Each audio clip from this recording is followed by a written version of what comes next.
We should be live on both sources. Don't you trust me? Well, that's an interesting way to start.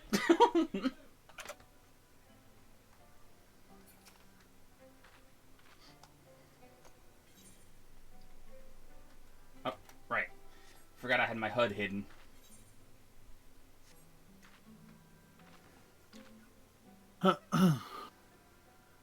Meow.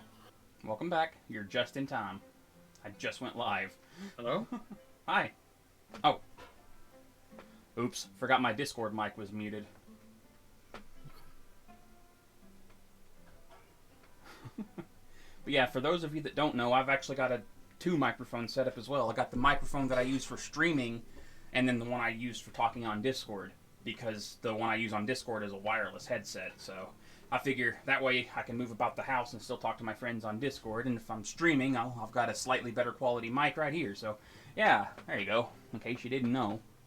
Not that it really matters. But yeah, you're just in time. I just started streaming. Or I just went live, I should say.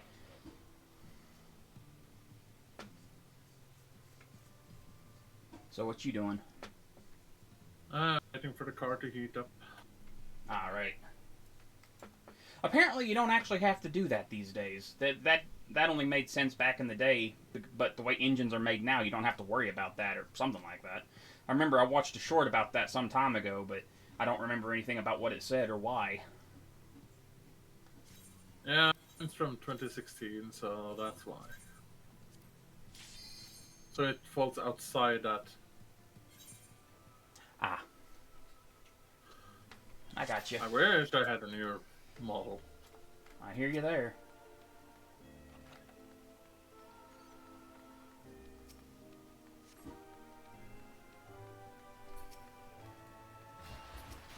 Alright, let's hope for some good RNG and no disconnects this time. Because I tried to start a run earlier today and I got disconnected on floor 4. Huh. So needless to say, that was pretty annoying.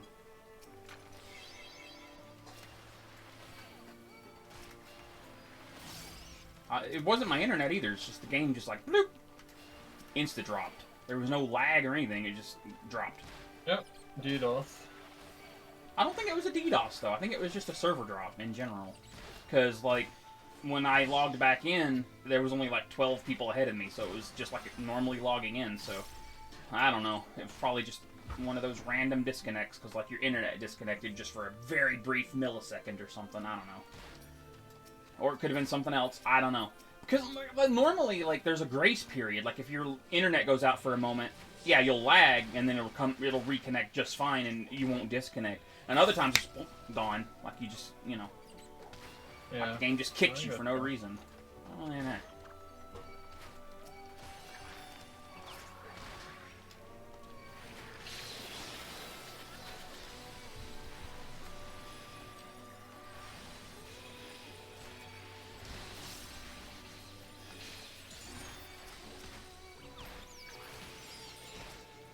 Ooh, getting some of that stream lag. Oh, that's yucky. Yeah, but it's because I'm streaming to YouTube and Twitch at the same time. But it's not unbearable, it's just I can definitely feel it. Like everything's delayed by half a second when it normally wouldn't be. That's what it feels like.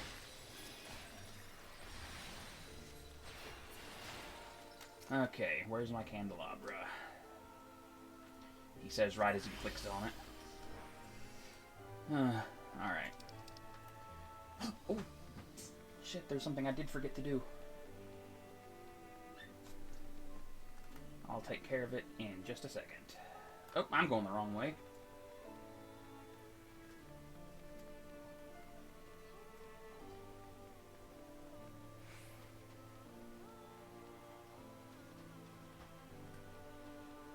Okay.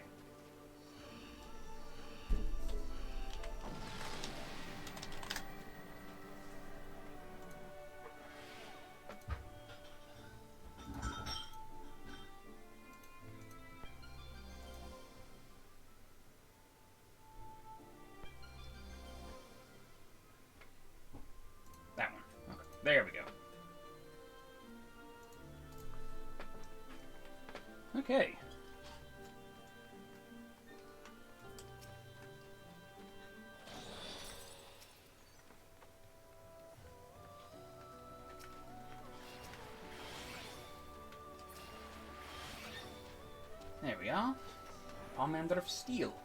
Pomendopulus of the steel variety. I don't know why I call it Pomendopulus, I just like it. It's a fun word to say.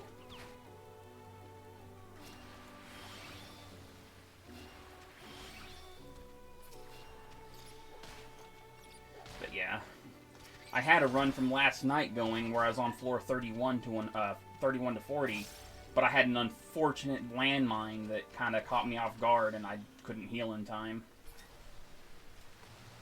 And I got hit by a... Yeah. It happens, though.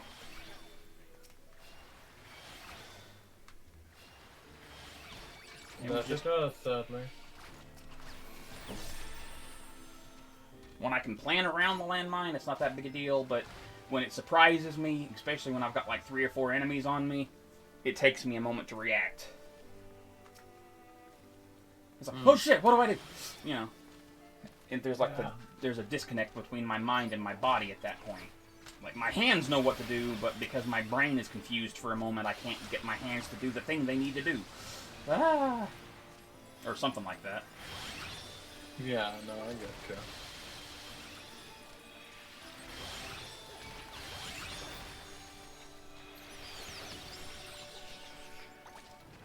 Da-na-na-na-na-na, level up. Okay, I'll be back soon, sir. Alrighty. Take care and be safe. Will do.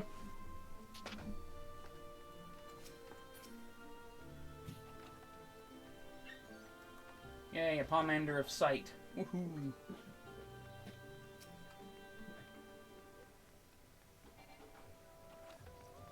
Ah, an intuition. We popped those. We popped those without a thought. Unless, of course, we already have the effect going. Oh, good. Well, bam. I love overcapping on sights. Especially on the first 3 floors. How does that work?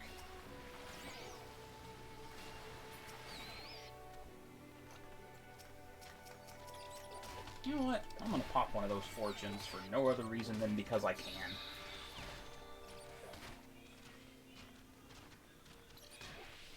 So how is everyone out there in Viewerland today, huh?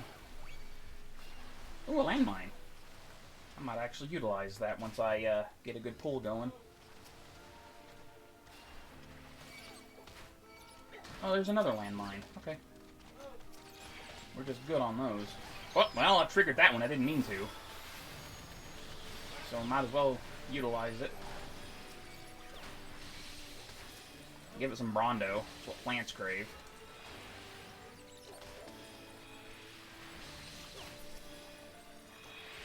Another Pomander of Intuition.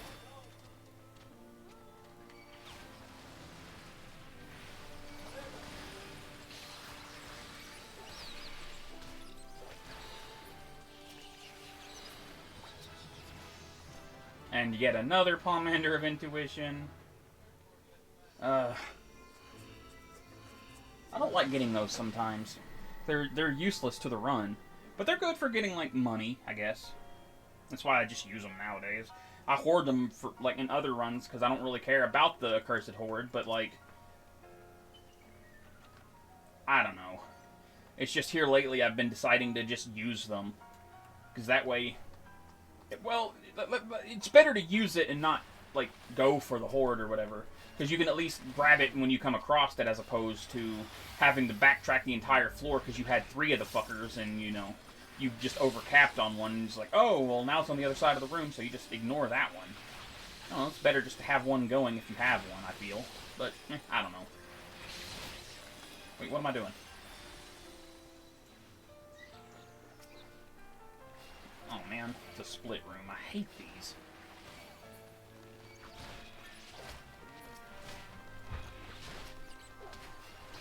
Hey, landmine.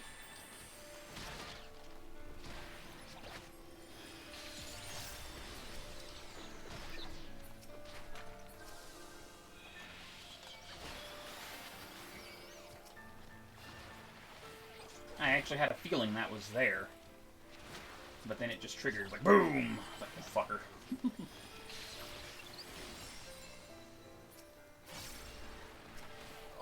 A split room that goes this way, too, huh?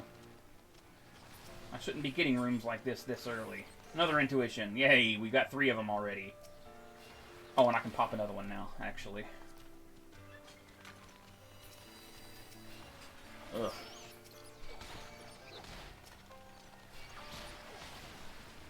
And Game. I appreciate it, but can you stop the intuitions, please?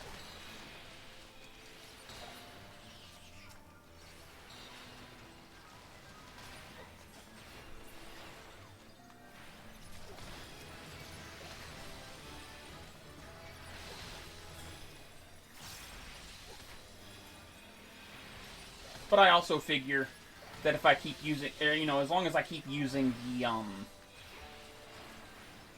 intuitions, I'll eventually get all of the Cursed Hordes that I need for those ridiculous, like, 20 and 30k achievements or whatever, which I don't really care about, mind you, but considering how long I've been doing deep dungeons, whether solo or not, you would imagine that I would be very close to those by now, but realistically I've only found, like, 3, maybe 4,000 hordes.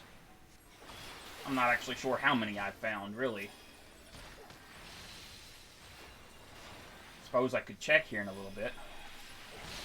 Or at least after this run, I might.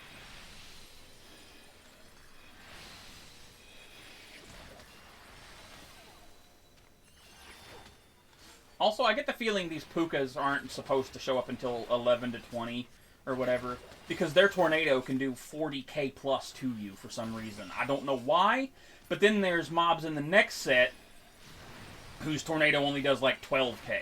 And I feel like those mobs are reversed for some reason. Like, one should be here and the other one should be there, rather, instead of the way that they are, but it's whatever. I don't know. Maybe it's intended to be that. I really don't know. Can't say I care either.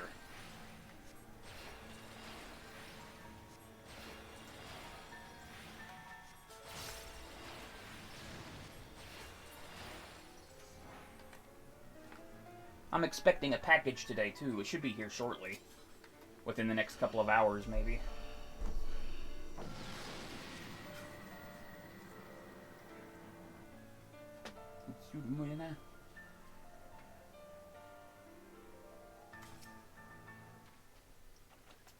Yes. Bewitching. We like those. We got a candelabra. Next floor, we're going to be mud balls. How about that? Or as Vel likes to say colloquially, poop balls. Of course, they're not alone. I've seen forum threads about people calling it poop balls as well, so yay to that. Which, I mean, it kind of is if you know the mob that you first saw that from.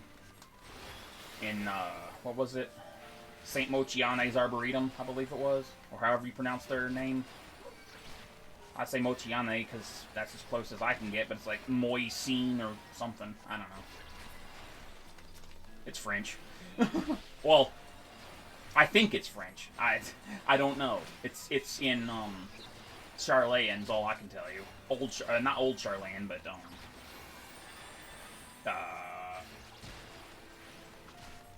it's from Heaven's Ward. Let's put it that way.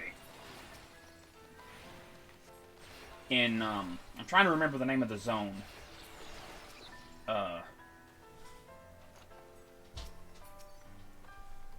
Not Il...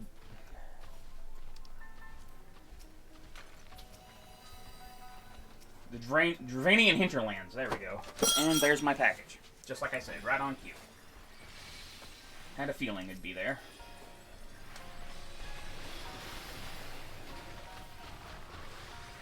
Which means I get to change out my controllers after I finish this run. Thank you again, Neon. Yeah, because I was using a Gully Kit controller on my PC that I got from Neon a few years ago. Last year? Year before that? Some time ago. That was, you know, and I could switch it between my, well, Switch and my PC. But it started malfunctioning on me in a weird way the past couple of days, so I've been using one of my PlayStation 5 controllers for it. And now I've got an 8-bit Do one, which hopefully will work out pretty well. Thanks to Neon, again. You got it on a... She got it on a good, sale. Say? Whatever.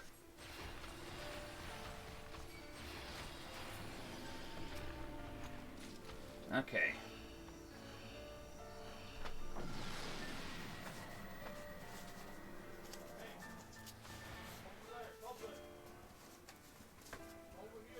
Nah, I don't have a knife right now. Okay, let's do some bowling. Hey, cousin, let's go bowling.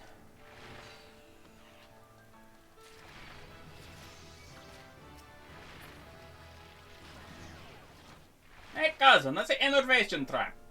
For good times. Ah, ah, ah. What even is that?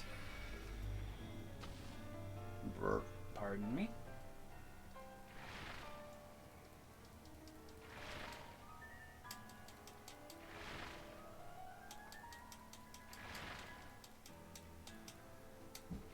I'll be honest, I kind of hate getting the transformations on the early floors. Like, I love it 31 plus, of course, but this low, it feels wrong. Because, like, where the mob respawn rate is so high on the first 30 floors, it just doesn't feel... Speak of the devil, it just doesn't feel as impactful, you know?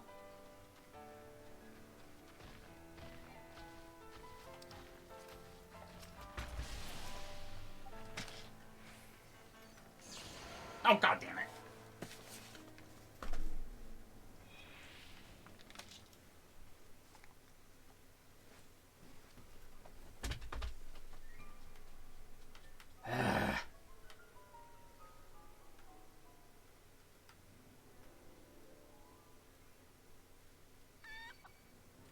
Nice. The chicken aggroed me. Lovely. The chicken tree.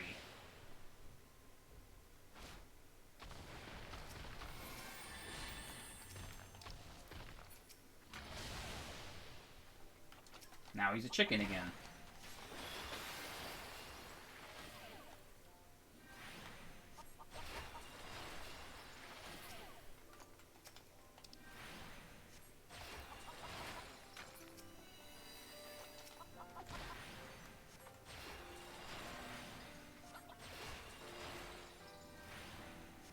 Okay, we got one more chest to check.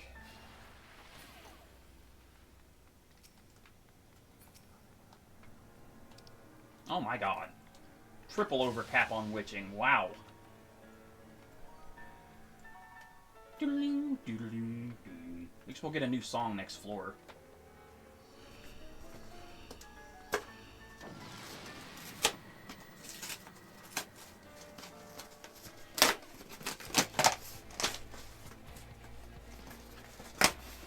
I would have preferred a better song, but I'll take it.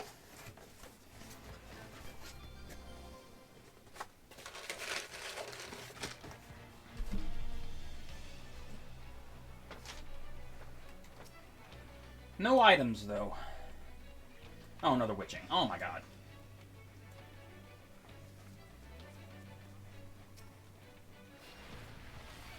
But, of course, no items, so what can I do?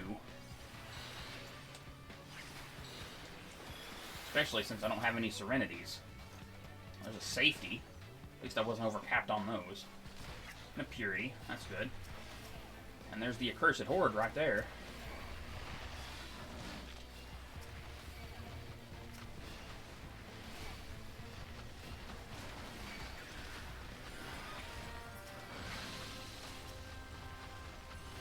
Another safety. Hey, a Serenity that I'm not going to use because it's too early for that. I can fight through any debuff on the lower floors just fine. No problem. Actually, that's the thing with Pilgrim's Traverse. I don't really know when to use the Serenities anymore. Because with EO, it's pretty obvious. Like, if you get a horrible floor, like no items, or, like no items and gloom, or damage down in gloom, or like gloom and no abilities, you know, that kind of thing. Or gloom and blind, ugh. You know. Absolutely on the higher floors use a Serenity if you have them to spare.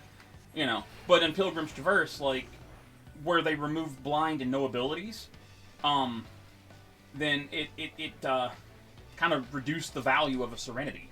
I can tell you, there's been so many runs that I've gotten to 91 to 100 with 3 Serenities still in tow, and I don't even use them then.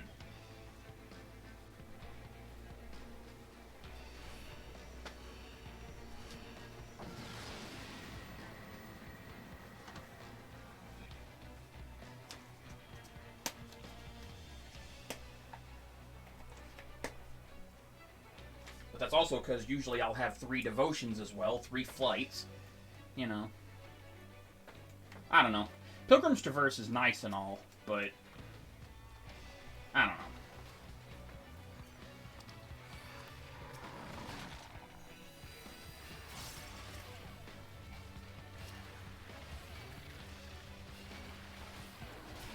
It's not EO, I can tell you that. Actually, I've been hearing rumors that EO was made easier as well. I don't know if it's true or not, and I also don't know the context with which people are saying that, but I've heard that Eureka Orthos got a ninja edit and is actually a bit easier now. I don't know for sure, and I haven't done a run since I heard that, so I can't verify it or not. But it could also be like people realizing that EO is not as bad as people claim that it is. I don't know. I really don't know. It could be anything. But what I do know is I'm glad that SE kind of learned from the mistakes of EO, because the biggest problem with Eureka Orthos is 1 to 30. That is the biggest problem. Because the mobs there are so bloody tanky that it makes it really difficult for jobs like, well, White Mage or, you know, what have you, to make any headway 1 to 30, and it also makes 1 to 30 just drag on so fucking long. You know, it's horrible. It really is. But, like, after 30, it's not so bad. It feels just like what you would expect a Deep Dungeon to feel like at that point. You know, so that, you know, it's good like that, but... Oh, god damn it! I wasn't anywhere near that fucking thing. Alright. Now, get everyone together. All aboard. All aboard the pain train. Come on. Come on. Don't be shy. Kablam! What?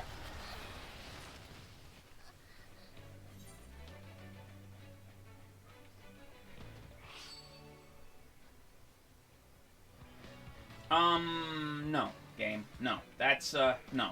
Just no. Nope.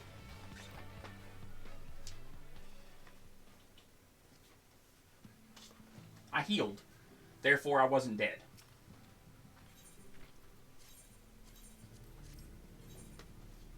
But let's get this controller set up now, I guess. Ugh.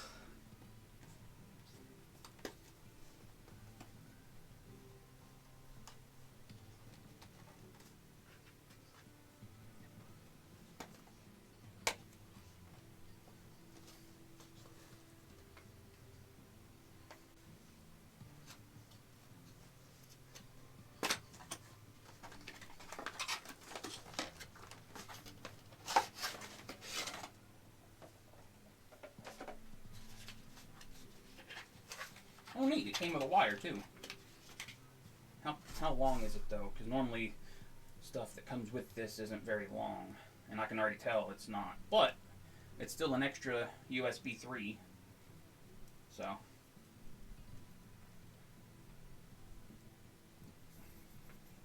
Yeah, it's only like 3 feet. If that. I mean, it's not too short, but... I don't know. I did, yeah, okay. Guess I can plug it in over here.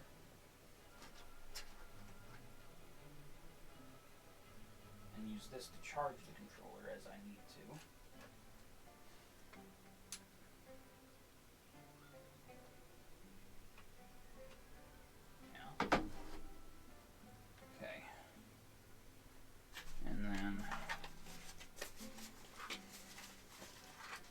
Be going back in shortly.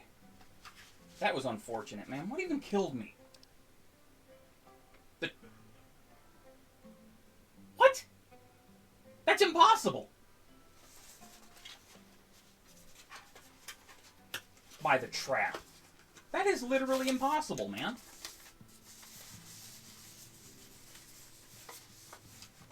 What the hell?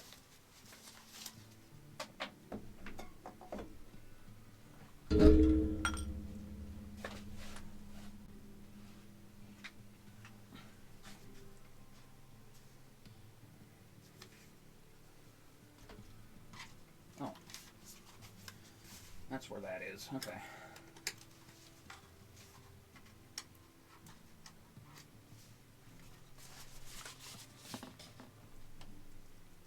Alright.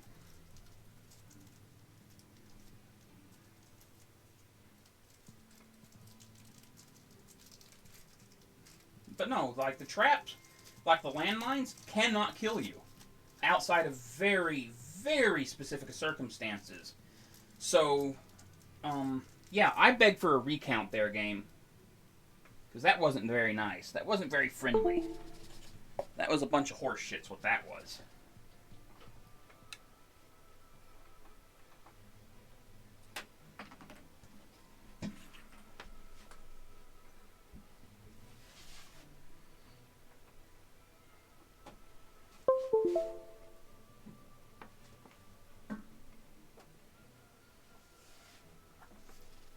Okay.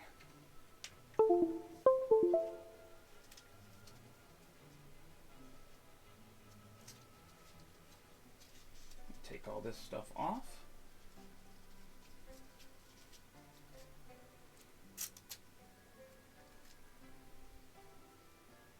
Ooh. This controller feels rather nice. What's this button on the back? Oh! It's the wireless thing or Bluetooth. Huh. Okay.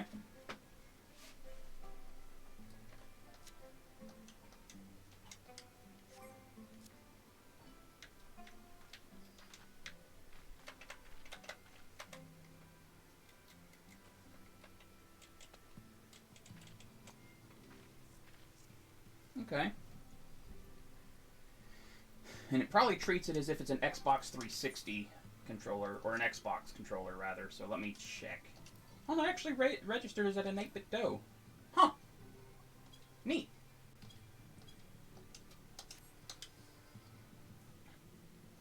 But now the question on my mind is, will my, how do I tell the battery life of this thing?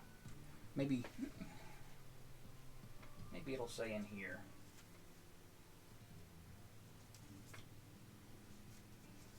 In this little pamphlet that it came with it.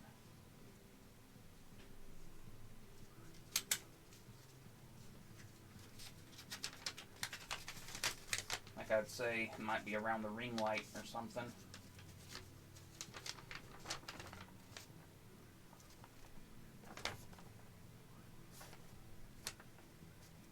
Oh.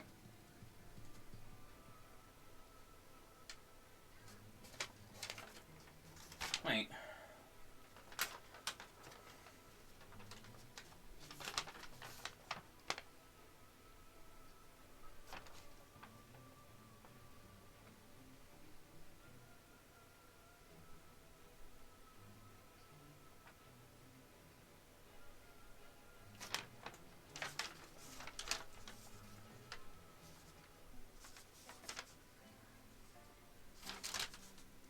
Turbo.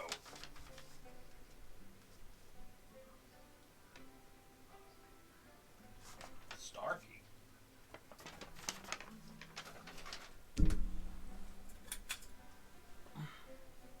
Oh, there is a star key. Look at that.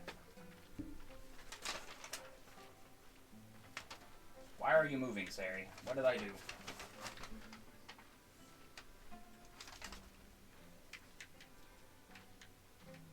Must have turned on auto run somehow.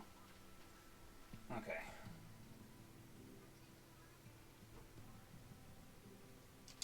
So.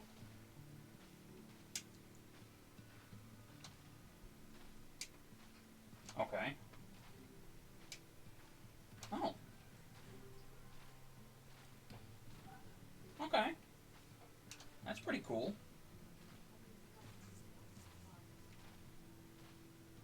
I made it auto. Don't want auto fire. Okay. I can turn it off like that. Very cool. Okay.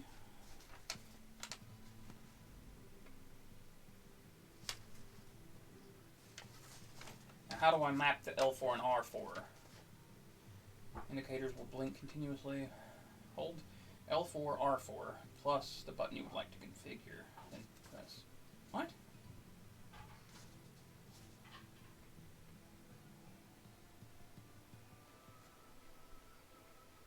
I don't understand.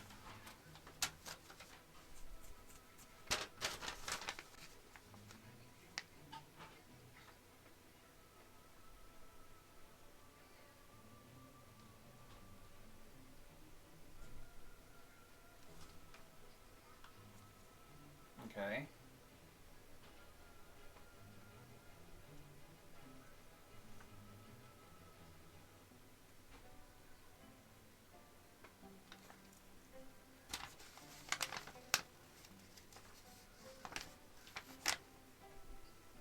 Okay, there's the red indicator. Alright. Yeah, I don't understand R4 and L4 here.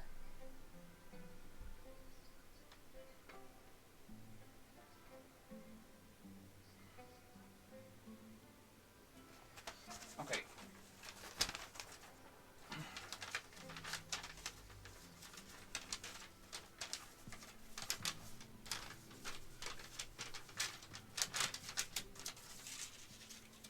Wow, how did that happen now? Come on.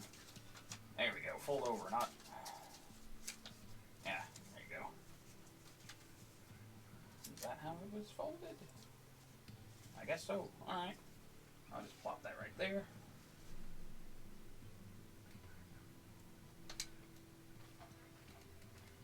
Okay, so...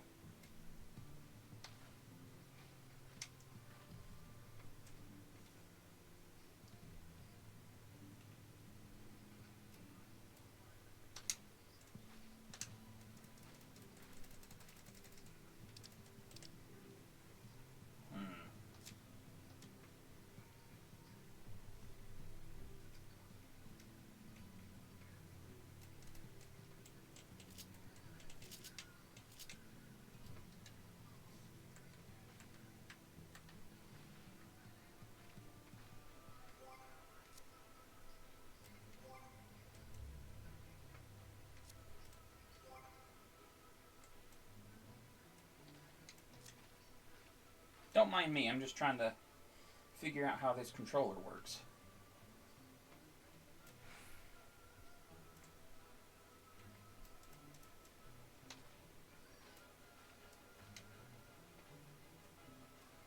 Because I don't understand how the L4 and R4 thing work.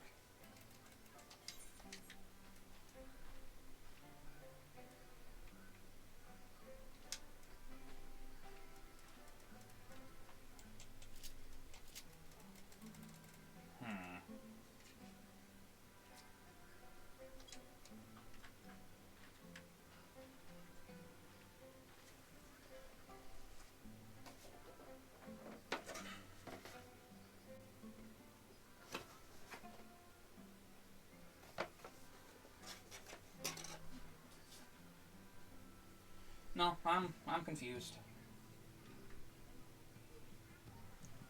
Okay, well that's the home button, clearly.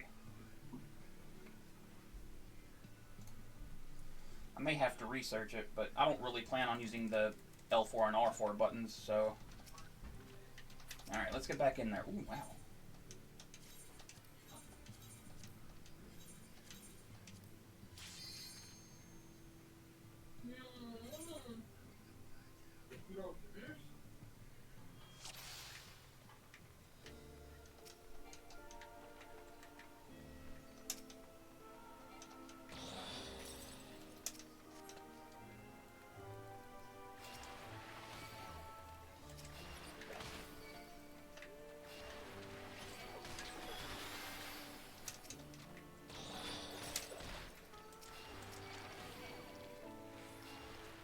I don't like how thin the L1 and R1 are, though.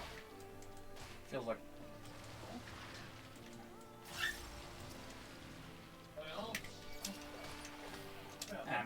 fine, but...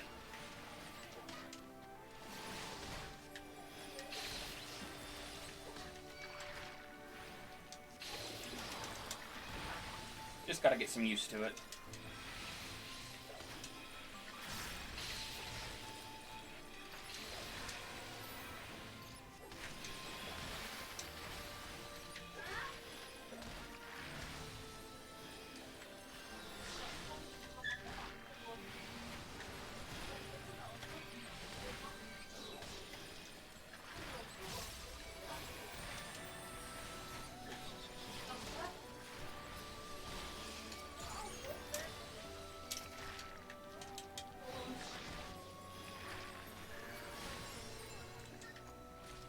Okay.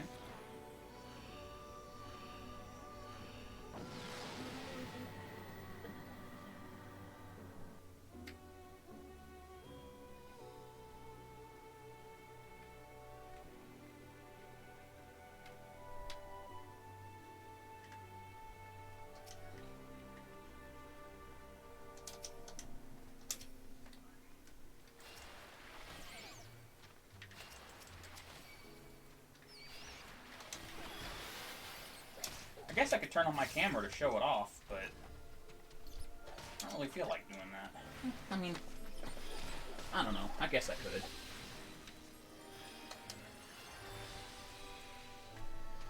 Let's hope this doesn't break shit.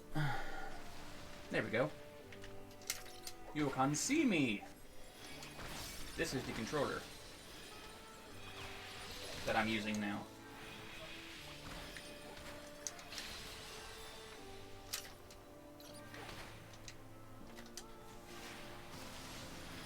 I like the color. It feels nice and comfy, but it's got L4 and R4 right there. But I can't really figure out how to configure them though. I don't know if I need to use an app or something, but I'll figure it out later. Right now I'm not too concerned about it.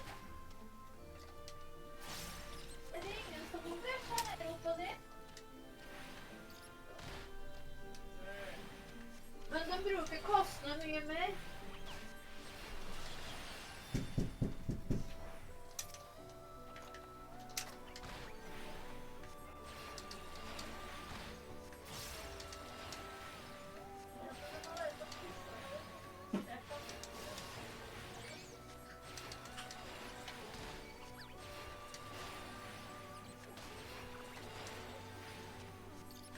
You holler!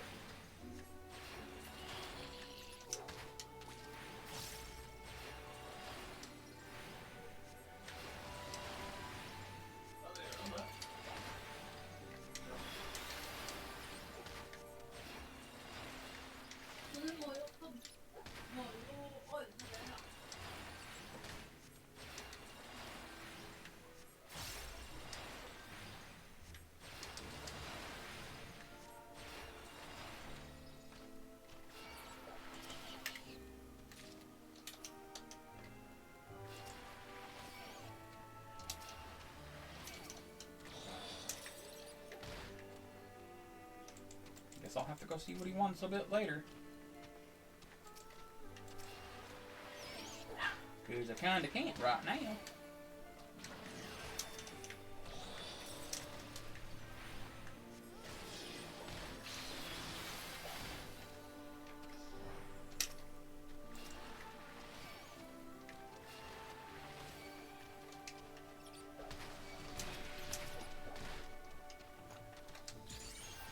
Suppose he could always come in here and get me if he really, if it's an emergency or whatever.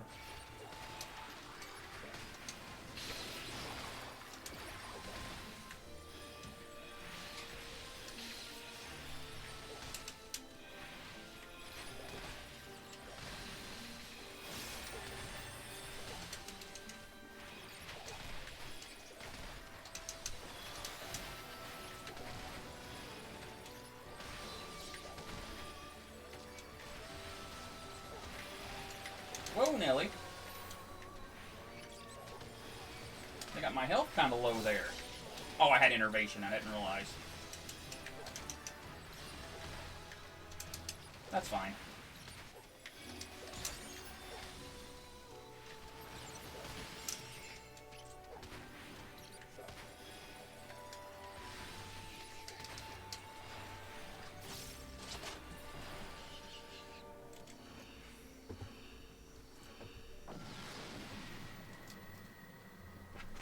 Ah!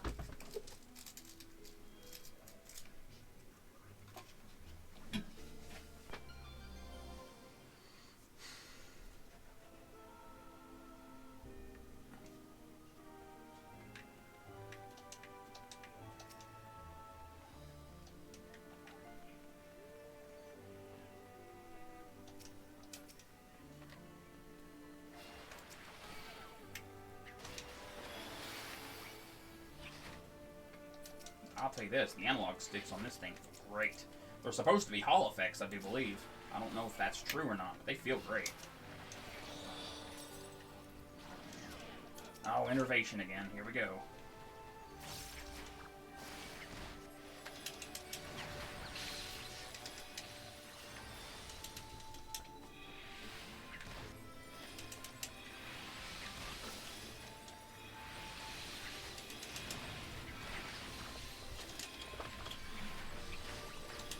Still mad that the game says that the landmine killed me earlier when that was literally impossible.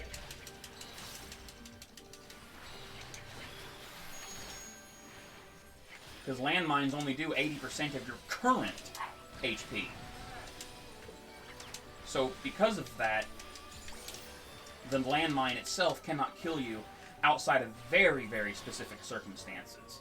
So the fact that it says that the landmine is what killed me, just, yeah. That was unfortunate, you know? Can't be helped, I guess. Well, I mean, it's too late to worry about it now, but, you know. God, items unavailable already, huh?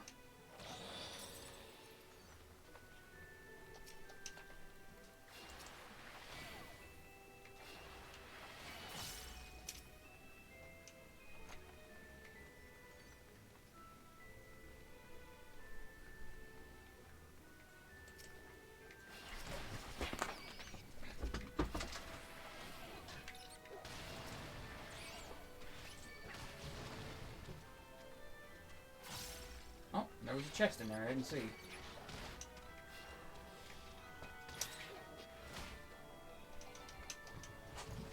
There's a steel, but I can't use it. No items. Fuck.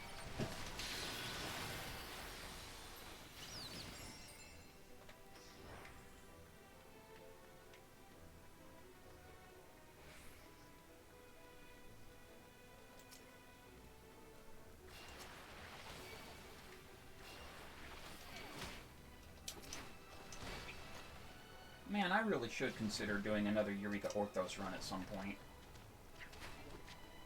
But, I don't know.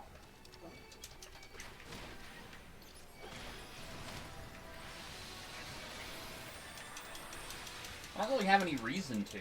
I've got my White Mage clear, and that's the only one I really wanted, but... it'd be nice to change things up, I guess.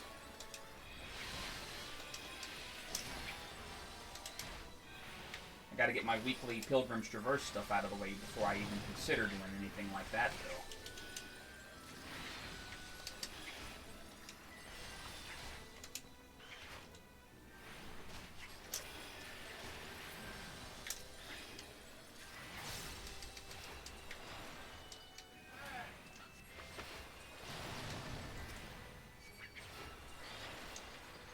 I told him I was streaming, so...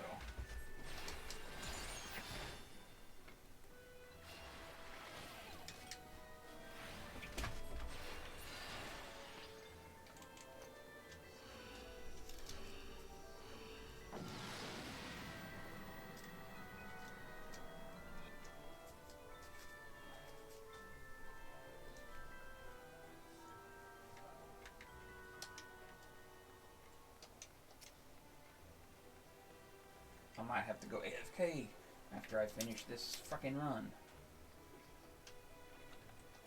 Not before, though, because, well,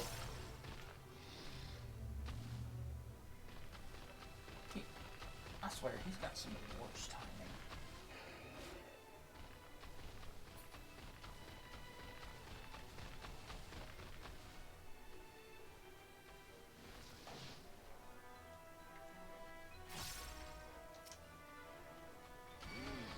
Out of the way, fairy coming through.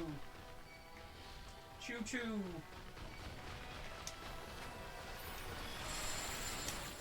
Oh, and then I get silenced immediately.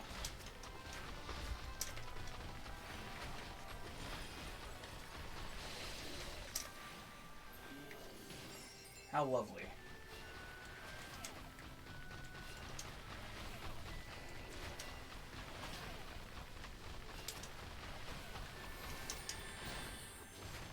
Maze root. Alright, I guess. We got a candelabra in here. And another fairy.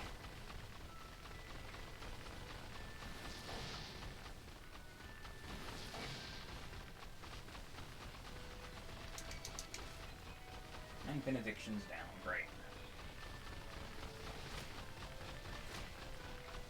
12, 11, 10, 9, 8, 7, 6, 5, 4, 3, 2, 1. Go. Heal me.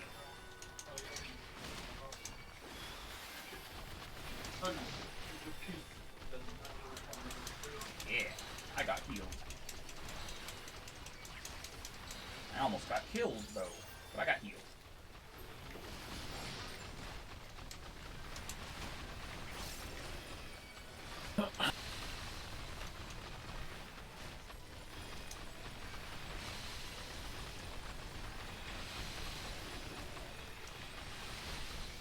Yeah.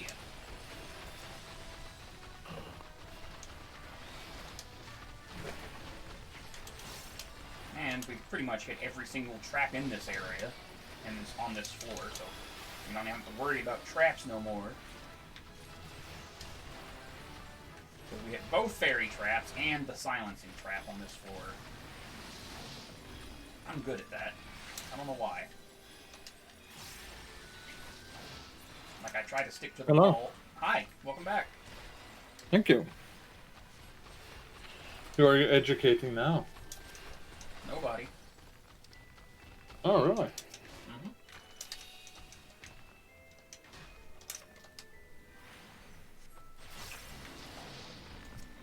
Alright. That's gonna get interrupted, Oh. I knew it. Oh, you got your...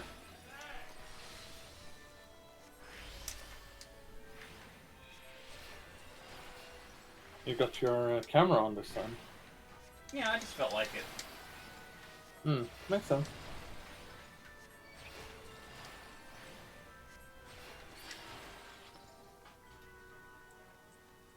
I don't know if I'll keep it on, but I've got it on for right now. Makes sense.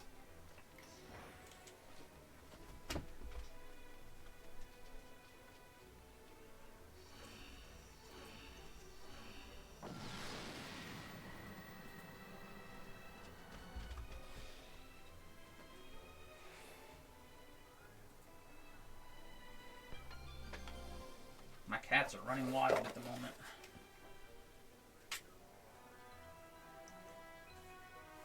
I'm gonna put this cable away for now.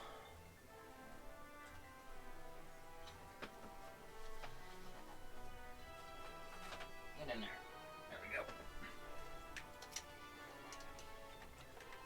Poison fruit. Good. I prefer bark bomb, though. Especially for this upcoming boss, but... it's fine. What?! Not really!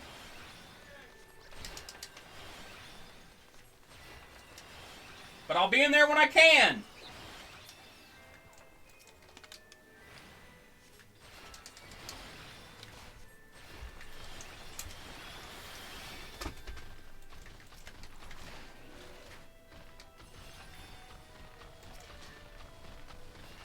That gets so frustrating, let me tell you.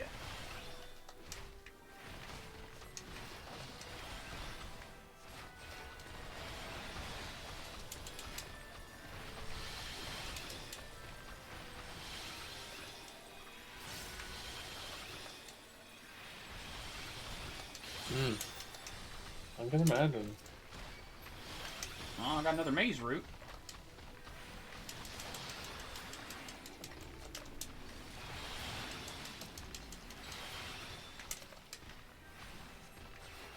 Okay, the gate's open, but... Oh, innervation.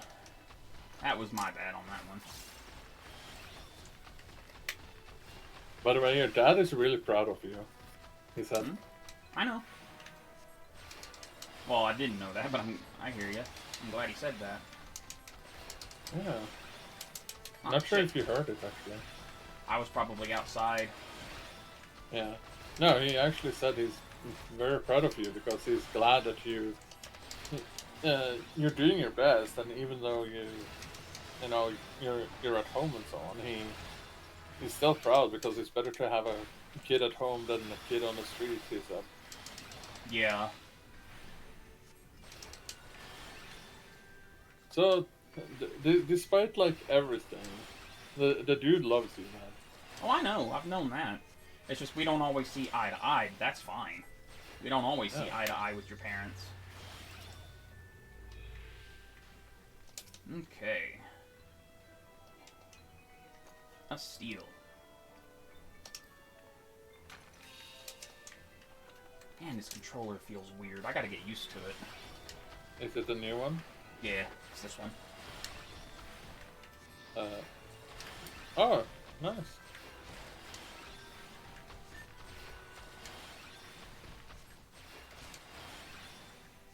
It's because, like, instead of an actual plus and minus button or whatever, it's got two circle buttons there, which, I mean, that's great and all. That means I've got more surface area to actually hit that particular button. But at the same time, because it is circular, my brain goes, that's not the right button, so I hit the wrong button. Like I said, I gotta get used to it. It does have two shoulder buttons, L3 and R4 and L4, that I can program, but I can't quite figure out how to do it, and the instructions aren't very clear on it. It says to hold both of those buttons and the button you want to edit or whatever, but that really doesn't tell me anything. And I've tried pressing it like that, it doesn't do anything. So, I don't know.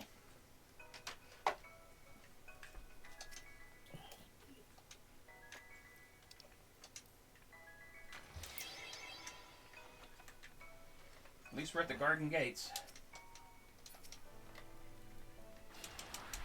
And we got a treasure room.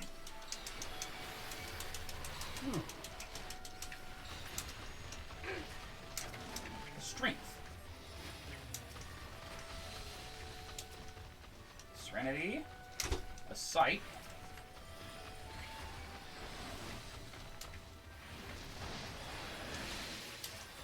And let's see. Oh, yeah, the strength. Alright. I'll come back for that.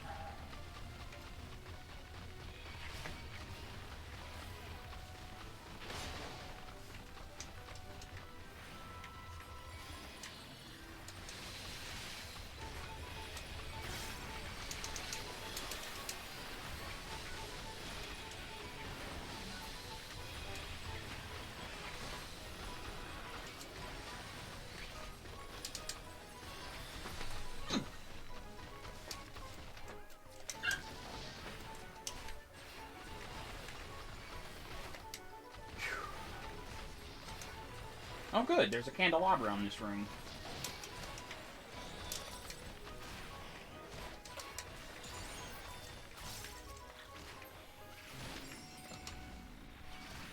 Although I gotta say, I do not see how it would be possible to do this, the boss of this floor set as a healer at least, without some sort of pomander use.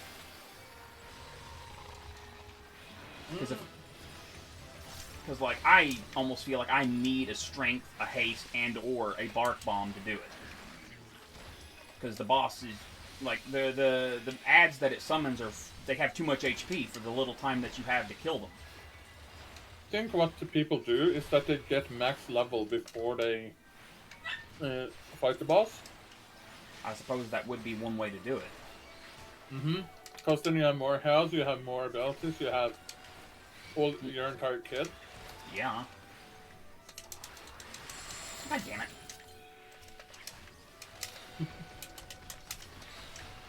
Good thing I carry Echo Drops, but yeah, that sucked. Wait! Please tell me Benediction. Oh my god. I fat-fingered it again.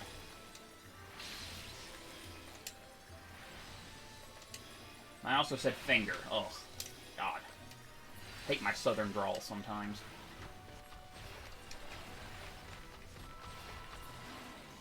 And Kentucky's not even southern. That's the weird thing. We're like right on the border, though. But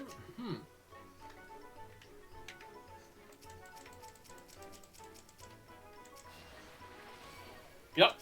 Kentucky is considered a southern state. it is and isn't. It's like I said, it's weird. No, it is factually and history-wise considered a southern state. Well, that's what's weird though, because in the whole North versus South thing of the Civil War, we were neutral because we were part of Virginia at the time. Yep, you were. You were actually part of West Virginia at the time. Yeah, so we were part of the North territories technically. So it's just weird, like I said. Yeah, but yes, the South consists of West Virginia, Virginia, North Carolina, South Carolina, Georgia, Florida, Alabama, Mississippi, Louisiana, Texas, Oklahoma, Arkansas, and Tennessee. Yeah, Tennessee makes The sense North- because it's, you know. Yeah. The Northeast is Pennsylvania, New York, Vermont, Maine, New Hampshire, Massachusetts, Rhode Island, Connecticut, New Jersey, Delaware, and Maryland. The Midwest is Ohio, Michigan, Indiana, Illinois, Missouri, Kansas, Nebraska, South Dakota, North Dakota, Minnesota, Wisconsin, and Illinois. Haven't heard anyone call it Illinois in a long time. Wait, no, Illinois. Yes, it's silent. I second guessed myself there for a second. Yeah, I mean, I could call New Orleans for Narlands. Yeah, Fucking Narlands. I call it New Orleans myself. Yeah, I just, I for shits and giggles, I just call it Narlands Yeah. Well, because it sounds gnarly. yeah, another good example of that weird sort of pronunciation thing is Louisiana. Yeah. Well, more particular, there's a county in Kentucky called Louisville, and it's spelled Louisville, but it's Louisville. Yeah. It's pronunciation. Yep.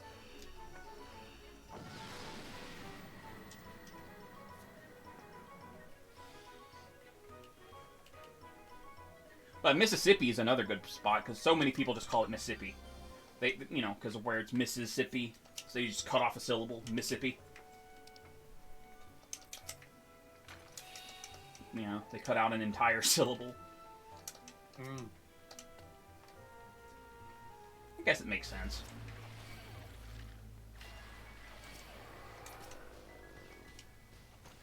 Georgia's a weird state too, though, because Atlanta might as well be a state to itself because of how different it is from the rest of Georgia. Well, at least from what I've heard. I've never actually been there, but yeah. Don't want to say anything factually untrue if I don't know myself, you know. But that's just what I've heard. Like, I've heard that the rest of Georgia is, like, as southern as you can get. Like, we're talking what people consider Hicks and shit like that is the rest of Georgia. And then Atlanta might as well be New York, from what I've heard. So... But the weird thing is that you also have people who said that it's a complete redneck, like that the South is complete rednecks. Like there's nothing but like inbreeding and rednecks constantly. And I'm like, you know how absolutely false that is? Because some of the best Americans that I know actually comes from the South. Yeah. But the reason why is because of, not superstition. What's the word? It's, stereotypes. There we go. yeah.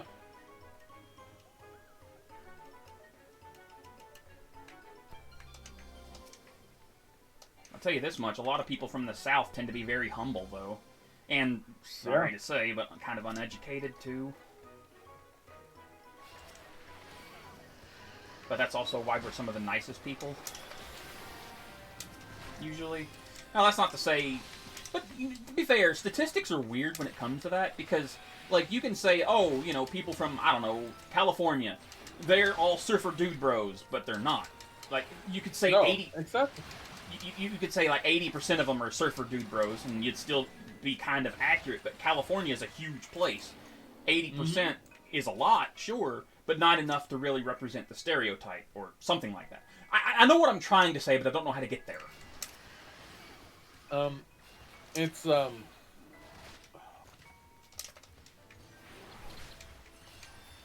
the word?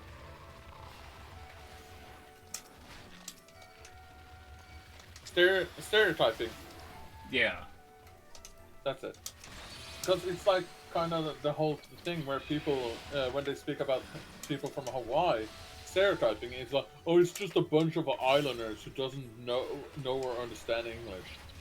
And that's not true at all. Mm-hmm. Because not only do Hawaiians know English, they also know Japanese quite well because they get a lot of Japanese tourism. Mm-hmm. To the point where they had to reduce the amount of Japanese tourists that could come to the island because of too many tourists. Wow. Yeah.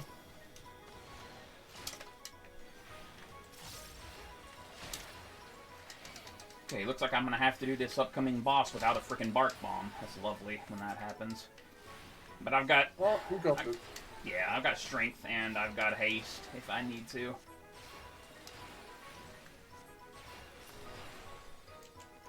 I can do it. If not, it's just going to be another floor 1 to 10 start.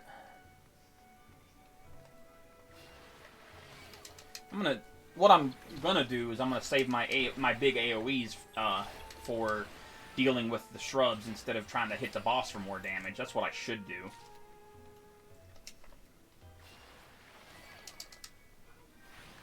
I'm also gonna refresh my strength, so I'm not necessarily killing time with killing these guys. I'm gonna pop a strength. I'm not gonna use a haste though. Haste doesn't really help me too much, I don't think.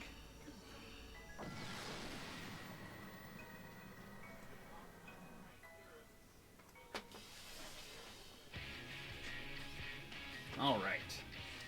Let's go ahead. Well, I don't need to pop a strength just yet. Maybe I won't need to. We'll see. But yeah, like I'm gonna hold presence of mind. I'm gonna hold that out of my opener for right now, and a size as well. And I'm just gonna wait until the shrubs actually attack me, and then I'll use them. I could have probably opened with a size because it only has a 40-second cooldown, but still.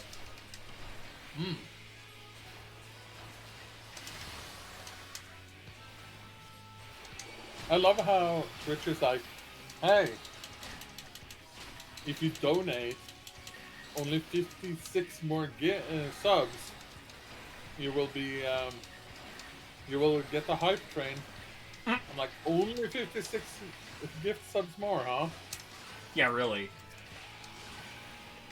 Well, to be fair, when you did those 10 the other day, it did start a hype train, which was the first time I've ever had one of those, I do believe.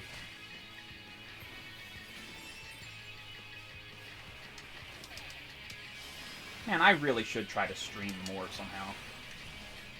Even if it is just streaming this game here, you know. But of course, you know, I've got other things I can stream as well.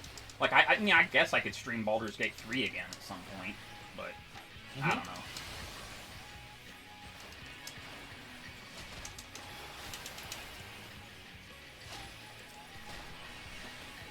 But consistency is the key to victory, though. Oh yeah, for sure. Oh god, this is where it gets dicey and I hate it. Woo! Oh god damn it. At least I killed the shrubs. Alright, but that tells me I'm gonna need to refresh my strength. So, let's do that. I guess I can use a haste. Fuck it. Might as well. Use it or lose it at this point.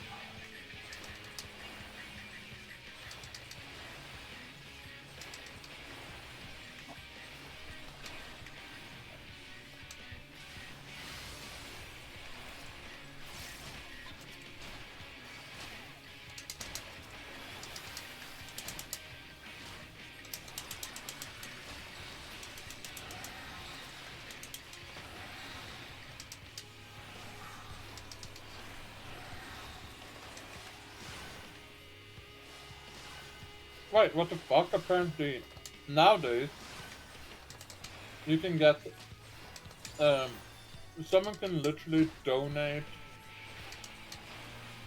1,000 subs at once in Jeez. someone's stream. Mm-hmm. That'd be like $5,000, wouldn't it? Or something? I'm gonna look. Because I'm thinking just 5 times 1,000. It's like, what the hell? Well, I think the subs are $5, yeah? The lowest you can do or something? I'm not sure.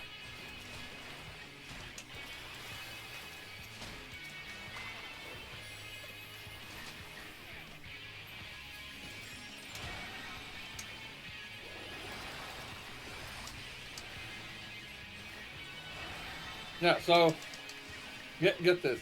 If I donated you 1,000 subs, or well, for $1,000, Mm-hmm. you would earn 2.5k per month. Damn, dude. With 1,000 subs. Wait, per month? How would that work? So that means that you would consistently have to be, someone have to gift like 1,000 subs, 1,000. Oh, every sub, month. 1,000 Yeah. sub. Yeah, but you would still earn 2.5k that 1 month for those 1,000 subs. That's pretty wild. And that's before taxes anyway. It'd probably be more like 1,700 to 2,000 on the dot or something like that. Yeah, 200 is about $400.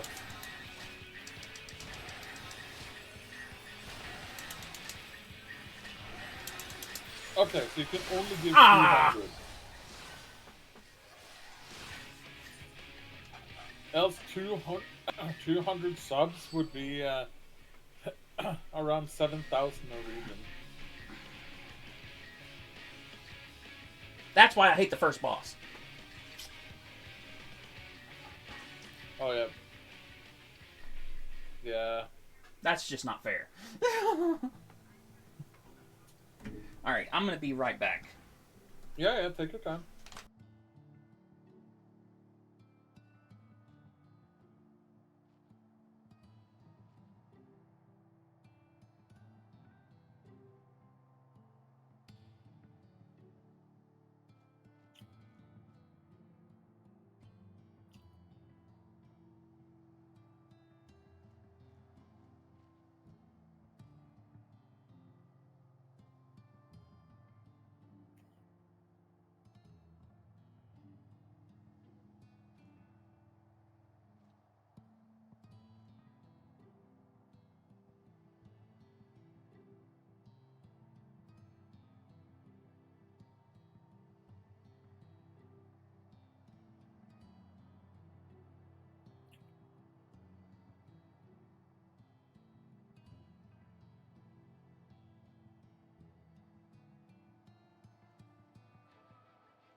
Okay, we're back.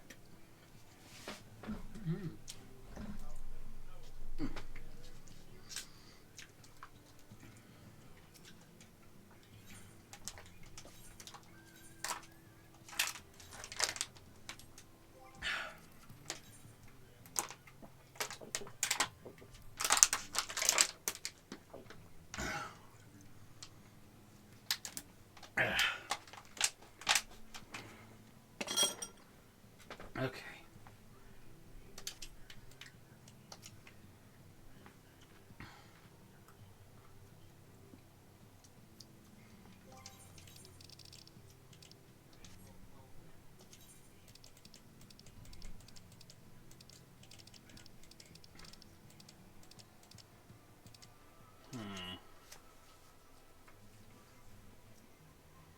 Trying to think. That's a surprise. Ah ha ha. You're funny. I know. It's like, I'm thinking whether or not I want to go back in as White Mage or if I want to try something a bit different. I don't know. Darkness Warrior. I could, but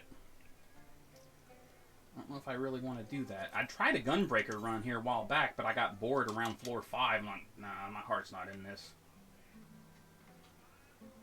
Well, not bored. Bored's probably the wrong word, but like, I could tell my heart wasn't in it. I wasn't enjoying myself, I guess is what I was trying to get to.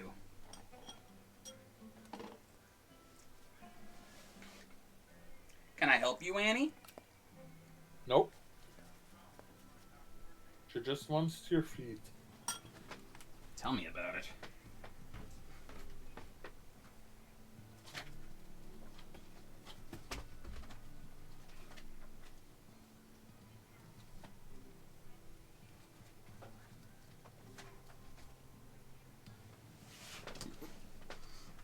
I could also switch to Sage.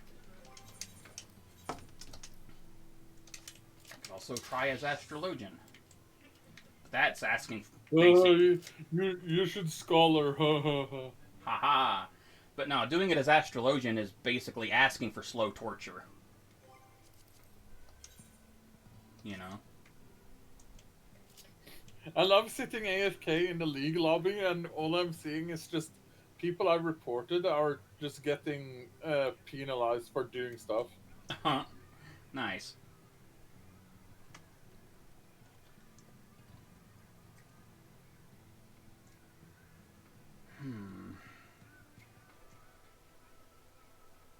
I really should stream some League when I play, man. Yeah, I think people would like that.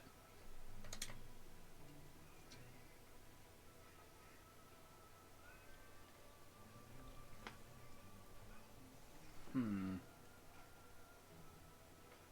know what? I'm gonna throw myself a curveball again. No. If I want to do melee, I'd rather do warrior. Or gunbreaker or something. I don't know.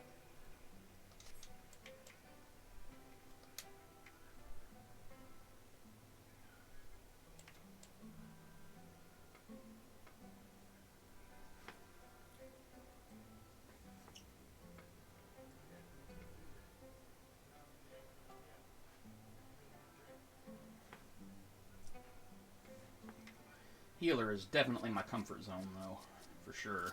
Yeah, but sometimes it's good to go out of your comfort zone too. Well, I'm well aware of that.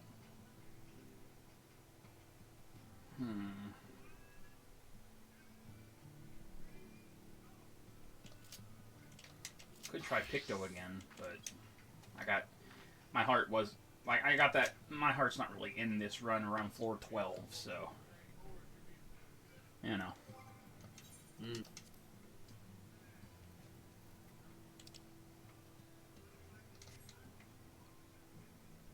I think the biggest reason why is because I don't really play Pictomancer, like, at all.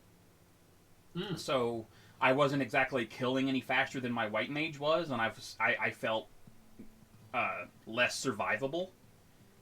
So I mean, don't get me wrong, when my Picto's burst was ready, it was bursty as hell, but I'm talking about the filler combo and stuff like that, like fire in red and water in blue, you know, that stuff.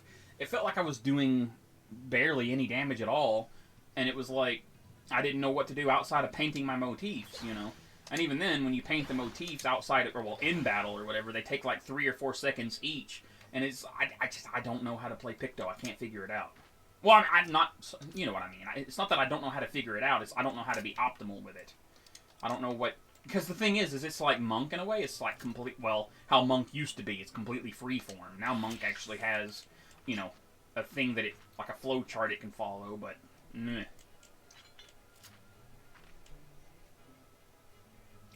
I don't know.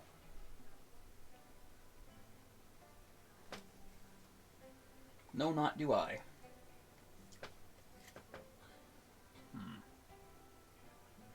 Guess I'll go with Sage, just to mix it up a bit.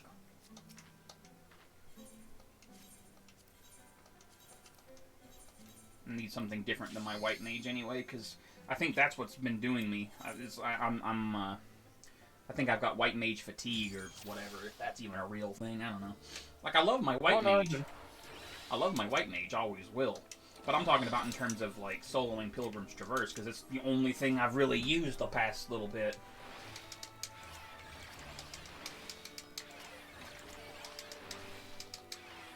So maybe Sage will do better, I don't know. For me.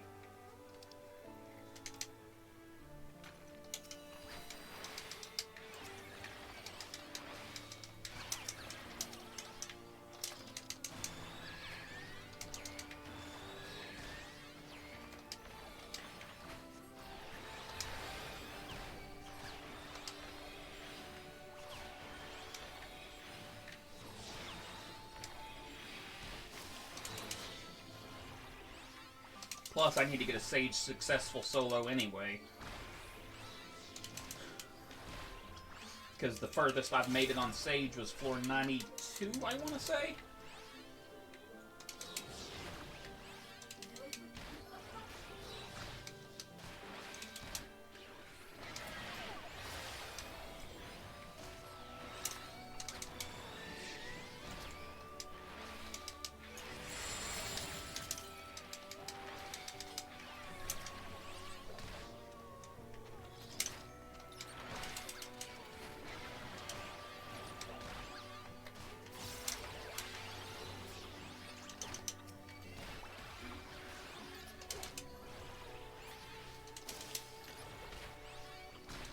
So I don't know.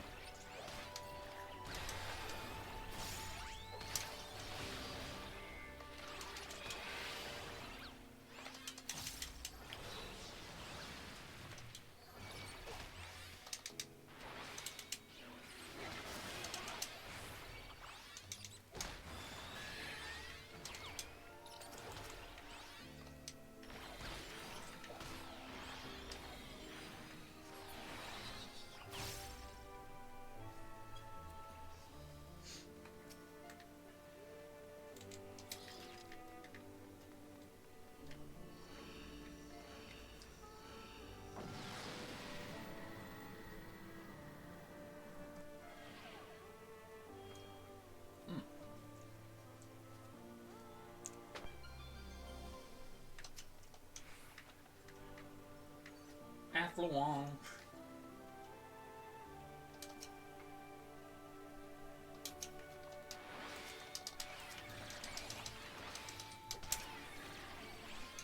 Gotta say though, I'm surprised Sage isn't more popular for Pilgrim's Traverse solo. Because, like, a lot of people have cleared it as White Mage, myself included, but Sage, I haven't cleared it at all, and I'm still in the top 10, or at least I was last time I checked on the Crystal Data Center.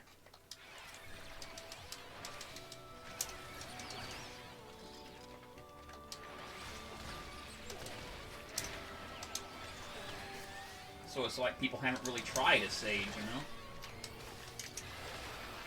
you know? I wouldn't directly say that.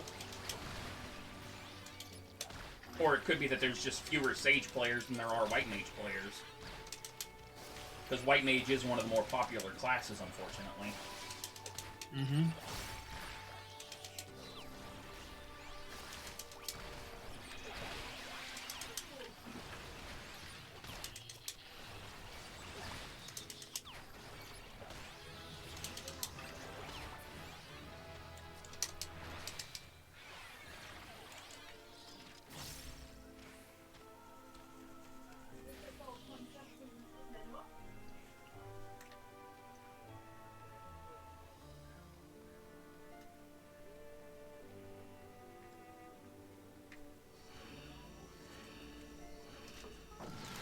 But yeah, so far I've only gotten 2 successful solo clears in Pilgrim's Traverse. One on White Mage and one on Red Mage. And the Red Mage one was the struggle and a half. Like, even with Vercure, man, I felt like I was ready to die at a moment's notice. And I don't just mean, like, the standard deep dungeon stuff. I mean just fighting normal enemies. It felt like my healing just could not keep up with the damage I was receiving. Whereas on Healer, it's whatever. Like, I feel like I could take 2 or 3 enemies at the same time if I really wanted to. You know? But on Red Mage, man, it was tough. Like, I felt like I was paper friggin' thin. Even with Vercure, so I don't know how I would manage, you know, as, like, a Pictomancer or something like that in the higher floors. Not a clue, man. But, to be fair, Pictomancer does have a rather potent shield, so maybe that's their edge there. Well, they do have a heal, too, in, I forget the name of it, Star Blast or something like that. Star Prism, I think it's called.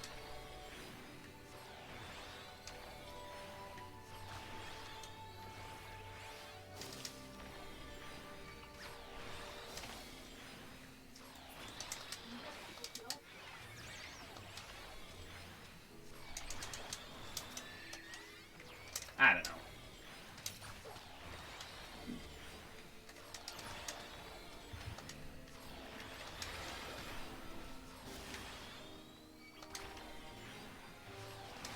I'm just mad that I haven't gotten past floor 10 yet today.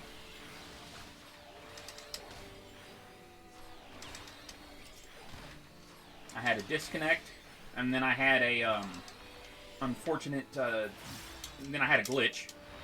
That's what I'm gonna call it, as a fucking glitch. Because, a landmine is what the game says killed me when I know better than that. So I'm gonna say that glitched. And now, with the fucking 1 to 10 again, on my White Mage losing to the boss. Well, I really shouldn't have, but...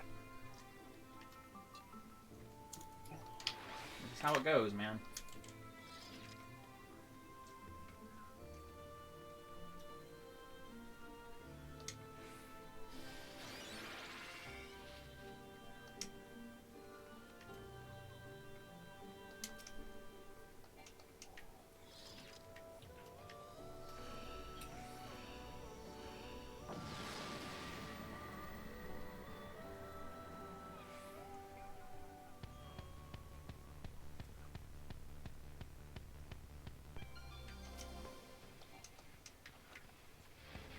Got the good song.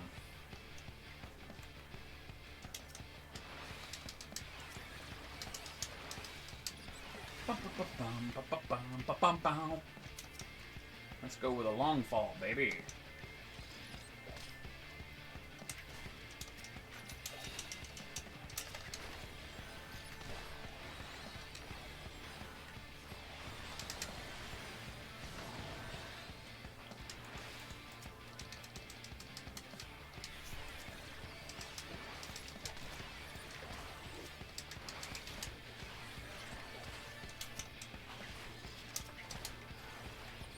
This floor feels flighted. But it's not.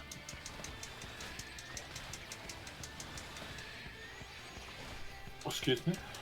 You ought excuse, ma'am.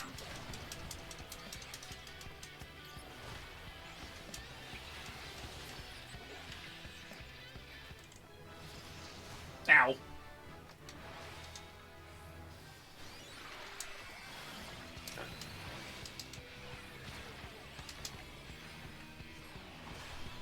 pick this up?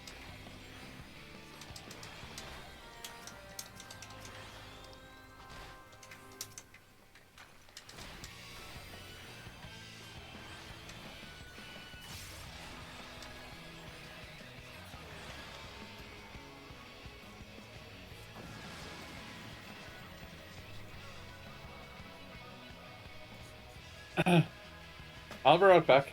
Yep.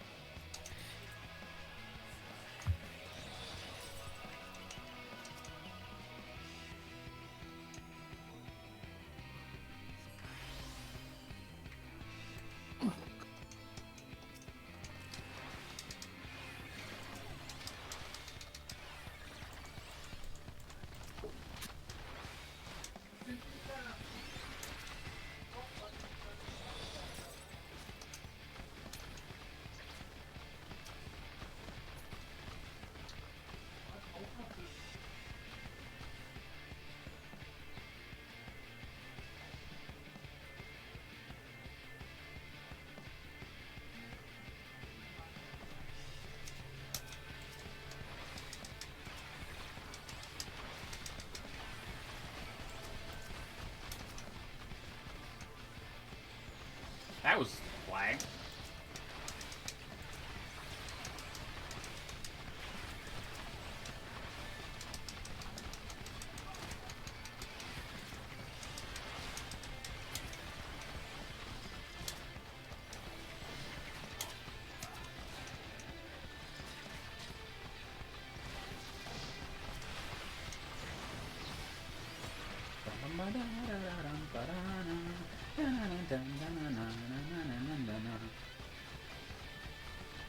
Oh geez, I got a crit on that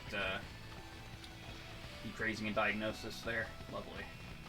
They won't break that barrier.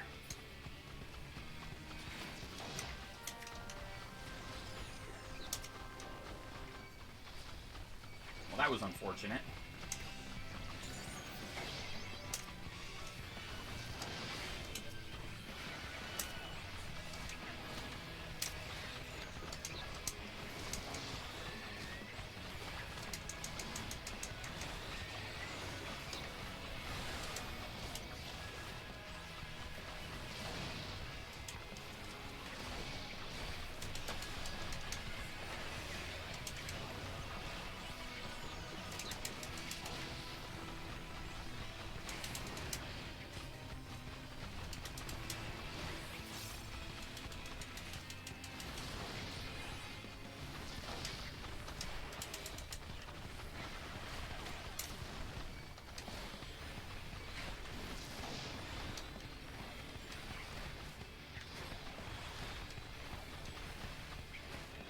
That slow effect so much, man.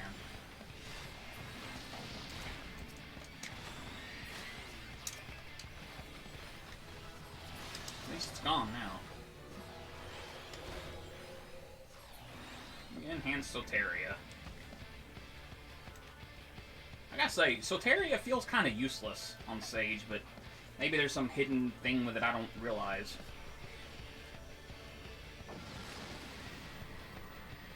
But I don't really play Sage enough to know.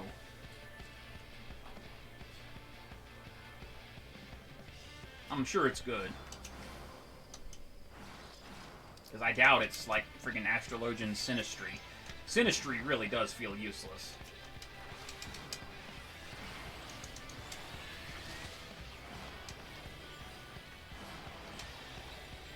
It is useless in Deep Dungeon. The solo, that is.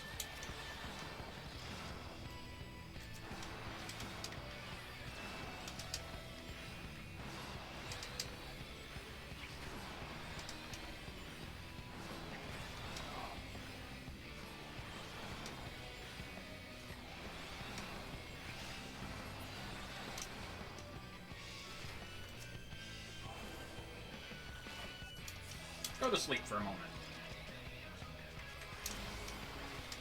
Wake up.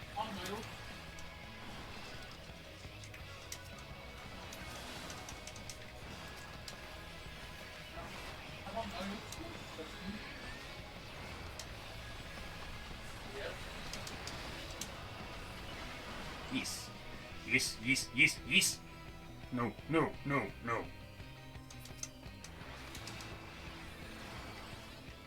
That's a JoJo thing, isn't it?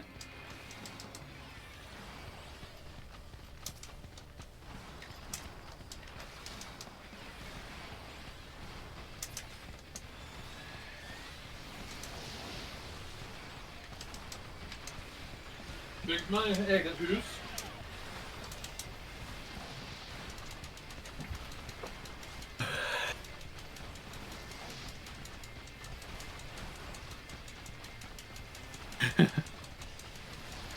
I'm back. Sorry about that. Welcome back. Thank you. Damn it, I ran into the backhand blow. Job. Wow.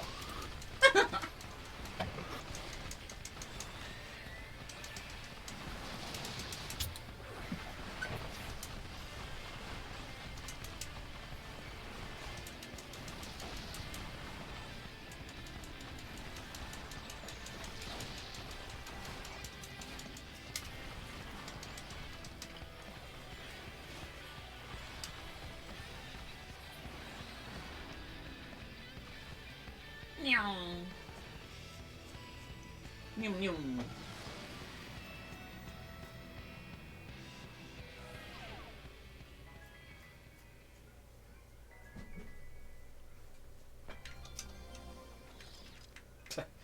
Gloom, no items, damage down, but foe's frailty. Lovely.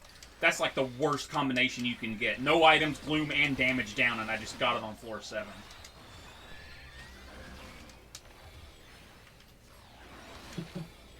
God damn. At least it gave me a serenity, I guess.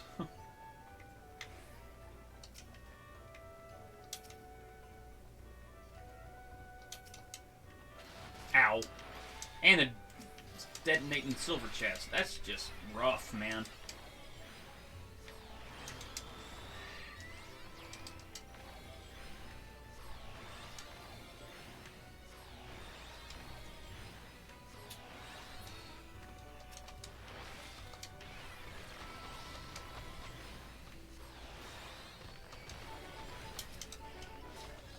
Another Pomander purification.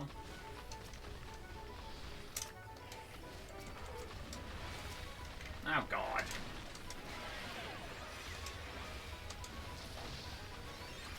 Alright, fine.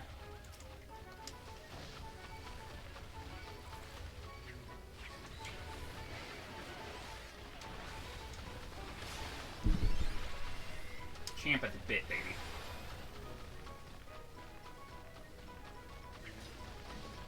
I didn't want to pull all these things, but the game kind of made me.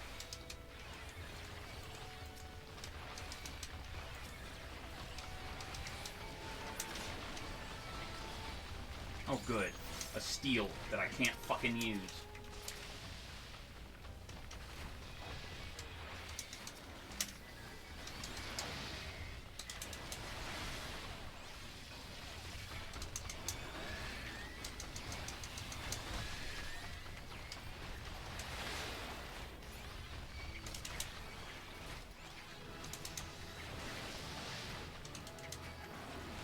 You know, I gotta say, it's kind of weird that Sage has higher potencies than White Mage in every way. Well, in terms of DPS. And yet, White Mage can outperform Sage in terms of raw damage. It's so weird. But I guess White Mage does have the speed advantage with Presence of Mind. They do, but the ultimate... the ultimate healer DPSer is Astrologian. Which is strange to me, because you would think then that they would actually be really strong for Deep Dungeon, but they're not. Astrologian still suffers from the same low damage that they've always had. It's weird. Yeah.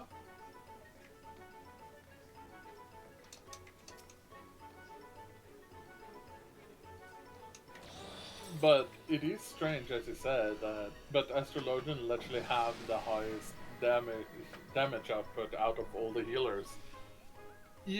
Above White Mage, which is fucking unbelievable if you ask me, but oh well, what do I know, right? I'm in the same boat there.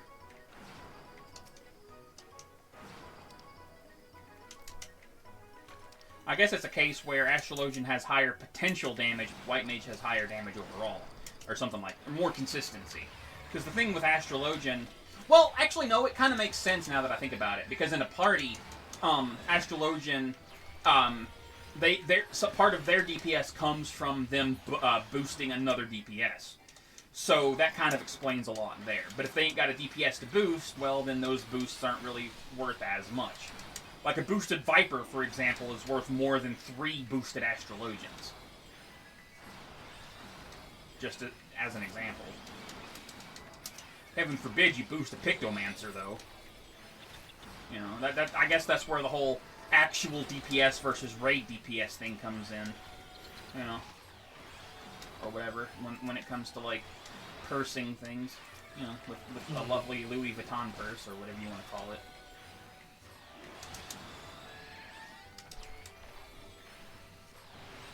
But I don't really know anything about that kind of stuff, to be honest with you. I just know that, you know, Astrologian has higher potential damage overall when it comes to raid DPS because of all their cards and shit.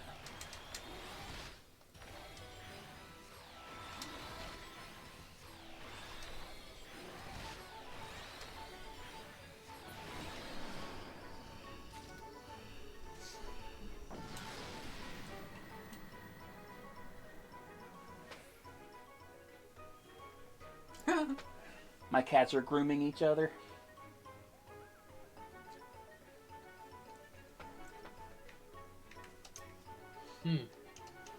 They do that a lot, but they are sisters, Yep. so I guess that makes sense. Well, sisters from a different litter. No, sisters. Like sisters. They're actually related. Oh, they're from the same litter. Yeah. Oh, then...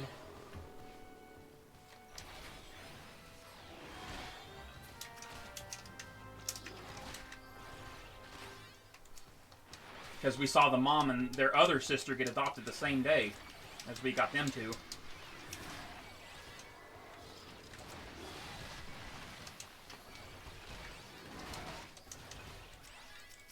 I wish I knew what happened to Sophie, though. He just went outside one day and never came back. Dad thinks he saw him down the road a couple of weeks ago or a month or so ago, but I don't know. I'm sure he's okay. He probably got taken in by someone or something. I don't know. But I try not to think too much about it, because... Yeah, it's best not to. Because it only makes you sad. Yeah. And I still miss my baby girl, for example. I'll miss her forever, you know. So much so that I haven't been able to allow myself to call Skittles or Storm baby girl. Just because whenever I say baby girl, I think parrots. And I miss her something fierce, man. Yeah, I understand, but you got to remember that she lives on in your other kitties, and she Indeed. wouldn't be happy. And she would take care of your kitties. Oh god, yes, she would. Parrots was absolutely a gentle cat. Like, she, you know, she had her moments. She had her moments of leave me the hell alone. But more often than not, she was very gentle. Especially with other animals and stuff like that. Of course, when Skippy was, excuse me, not Skippy, but Sophie, when Sophie was just a kitten, she acted like she wanted nothing to do with him. She was very cold to Sophie.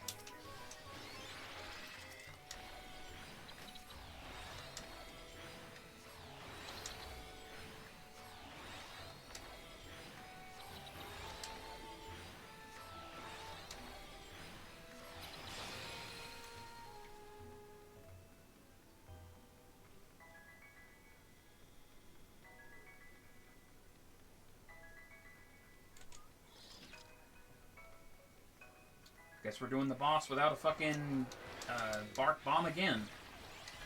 And we're on healer again, too, so... This is gonna go well, isn't it? It's gonna go so well. You're not gonna believe how well it's gonna go.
think Sage has a bit of an advantage on this boss that White Mage doesn't have, though.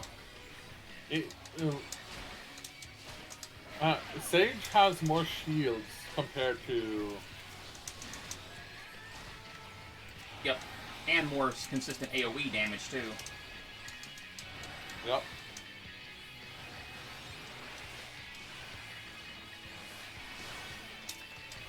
Well, that didn't help. But that's alright.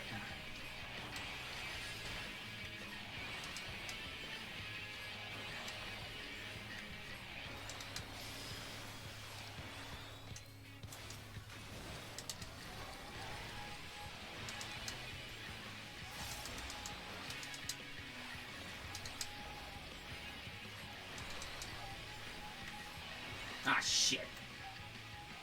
Ah! Nope, I'm dead.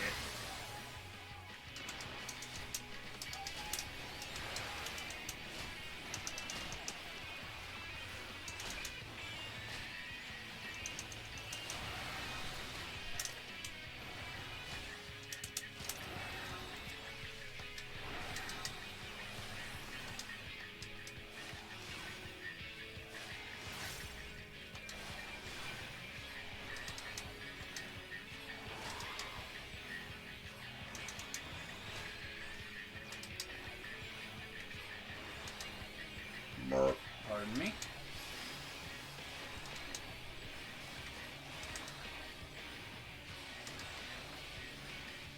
Well, I burped. huh? I didn't hear anything. Don't worry.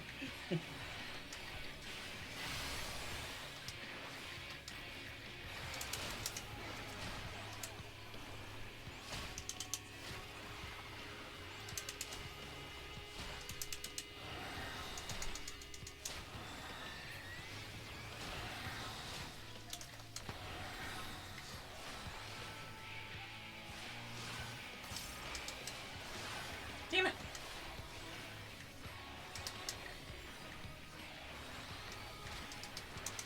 Need to get my stacks of, oh, man. This boss makes it really hard to get, Adder Sting for Sage.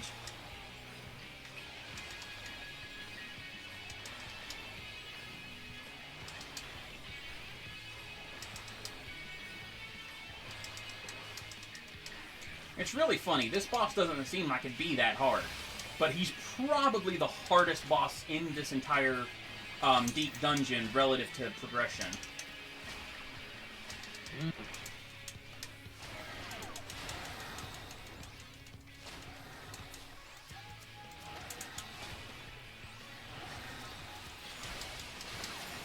What the hell, game?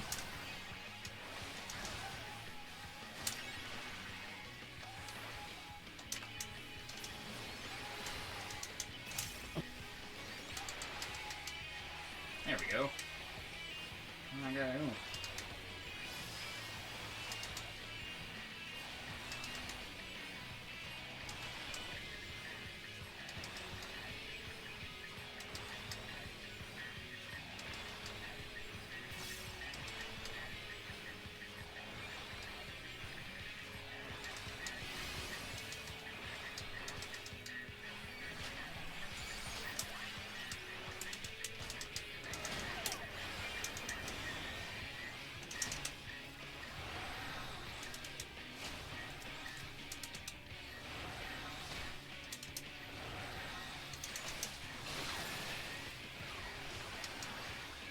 Sweet mother of God.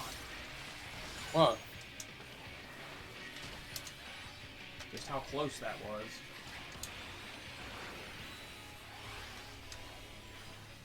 Ah, shit, I didn't mean to use Psyche just yet. Oh man, I'm starting to make too many mistakes. Don't worry about it. Don't fret it. Just it happened.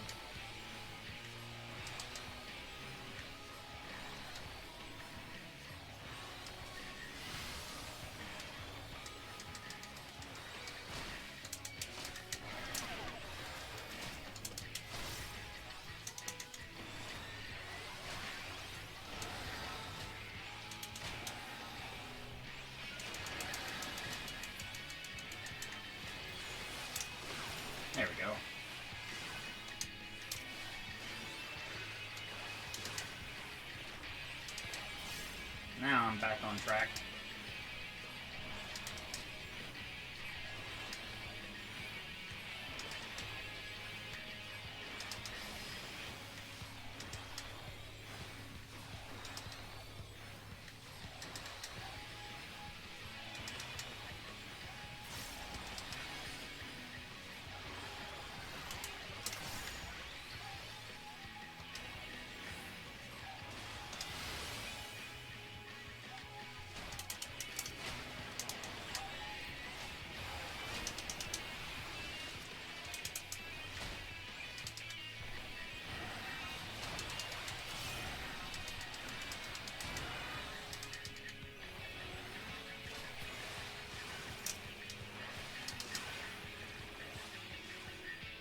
Don't you trust me?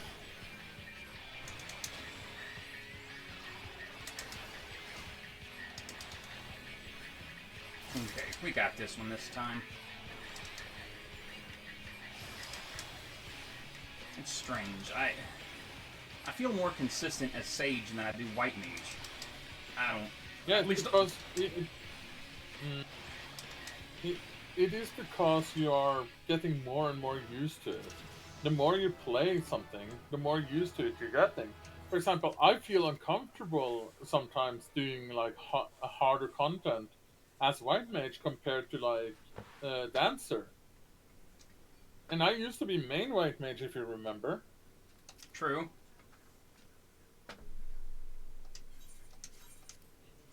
No, no, no. I want to change my glamour.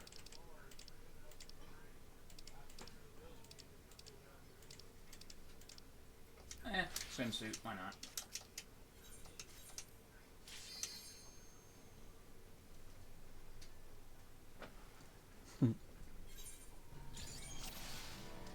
See my kitties over there? Oh. There they go.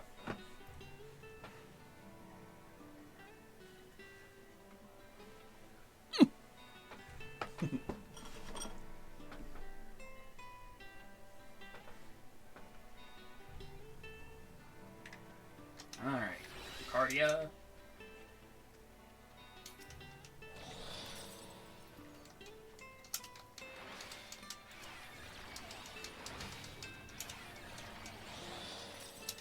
Yeah, but the weird thing is, like I said though, I love my White Mage, I really do, but sometimes I feel like I'm better off playing Sage or Astrologian, because with my White Mage, well, at least outside of party content anyway, I feel like I don't know, like, I just don't feel like I jive with White Mage sometimes. It's weird. No, you know, I feel you. I'm the same way, Sam. And Like, sometimes our tastes just changes. Like, yeah. In party content, I prefer my White Mage, don't get me wrong, but it sometimes feels like I just do better overall as Sage. I don't know why. It just sometimes feels like I'm not doing something right on White Mage or something. mm-hmm. No, I feel ya.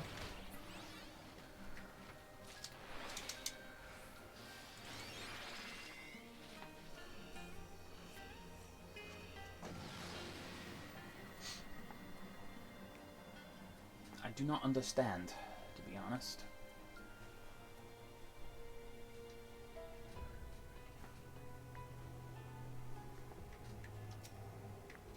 But it is what it is, I suppose.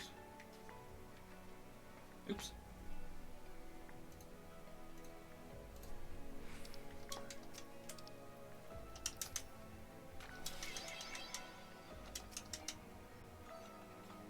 Oh, a devotion. Ah, alright.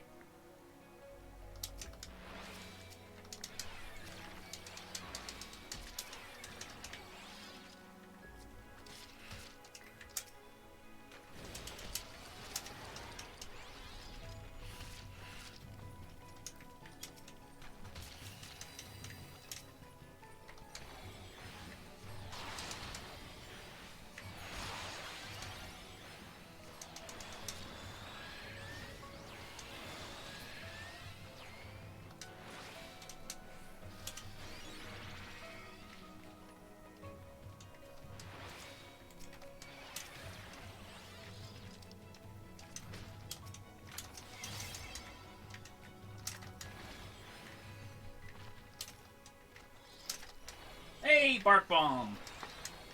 Woohoo!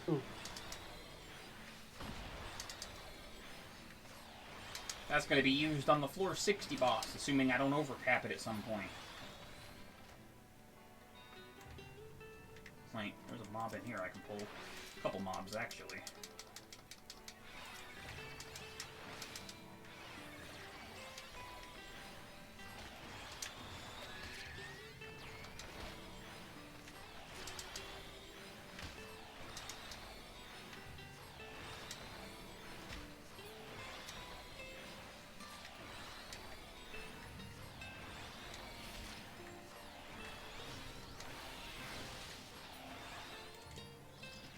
Oh, I hate it when I get the Cairn of Return open before the Pylon of Passage or whatever it's called.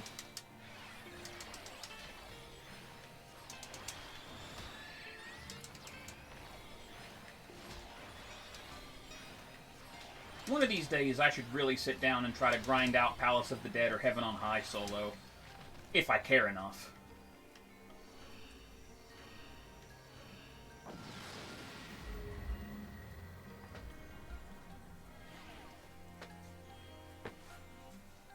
And I don't really know how much I really care when it comes to that, you know?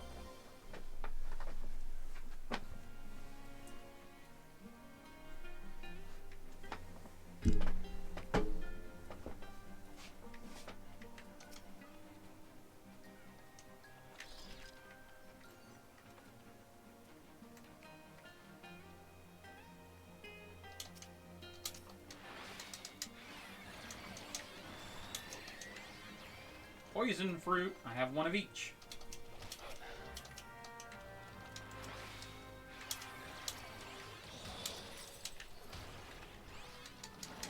Oh, innervation. Good job, me.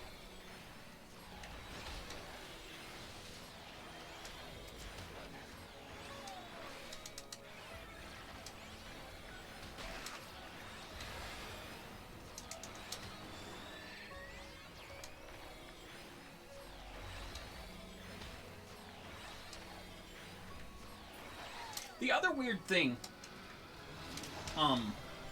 between White Mage and Scalp Sage for me, is if you look me up on the one website, usually you'll usually see that my healing numbers are higher on my Sage than they are on my White Mage, which is strange. But then my percentages are lower. You know what I mean? Like, if let's say for example I heal, we'll say 15k total. Or like 15 HPS. 15k HPS, right? Healing per second. Whatever you want to call it. Or 20k HPS. On Sage, that'll be like 60th percentile or whatever. But then if I heal, we'll say 12,000 HPS on White Mage, that's like 80th percentile? What? You know what I mean?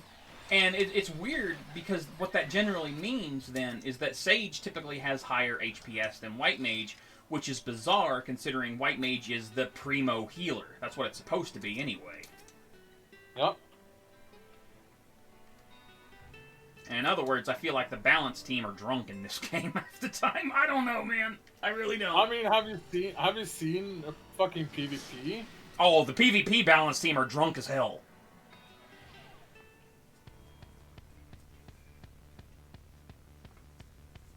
Not that I could do better, mind you, but still.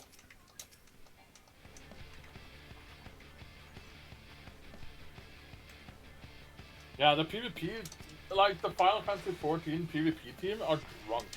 Like, they must have been snorting some serious, like some serious socks or something. Some really good ish, I'll tell you that. Yeah.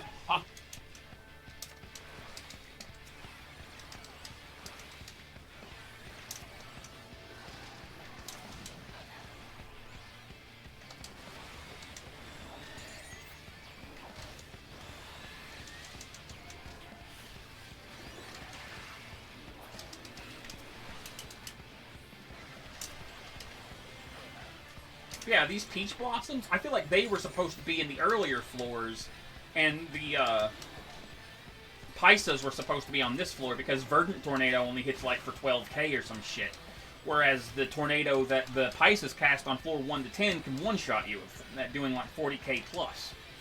So it's either, it feels like either the mob placement there was switched somehow, or the damage numbers are reversed for those two moves. I don't know. Maybe it's intentional. What do I know?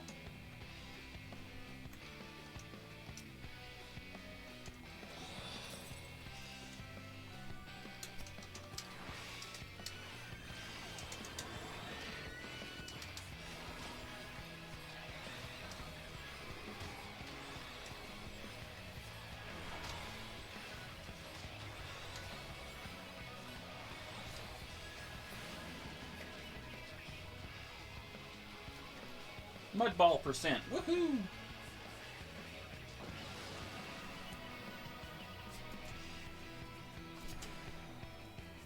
Hey.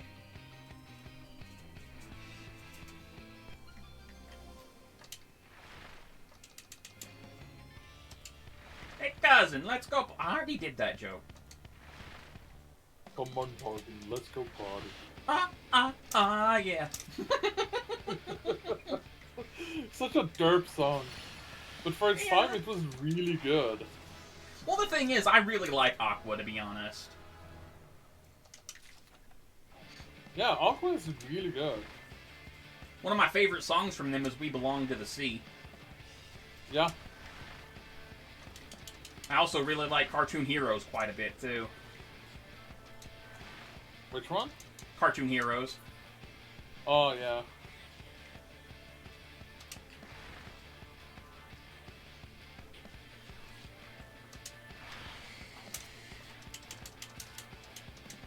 Oh, oops. I didn't realize I was holding down both shoulders there. Anyway, I did it again. There we go.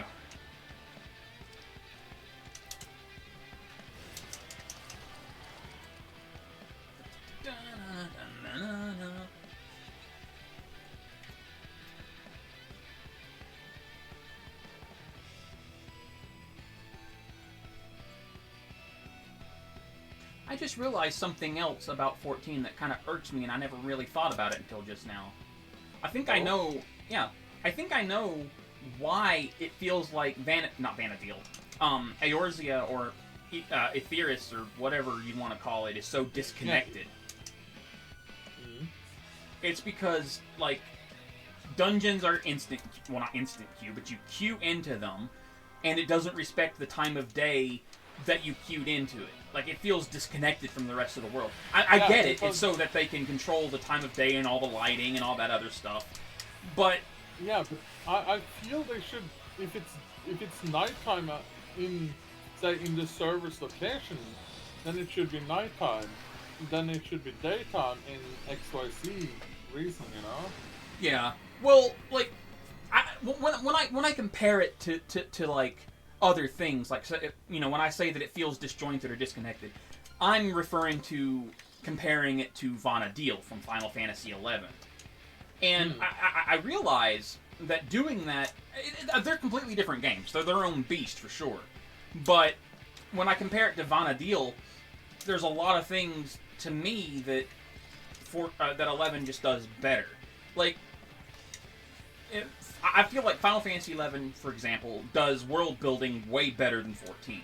Like, when you're playing in Vanadil, you feel like you're in a world. But in Final Fantasy XIV, you feel like you're in a playground. I in a way. feel like parts of 14 has lost some of its identity over the time. And I think that's what Yoshi P sort of wants to rebuild on. So I don't see a complete, like, rebrand of everything. Yeah. Don't get me wrong, I still love 14, despite, you know, some of my complaints about it, or I do as well. perks or whatever. But... Like, despite everything, I fucking love 14. Yeah. But, like, one of the bigger complaints that I see from the community for 14 is that everything feels the same, air quotes. And I kind of get it from an aesthetic choice, or from an aesthetic standpoint. So, like, every time, for example, you run floor 1 to 10 in Pilgrim's Traverse, it's always going to be the same time of day. Every time you run 11 to 20, it's going to be the same time of day, no matter what. You know? And that makes it feel disconnected, and that also makes it feel the same. Air quotes. You know what I mean? They also say that the jobs play the same. No, they don't. They're very, very different, even if you put your buttons in similar locations, but I get what they're saying. It's not so much that they play differently, it's that they all have the same kind of, not flow, but the same kind of, I guess, sauce, you could say, to them. Like, you know that most jobs you're going to be hitting 1, 2, 3. 1, 2, 3. Some might hit a 4, 5, 6, but you're going to be 1, 2, 3. 1, 2, 3. You know. And like, that, I don't really see that as a problem myself. I really don't. I don't mind the job homogenization so much. I do, but I don't. It's hard to explain what I mean there. But I can kind of understand it. But then, like, when you look at something like Final Fantasy XI, you know, and how they have mobs that spawn only at certain times of day and stuff like that. Yeah, that's archaic and shit like that, but it also improves the world building. You know, I'm not talking about the problems that 11 has. Don't get me wrong. 11 has problems, but at least in the world, at least in the world building department, Final Fantasy 11 is spot fucking on. Like, I love my time in Vanadil whenever I get to visit again. You know, but when it but there's a lot of stuff in 11 that's better now than it was back in the day, for sure. Like getting around and stuff like that. But, you know, like, the biggest problem with 11 is, like, camping notorious monsters. Because some of them have absurd respawn times. Like, we're talking multiple real-life days respawn timers. Like, fucking... Well, it's better now. Like, King Behemoth is an example. Now you just trade a savory shank to the fucking spawn point in Behemoth's Dominion. But used to, he had a 72-hour respawn window. That's 72 real-life hours, mind you. And you had to kill normal Behemoth, who himself had a 3-day respawn window. And you had to hope, then, that King Behemoth would spawn in. Or something like that. Or was it like Nidhogg, where sometimes King Behemoth would spawn instead of Behemoth? But either way, 72-hour real-life respawn window. I mean, that's ridiculous. And that was just to even open the window. Because then, it could be anywhere between 10 to 20 hours before it would spawn in, spawn after that. And that was pretty bad. Yeah. You know. Yeah, no, I get you. But, like I said, it's better now for a lot of the more widely camped NMs or whatever. But I still say that in terms of world building, 11 did it better. But I could also be using rose-tinted glasses as well. Because 11 was never user-friendly. It's better now than it was, but of course after 20 years you would expect it to be. Yeah. Hey, Sari. Yo.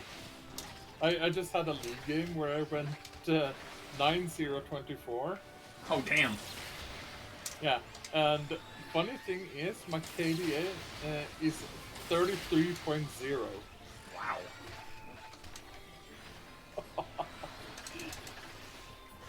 Wait, wouldn't it be higher than that?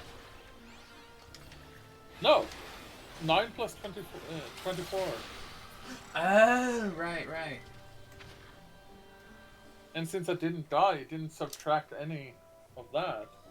Yeah, I forgot that that's how League does KDA. But that's pretty good, though.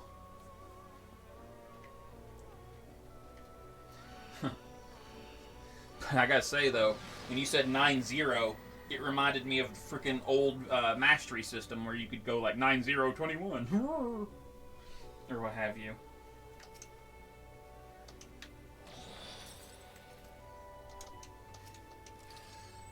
But yeah. Part of me wants to try League of Legends again, but another part of me is like, fuck that. You know.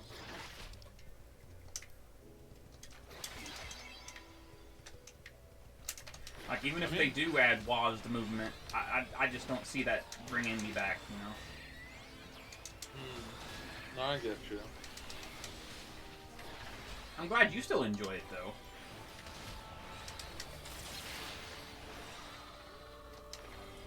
Like, I feel like some people are a little too hard on League of Legends. Like, they say, oh, it's a shitty game because of its control scheme and all that other shit. And, you know, that's fine if that's their opinion, but at the same time, I mean, you can't really say that it's a shit game because of how many people play it. You know, obviously it's not a shit game, it's just you might not like it. You know?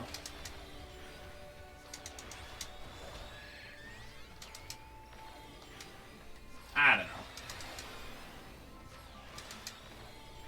But yeah, I stopped caring about League of Legends ever since they started screwing with Soraka's lore. I mean, she still plays the same, more or less. Well, I'm sure she does, but they have no artistic integrity, you know? League never really did, though.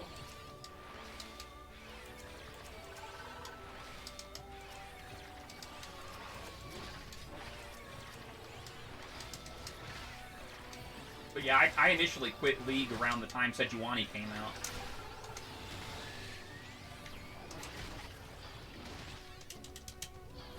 And what's really funny is overall, Sejuani's not even that good of a character, at least from what I heard at the time when she came out. Like, release Sejuani was really, really weak and underpowered or whatever.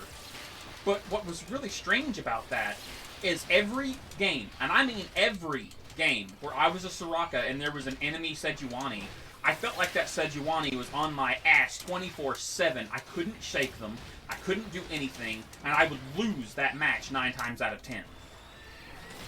So that made me really, really, really hate Sejuani, and I was like, what the hell? And then they started screwing with Soraka's lore, and I'm like, no, screw this. Because this was also around the time that Morello was still with the company, and Morello hated supports. So yeah, Morello, not sure if you're, yeah, that person is yeah, not good. Like, he hated supports. He's the reason that Sona was nerfed into oblivion there for a while.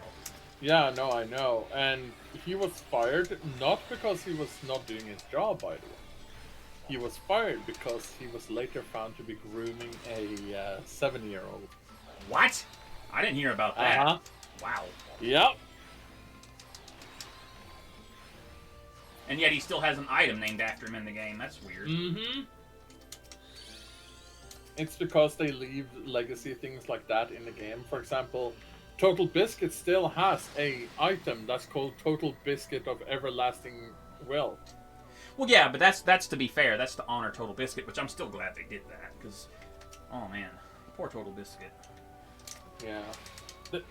What about that Xbox, like, high up HR Xbox employee who literally mocked TV's death on the day he died, only to the next day he got instantly fired and everything removed from Xbox because of it? Yep. You don't fuck with someone like Total Biscuit. Whilst people might have hated him, he was still on the fucking money all the time. He Not knew all what the he was time, doing. but... Well, yeah, he knew what he was majority. doing, sure, but... Majority of the time, he... The thing that gets me, like, I can understand hating his opinion. That's fine. But why would they hate him specifically? I don't get it. Because he was quite They hated him specifically because of his opinions, because of who he was, because he drew the masses in, and if he found a game he didn't approve of, he would go straight as how it was meant to be. He wouldn't pussyfoot around it. Yeah. Like most. Another one who used to be like that was Jim Sterling, before they became Stephanie. Well, they still do good reviews. Yeah. But they're also extreme feminists now, apparently. Yeah. Which, nothing wrong with that, as long as you're preaching for equality and not one supremacy over the other, but, you know. Yeah. Because I like to think I'm an egalitarian, but there's really not much difference between that and New Wave feminism as far as I know. but I want equality for all, regardless of race, sex, gender, creed, etc., etc. You know, like things are supposed to be. I'm the complete same thing. Because I believe that everyone should have equal rights. But then you also have those. I'm not just talking women, but I'm talking like anyone who's like, oh yeah, women should oppose men at all times because men are fucking trash and blah blah blah blah. That shit I fucking hate. Oh yeah. Well, there's some people out in the world that think women were actually happy when they didn't have the right to vote. They were actually much happier in the kitchen than they are out in, like, hard menial labor jobs. And I'm like, dude, you can't speak for all women, for one. And for two, that's fucked up. Yeah, someone we know is sadly all women superiority over men. Mm-hmm. I've gotten onto them a few times. It's like, that seems like you're being a little sexist there. Mm. And then they defend their actions about that. It's kind of like, yeah, that's kind of disgusting. Yeah, because it's like, well, history states this, and I was like, no, that doesn't matter. I get it. History's important. Come on now. Just because one side oppressed the other for years doesn't mean that people, quote-unquote, deserve to be oppressed. You know? Did you know that women in Japan, in marriages and so on, are actually the ones that handle the money and handle literally every day-to-day item? Not because it's like required of them.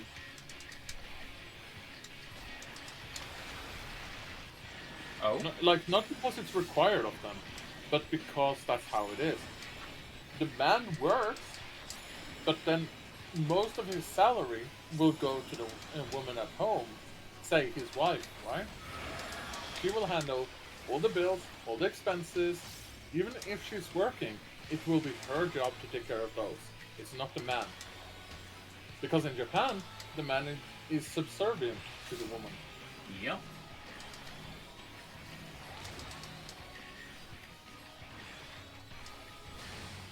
But that's also steeped in tradition more than anything. And Japan is nothing but traditional. And then is nothing if not traditional. I misspoke there. Or rather, I started to misspeak. Well, they're getting more and more lenient on the whole traditions now.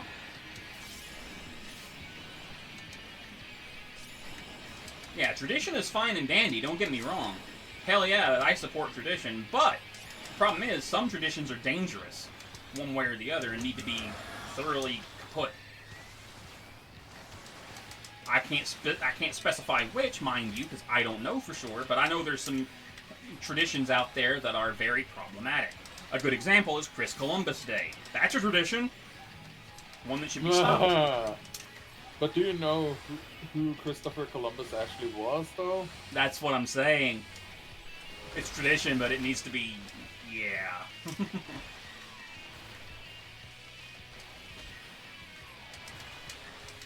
But what I want to know, though, is how are people figuring this out now? Or is it something that they've always known and they just figured now it's a good time to release that information? Because, like, we paint Chris Columbus as, like, this like, amazing explorer or whatever. But in reality, he was just a slave driver. He wanted to enslave the islanders rather than... one of the biggest slave drivers. Yeah. He was and he held slaves, too. Yeah, but I mean, the reason we praise him is because of his exploration of the New World, quote-unquote. Yeah, which he didn't even really do anyway. Because he stumbled upon America... and called it, like, thought it was in India, and hence why we call Native Americans Indians even today, even though that's really wrong to do. But they are Native Americans. Precisely. And also, you guys who call yourselves Americans aren't technically Americans. You are descendants of Brits. Well, I am a Native American, actually. Like, I have Native American blood in me. My mom is more, obviously, than I am, but her mom was even more than her. Like, we have actual Native American blood in us. But, yeah. More than anything, we would be Melungeon, I do believe. But yeah, you're right. Most Americans do have ancestry dating back to Britain. You know? Yep.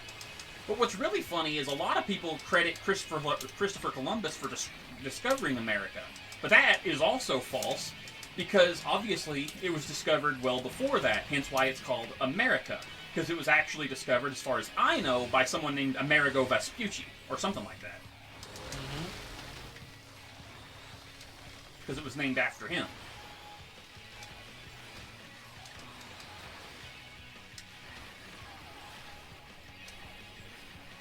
But I'm not a history expert or anything. Like, I don't really care about history at all. Well, I shouldn't say it like that, but like, you know what I mean. It doesn't really interest me. But like, it is good to know. No, it's good to know. Don't get me wrong. It's really good to know.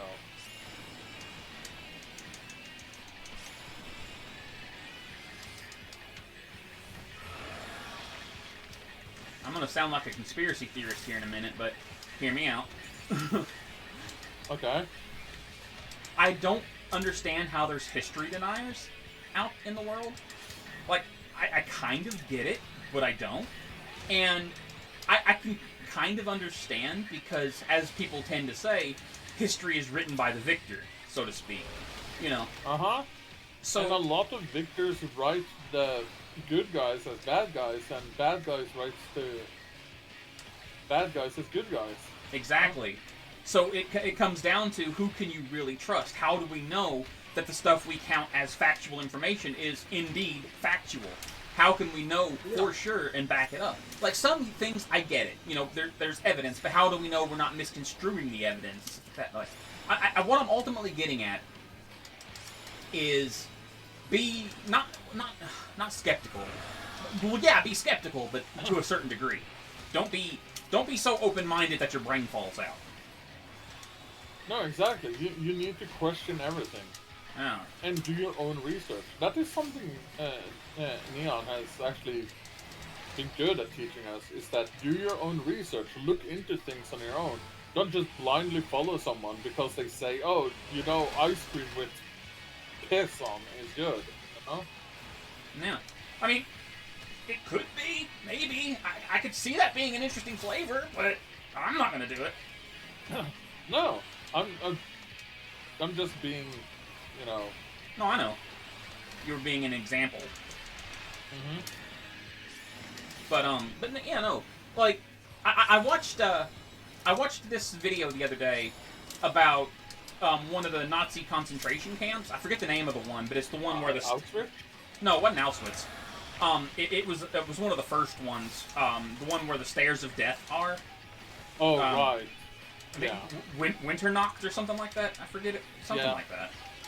Yeah. Anyway, I was watching this video about it, and about how cruel these Nazis were, and all this other stuff during stuff in that concentration camp, which was verified by people who actually survived that encounter from that concentration camp. It was essentially a slave camp, literally. And I was reading some of the comments in that video, and that was a big mistake. Because there were so many people saying, huh, imagine thinking this actually happened 80 years ago, And I'm like, what the fuck? Like, why is there so much history denial now? Oh wait, people are still flat earthers. Uh-huh. But it's not just that they're flat earthers, sorry. It's also more that they are in denial because of how pragmatism and people who are like a certain someone in power currently, Yes. are fucking up the history because they're denying information, they're denying lore, they're denying actual factual information. Because we're in a post-truth society at the moment. Mm-hmm.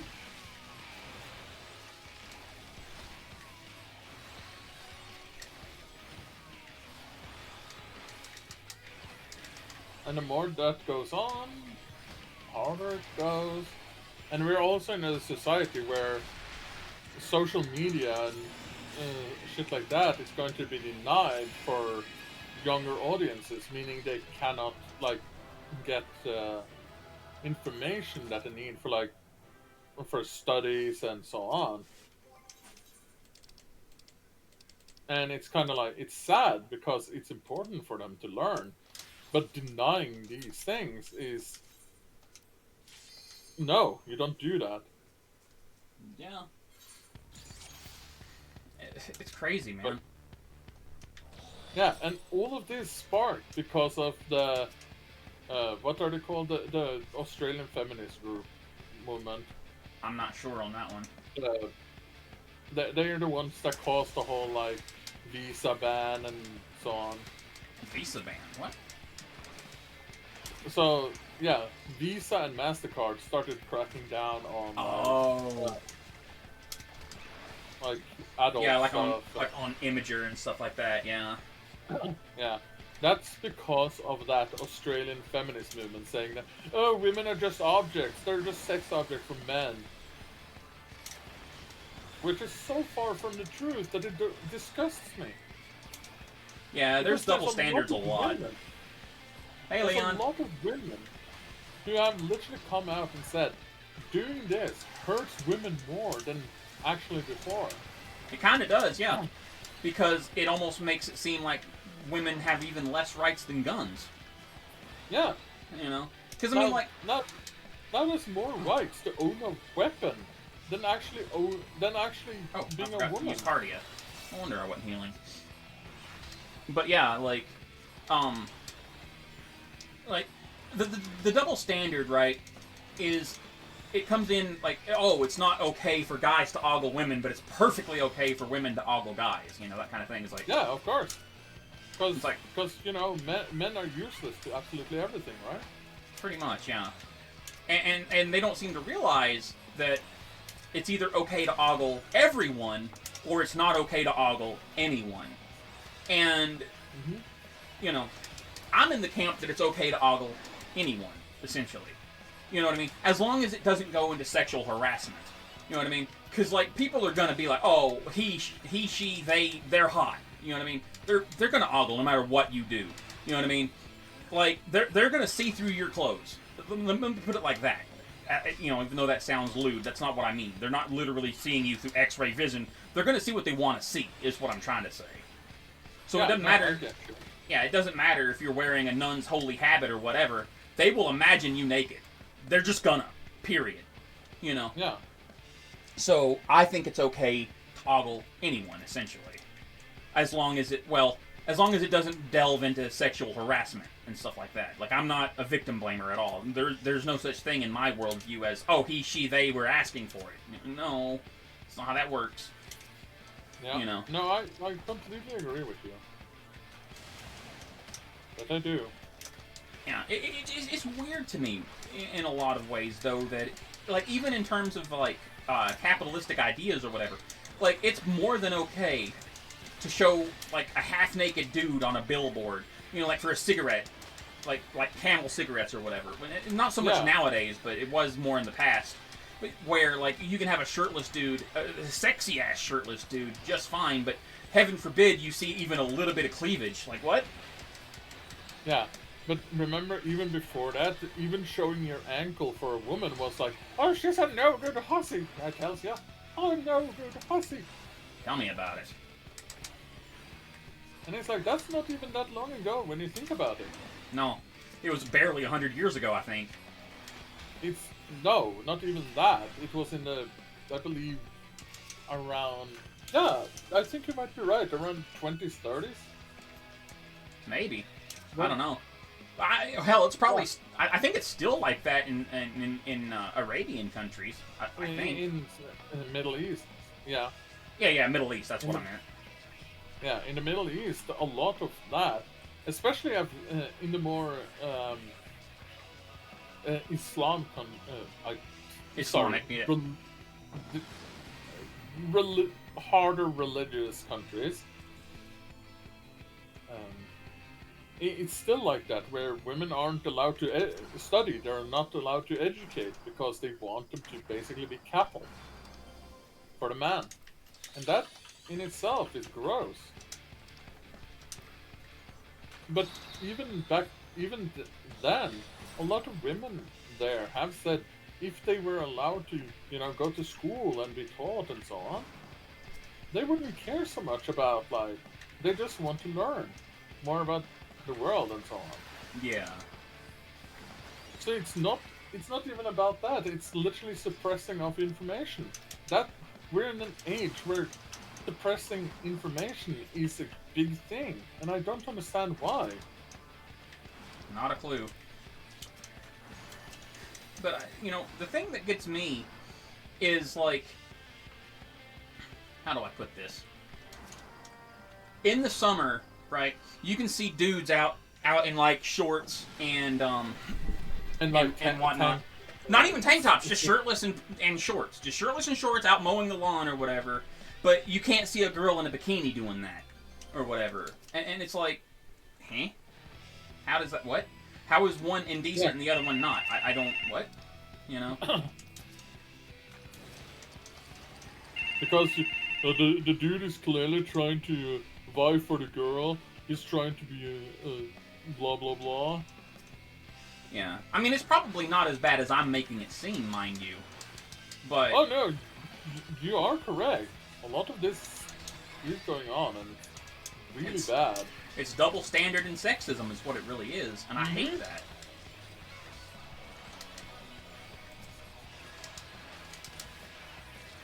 It is, but sadly. But then the other thing, and this really irks me a lot. I've had to get on to my dad about this a couple times, but I hate it when people try to say, "Oh, XYZ was asking for it." It's like, and by it I mean the hard R word, let's say.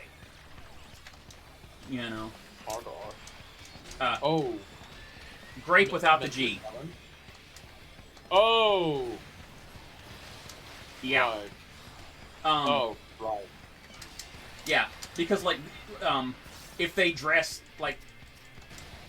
slutty, we'll say. That has nothing to do with it, and that's been disproven. No, I know, but people will say, "Oh, they were asking for it for dressing like this," and it's just or dressing like that, and they're like, "No, they should be allowed to dress however the hell they want." But the thing is, and this goes back to what I was saying before about they will see you however they want to see you. You could be wearing the most conservative outfit on the planet, and that might actually make them want to do it even more. Because they're when I was younger, I actually had a conversation with a woman who enjoyed, the finer kind of works, if you get what I mean. The what now? A streetwalker. Ah, okay. Yeah. And a woman of the night, let's say. Yes. At the time, I was 16, 17.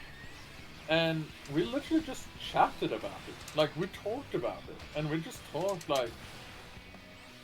her parents were extremely religious. To the point where she went to church, Saturday and Sundays and Sunday school, including, church camp and so on.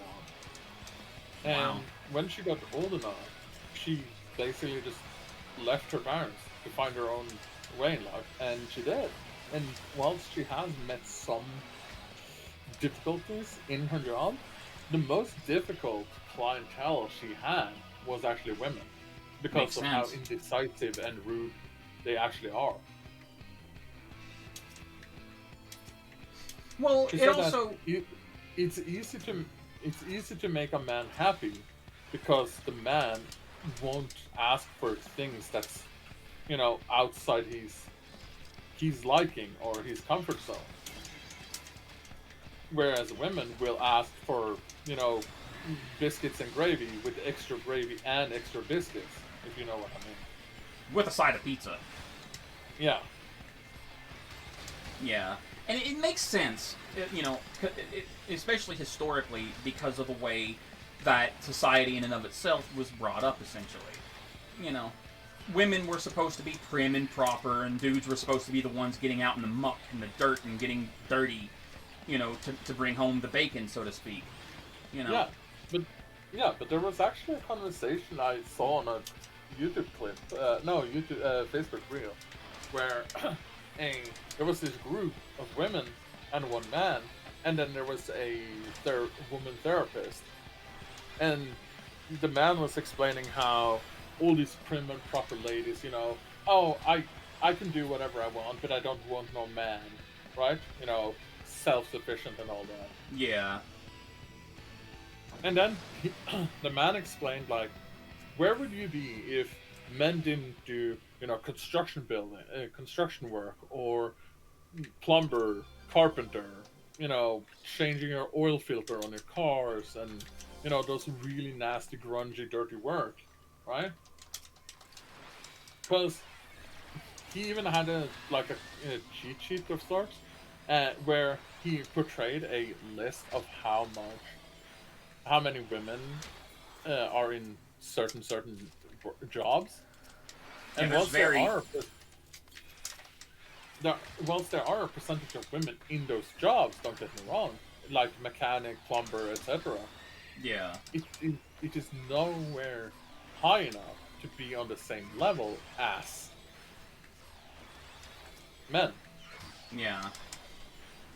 And like, oh man, heaven for, like, we have to, we still trying to sort out the gender equality whole thing, so it gets a whole new ball game when you're trying to, mix in trans stuff too. And I think that's where so many people get confused, because we're still trying to find equality between men and women, and now we've got, the trans argument as well, which I personally believe they deserve equal rights as well, and some people don't, because trans men are men and trans women are women, and I agree with that. But it gets confusing because, But you got to remember, it's also like this. Trans men are men, trans women are women. Exactly. Yeah. But we are, like, asked to, as part of our training, to go to, like, a women's bathroom, etc., etc. And they're trying to make And that you shit can't illegal.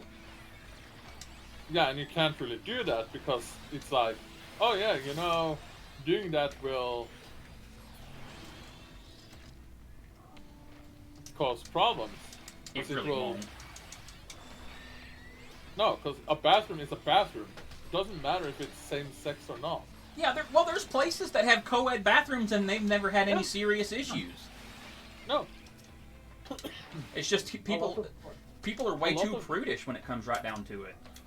Yeah, because a toilet is a toilet. It's not a magical fairy tale land of, like, happiness and fucking rainbows, and a men's toilet is just hard ass, like, rock and roll and just cigarette smoke everywhere.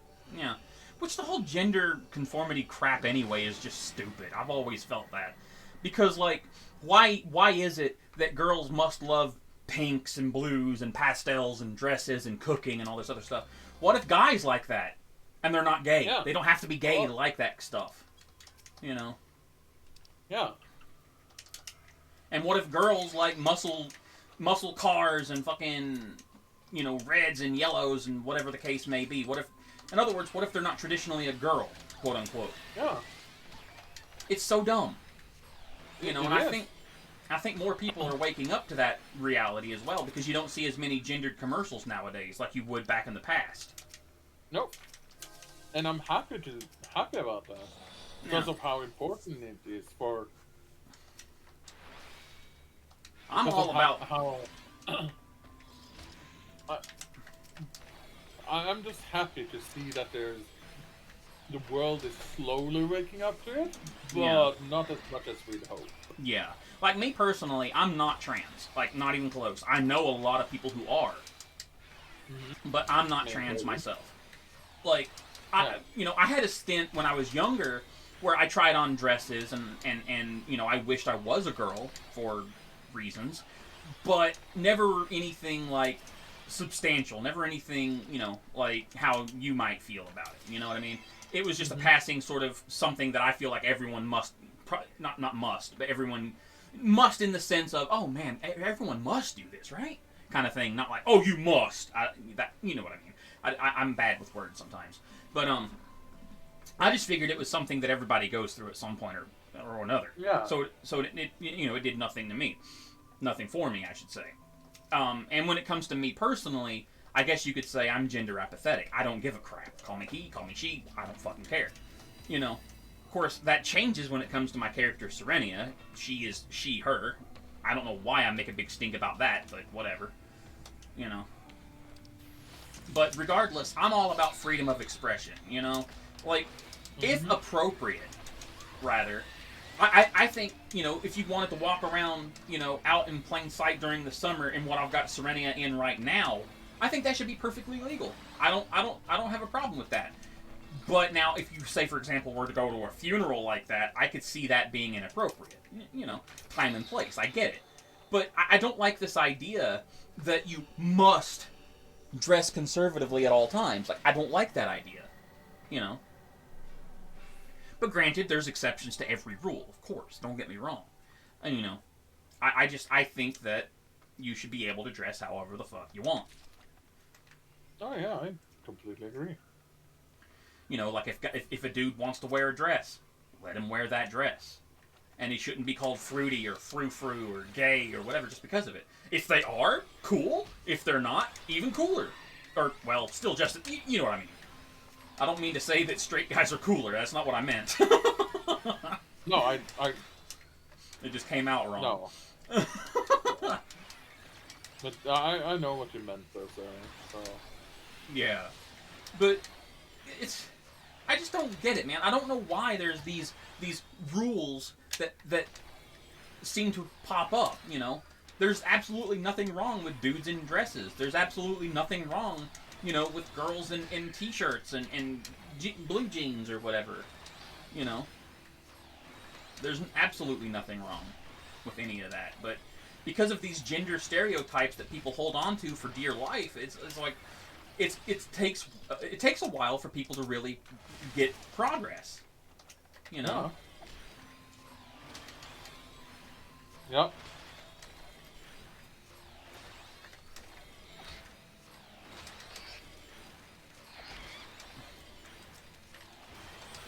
And I don't know, man. You know, I gotta say, it confuses me to no end that a lot of religious people are sexist. You know what I mean?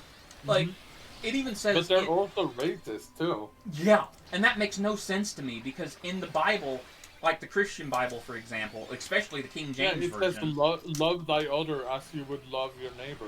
Exactly. It pretty much states that all men are created equal. And that, you know, men, that means women as well. Yeah. You know? But what's really funny, too, is the Bible itself has a double standard. And I think that's where a lot of the sexism stems from. Because I think it says something along the lines of, like, women shall not preach or shall not, you know, or something like that. Like, when in service, women aren't even allowed to speak or something like that. I'm not, like, an expert on that kind of stuff, but that's what I remember hearing. And it really paints women as property rather than a human being. Yeah. So, I don't know, man. That right there, religion probably is a big factor of where a lot of the sexism comes from. You know, because, like, Yeah. I can't imagine... It's got to come from somewhere, you know? Because I can't imagine, you know, the proto-human or whatever we want to call it, the missing link or whatever, you know, what we evolved from, the great that was before us, and by us I mean humans. Yeah, I can't imagine them waking up one day and being like, men are superior to women, or whatever. I can't imagine that. No, You know? neither can I. It baffles me. You know, and like, why is it such a taboo if a woman wants to be a car mechanic or any other job that is traditionally male? You know, male-focused or male-centric or whatever. What I really want, I think, at the end of the day, I want a meritocracy. I don't give a crap if you're a man, woman, or... Well, I care if you're a child, but that's not... I almost said man, woman, or child, but I was meaning man, woman, or creed. You know, I don't really care. Man, woman, somewhere in between, you know, kind of thing is what I was trying to say, but it came out wrong, again. But yeah, like, I want the best person for the job. I don't care if they're black. I don't care if they're Asian. I don't care if they're Indian. I don't care. You know, if they're the best person for the job, then they are the best person for the job. Like, I would much rather have someone with the proper skills rather than someone who got grandfathered in or whatever just for some equality initiative or whatever, like affirmative action. Sounds great on paper, but in practice it's just sexism 2.0 or racism 2.0. Yeah, more or less.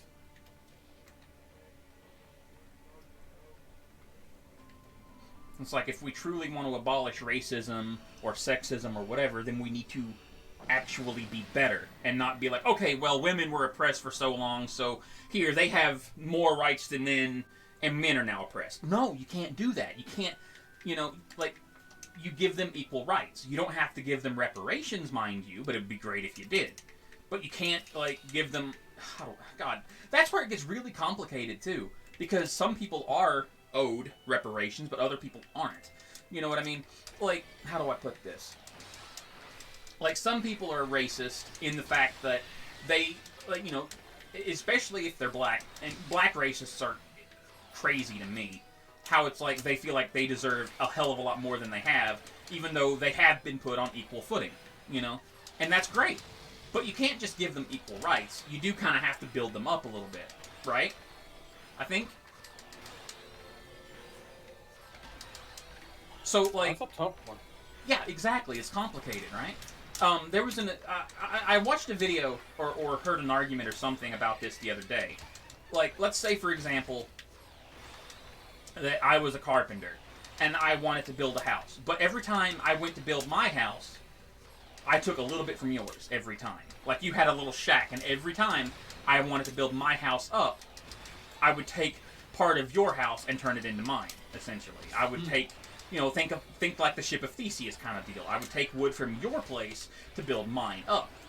And over the years of doing that, and you keep rebuilding your shack or whatever, and after years of doing that, it's going to look like my house is huge and yours is still desolate. So obviously, what I should do is not only give you equal rights, I should then tear down some of my house and build up yours at that point. And I can understand that. I do. But there's a limit to that as well, because you want equality, proper equality. You don't necessarily want, a white person to be shunned or whatever just because of some initiative to balance the scale, so to speak. You want people to be on equal footing more than anything. And that doesn't mean, you should it doesn't mean you should do a 70-30, it means you should do a 50-50.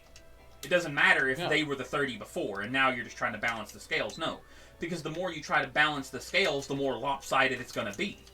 It's going to be lopsided in the other direction now. We need to figure out both how to build up the people who were oppressed while not oppressing anyone else. Mm-hmm. And it's a very tricky thing. It is.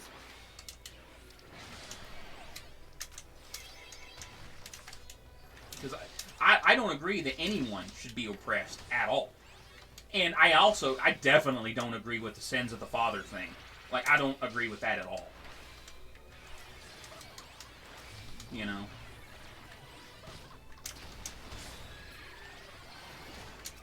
Because, how much sense does it make? Let's say, for example, my great-great-great-great-grandpappy was a slave owner, right? That doesn't mean that I owe the family of those slaves anything. Because I'm not the one that did it. All I can try to do is, make sure that you have equal rights and fight for you. Essentially, that's all I can do. I don't owe you anything, though. When it comes right down to it. But that's the problem. People think that I do owe them something because, your ancestors did this. Your ancestors did X, Y, Z. And I'm like, that's them for it, not me. you know? And it's like, yeah, I get it, it sucked, but what do you want me to do about it? I'm not going to make my life miserable to make yours better, or whatever. I want your life to be better, yeah, and I'm going to try to do what I can to help you, but I'm not going to, give you everything that I own and go desolate just because of that. No, I'll help build you up, but I'm not going to bring myself down to do it, or something like that. Sounds worse than that sounds really bad the way I'm trying to phrase it, but you know what I mean. No. But it's kind of the same concept of the whole divorce thing, where why should a woman be allowed to take like 50% of everything. Yeah. I mean, I get it. They want it to be equal, like an equal separation, but sometimes it ain't gonna be like that. Like, how do I put this? A good example is, why should the woman get custody of the kid 90% of the time? You know? The father had just as much right to the kid as anything else, as long as he didn't waive said rights or whatever. And the father might actually be the better, the better parent for the kid. It all depends on certain situations, but the thing is, historically, the woman gets the kid, regardless. And I don't know why. It seems like the court systems are very skewed towards women when it comes to certain things. Hey, Val. Hello. Hey, what Val. the fuck's going on? Well, we're Are you having streaming or something? Yeah, I'm streaming. I didn't even know you joined the call. Because I literally just did. What's this about court systems? Oh no, I was just talking about how if a divorce happens, right? At least in America, why is it that the woman is, well, I shouldn't say always, but most of the time the women always gets 50% of everything the man owns. You want to know why? Actually, no, that's not true. No, I know. That's misinformation. Yeah, that's why I said it's not always, but in many cases, it is like that. But we're talking about why women usually always get the kids. I could tell you the real reason. Dumbasses like to say that it's skewed towards women. No, it's not. It's because most of these men want to abandon their families anyway. That's the real reason why. Or most of them are unsuited, but then they go whining online and claiming, "Oh, they didn't make it." Like, you allowed it to happen. You didn't want to do the 50-50. But I think so. I think what Ari was trying to say with the possession thing, though, is like, it does seem in some divorces that, let's say, for example, the man bought the house. He bought a house on his own. He bought everything. He bought all the furniture and all that stuff. He bought the car. And this was before not even before he was married. It was while they were married. He's the one that bought it. Okay, that explains the reason why. That's the real reason why. Okay. Because while they were married. I misspoke there. No, even like before. The thing is, you got to realize, especially these people that want trad wives, those fucking dickheads, but they don't understand what that means. That means that they're the breadwinner and they're the ones that are putting in a lot of this. But the thing is, that means those women had no chance to garner their own, what's the word? Economic buildup. Yeah, and material possessions and stuff, because it's all in his name. So of course it's going to split like that, because she has nothing else to her name. That is the reason why. That's usually what happens most of the time, is it's in one partner's name. Because it doesn't always happen with just men. There's women that have had to go 50-50 because they're the breadwinners and all the shit's in their name. Yep. That's the biggest reason why. It has nothing to do with favoritism. Matter of fact, court favoritism usually favors men on every single fucking thing. Especially white men. And I think a lot of that needs to change. Like, I don't think there should be any bias one way or the other. But, like, this kind of goes into the conversation in some cases, I have seen where when the judge actually goes with the father, say it's a mutual, like, parental system, and the woman is the one who wants the divorce, but she also wants 100% custody of the kid. I've seen some court cases where the court actually disagrees with the woman on getting 100% of the, like, rule. Oh no, that's usually because that's a father that's actually fighting to have some custody of their kids. Yeah. That's the cases where it's like that. But what kills me, and this goes into the conversation we were actually having before, though, Vel, with, like, how do you make things properly fair? And I mean, like, properly equality, fair. like 100% right. equality. Like, there's no such thing as being completely fair. Like that's never going to happen, unfortunately, as long as we are the way we are. We're never going to have it like that, especially under the current system that we're all ruled by, which is capital. Yeah, because I was just talking about how, like, you know, if I build a house, because I'm a carpenter or whatever, but the materials that I use to build the house come from your house, right? I'm tearing down your house to build mine up bigger and bigger and bigger. After a while, it's going to look like my house is a giant mansion and yours is just a ramshackle little shack that you keep building up over time. So, you know, and eventually what my family should do at that point is like make your house bigger or something like that. Or, well, maybe not bigger, but as big as mine, you know.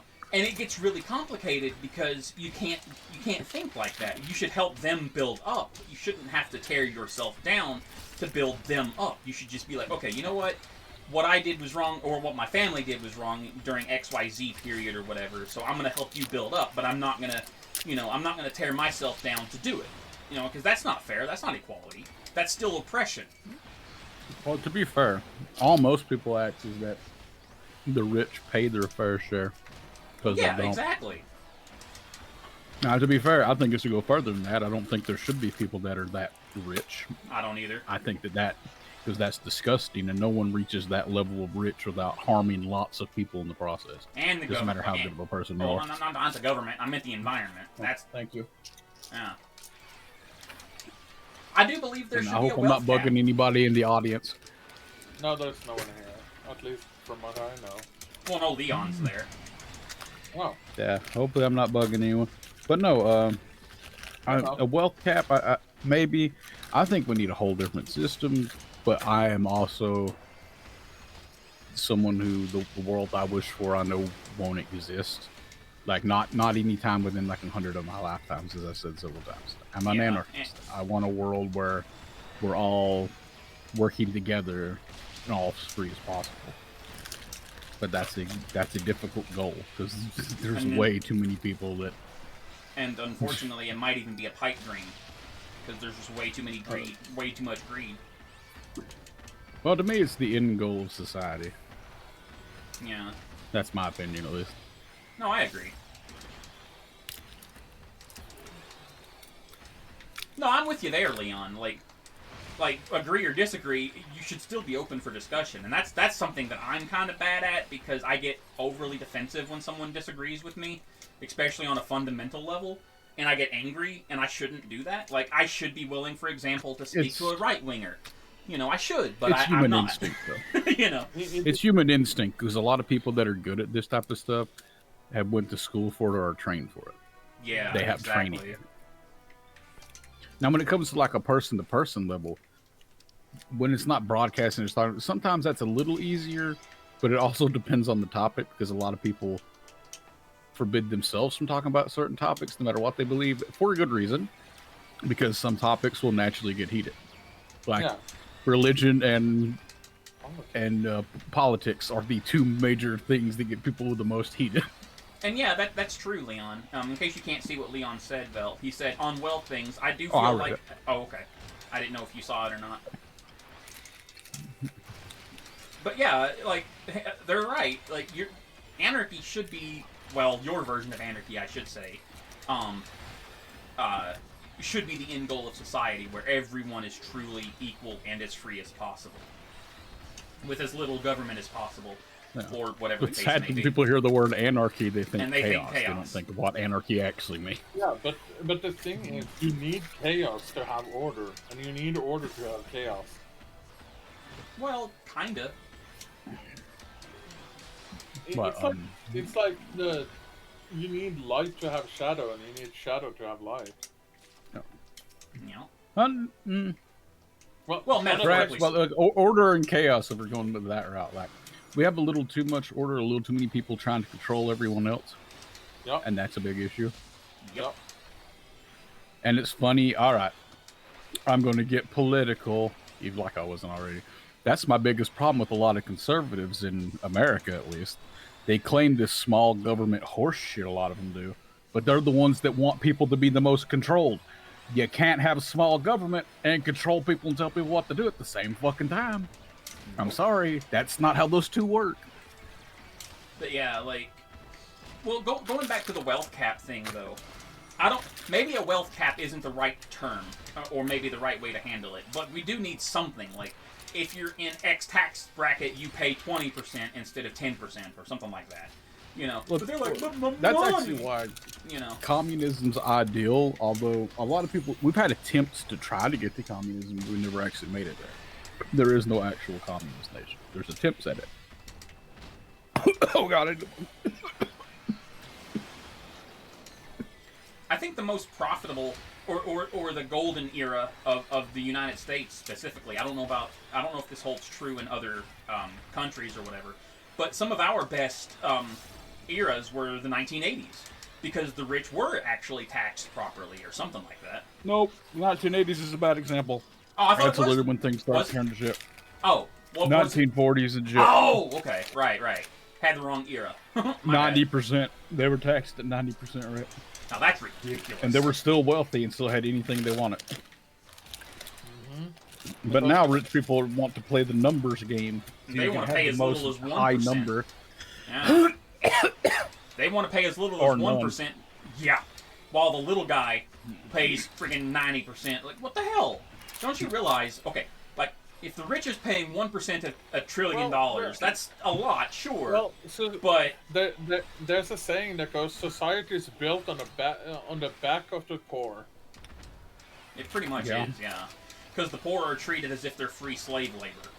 And what I want to see is I just want to see the rich pay their share. You know, I don't care if they have $5 billion or $100 trillion. I don't care as long as they pay their fair share. After the stunt that's been pulled these past few years, especially this year specifically, I want the rich to be something that I'm not allowed to say on stream or I'd get you in trouble. I'll put that. I'll just let people's imagination take it from there. Let's just say it involves a French device starting with a G and ending with guillotine. And no, it doesn't have to be that one. It could be something as simple as, like, let's take them into the woods. We'll all chop down some trees together. We'll show them how a wood chipper works. But yeah. Getting saucy already. But like, Or you ever seen a metal grinder? Those things are cool. yeah, they are. Hmm. Well, wait. I've seen a metal shredder. I don't know if I've seen a metal grinder. That's what I mean is a. Oh, okay, yeah. That's what I mean is a shredder, not a grinder. My bad. Metal grinder's a different thing. That's for sharpening edges and shit. Yeah, that's like a grinding wheel. I misspoke. Yeah. Those shredders can shred anything. Just about, yeah. Anything. They're not exactly, well, not that they can't, but they're not the best at shredding rubber. But that's because they're not really designed for that. Like old tires and stuff. They still can, but they have to run through multiple times to get them properly shredded, you know? Yeah. That's why there's, like, that's why there's lesser power shredders that are more designed for rubbers and things like that. Sorry for all the coughing, by the way, everybody. I had a weird thing of acid reflux just then. Yeah. But, like, unfortunately, I don't think there is a quote-unquote ideal solution to all of our problems. I really don't. Outside of the word that a lot of creationists and religious people and other people hate, evolution.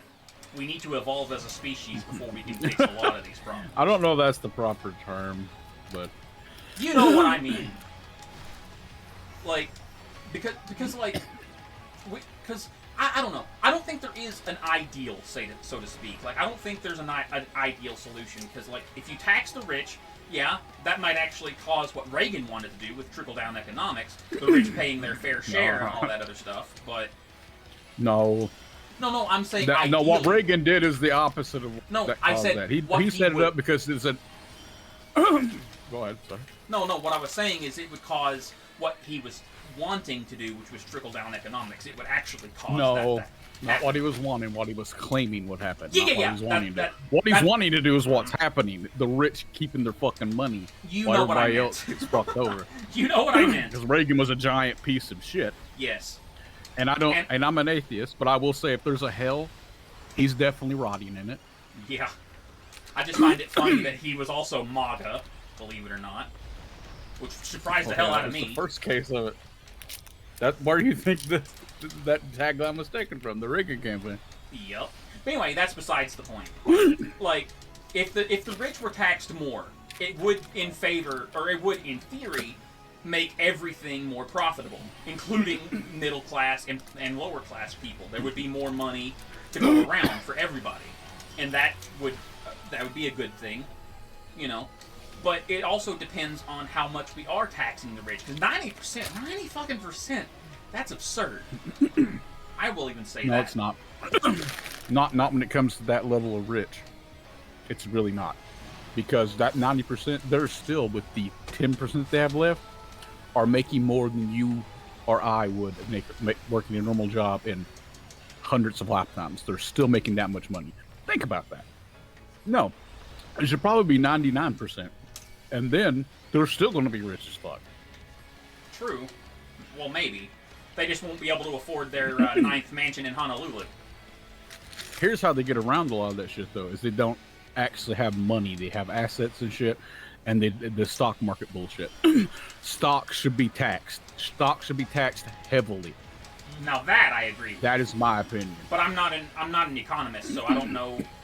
Like I don't agree fuck. on paper. I'm just straight up saying it because but that's how they skirt around the shit. Yeah.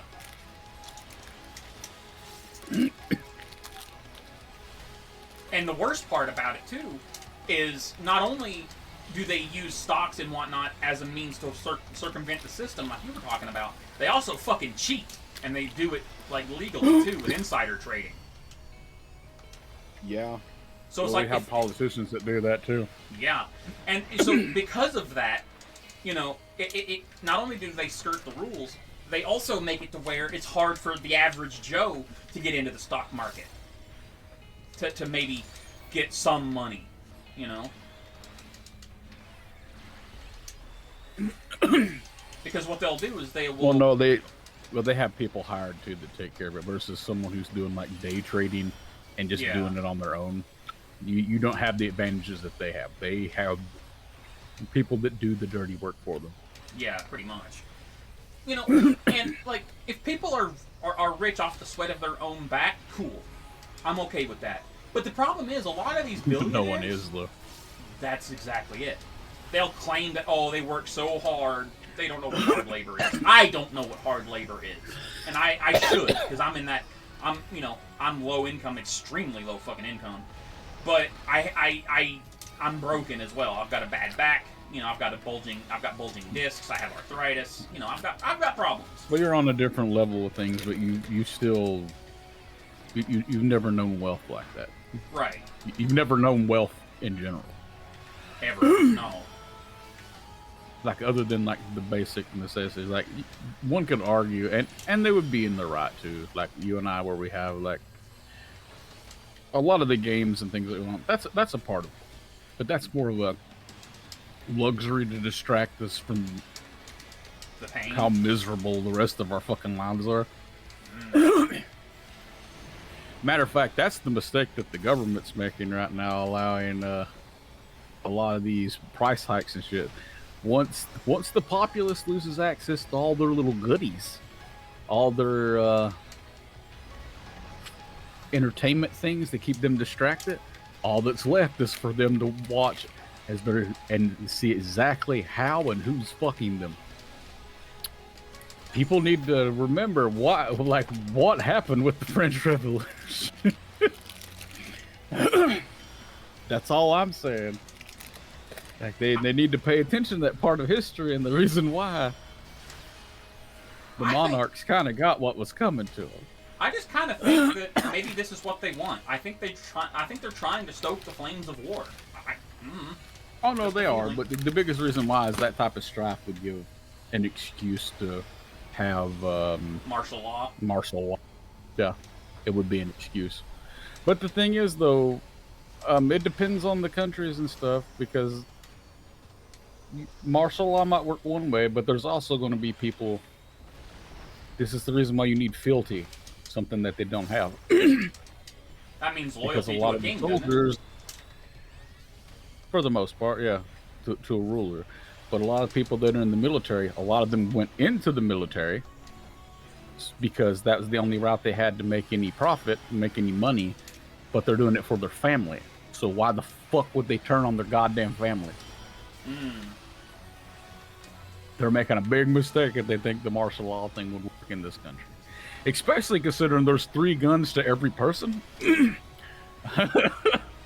That's going to equal a lot of dead people. That's all I'm saying. Possibly.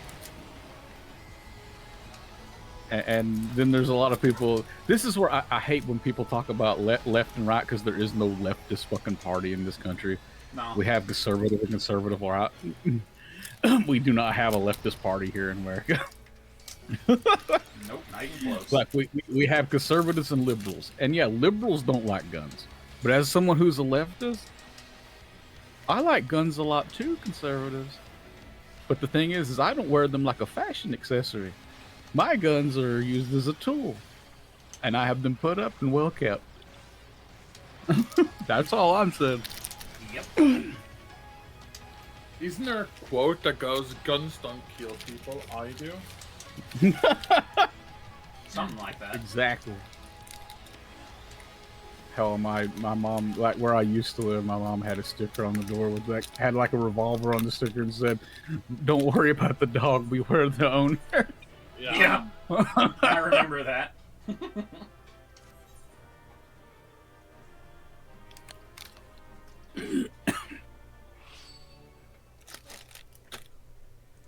Alright, time to open these sacks. No, there's good reason for we should have some gun laws though. Like even most conservatives I know that like guns agree with me. We need some gun laws that actually make some sense that will protect some people. It's the NRA that doesn't want us to have any gun laws, because that way they can sell as much shit as they want. Yep.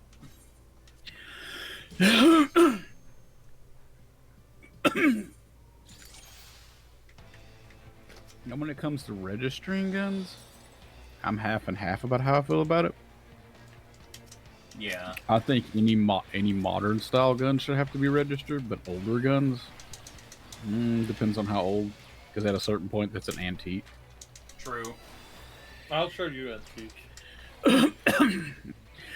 Just because it can still fire doesn't mean it's not an antique. And a lot of times when it reaches a certain level of age, people don't want to fire those anymore because it loses value.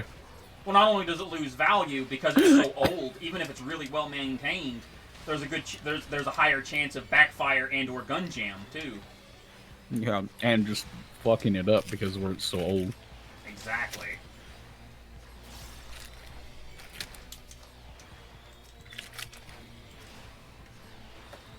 Oh, I forgot to use Guardia again.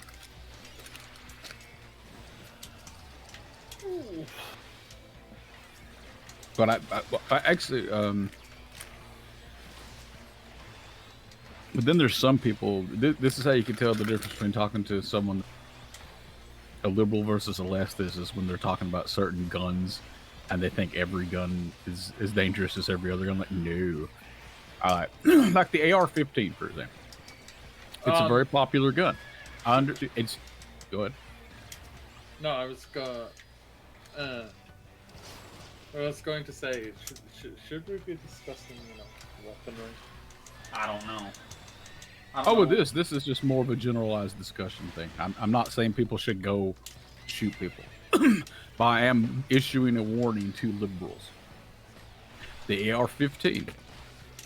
That is a gun that is highly popular amongst. That's the reason why people get such easy access to it in school shootings and all that.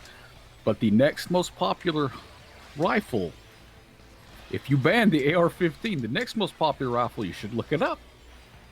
That's all I'm saying. You do not want that to be the one that people that plan on doing shootings get their hands on. Because that's a gun that can shoot through metal doors, that can down buffalo and shit. You do not want that to be the one that they're indiscriminately firing into schools, because then kids can't even have the option of hiding behind a wall. Yeah, but isn't that gun So sort be of careful hard to what get a you hold of, ask too, for. though? No, hell no. We're talking about shit like in the same category as 30-06s and shit. You know how many people own a fucking 30-06? Ah! I got knocked into a fairy trap. Lovely. And again, I showed you demonstrations of what the 30-06 can do, and that's a highly popular one as well. Oh yeah. You can shoot an through older metal gun, but- plating. It's an older gun, but it's still strong.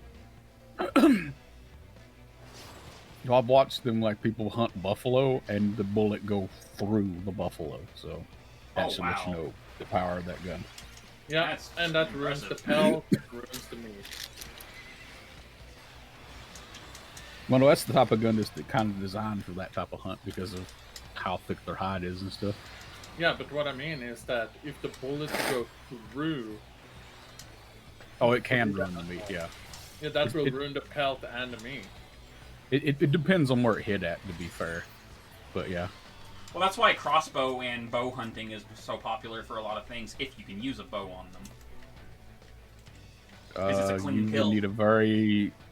Well, if you're going to hunt a buffalo with a bow, I'm not saying it's impossible. You just need a very heavy draw weight fucking bow and know how to use it.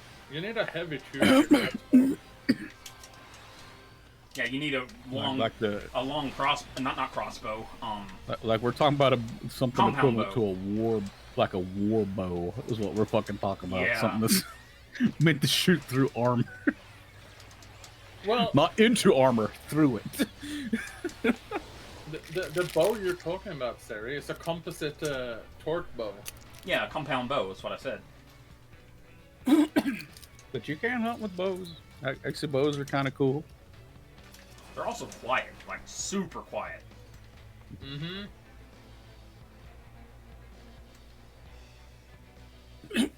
The only problem with bows is they're inherently inaccurate. Like, you have to friggin' Well, unless compensate. you are. No, the bow itself is inaccurate. What I'm saying is you have to compensate for so much shit. Less so than like a rifle, is what I'm trying to get at. Oh no, no, I agree. That's the reason why. Like, there's an old saying. I think it comes from England. When it came to like, if in your troops you wanted an expert marksman, a bowman. If you wanted to have someone who is at the best of the best, you need to start training their grandfather now. So then, like 2 generations later, you have a super efficient bowman. So yeah, pretty much saying you have to train generations ahead in order to that level back then. Oh yeah. And archers are scary with how good they are. Like when you can basically control the flop of the arrow and have it bend around shit and still hit the target, it's like, what the fuck? You're talking about someone who's literally professionally trained with a bow at that point, Sari. And Yeah. those Yeah, that's what I was are- talking about. That level of like generational, like thing.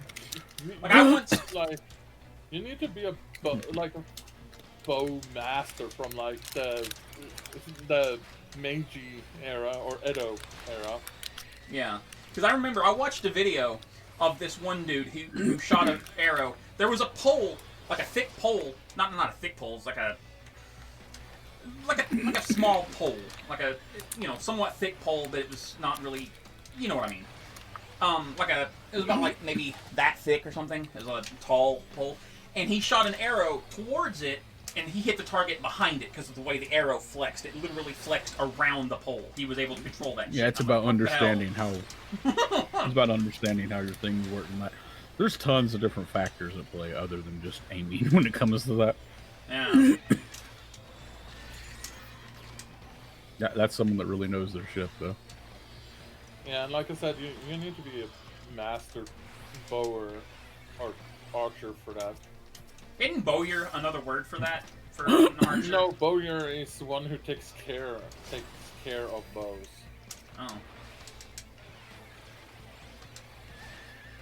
But, That's also called a Fletcher, we're getting. Because I know a Fletcher makes the arrows. Fletcher makes the arrows, yes. Yeah. Well, I showed you all those different types of arrowheads, if you remember saying. Some of them are insane. Yeah. What was that? There was one arrowhead I think you showed me where it had like forks on it, like 2 sets of forks that flipped out when it shot to grab on. It's like, what? That thing looked. That Yeah. thing looked brutal. Well, remember the one I showed you? It literally like shot through a riot shield. Yeah. that was scary. And I'm like, an arrow get that? Oh, what the hell? Made that right. Because most of those arrows, they shot in and stuck into the right shield. That one went all the way through. Yeah, I was like, goddamn. You know? I mean, granted, they don't have to be designed for arrows, because, I mean, seriously, who's out there using arrows where you're going to need a riot shield, but what the fuck? Now, for us having as awesome as bows we do now today, who we have to thank the most is the Mongolians, because they invented the composite bow. Yeah. We have the Mongolians to thank for that. Aren't, like, normal bows nowadays stronger than crossbows? But they always have been. Crossbow, what you're trading is like a mechanical thing. Yeah. Mm. Mechanical crossbows is what we have today, and they're powerful, but they don't have well, I should say crossbows are more powerful than a bow, but they The only ones that are heavy ones that require you literally use a crank to do it. Like Yeah. the normal hand crossbows are nowhere near as powerful as a bow. But like heavy ones that require you to actually crank back the fucking, because the reason why it's so powerful is you're able to put more torque into it than what you physically could with your actual hands. That's the reason why a normal bow is more powerful than a crossbow. Like your average crossbow is because if you have this arm strength, you can pull back a lot of fucking weight to it. Oh, yeah. Yep.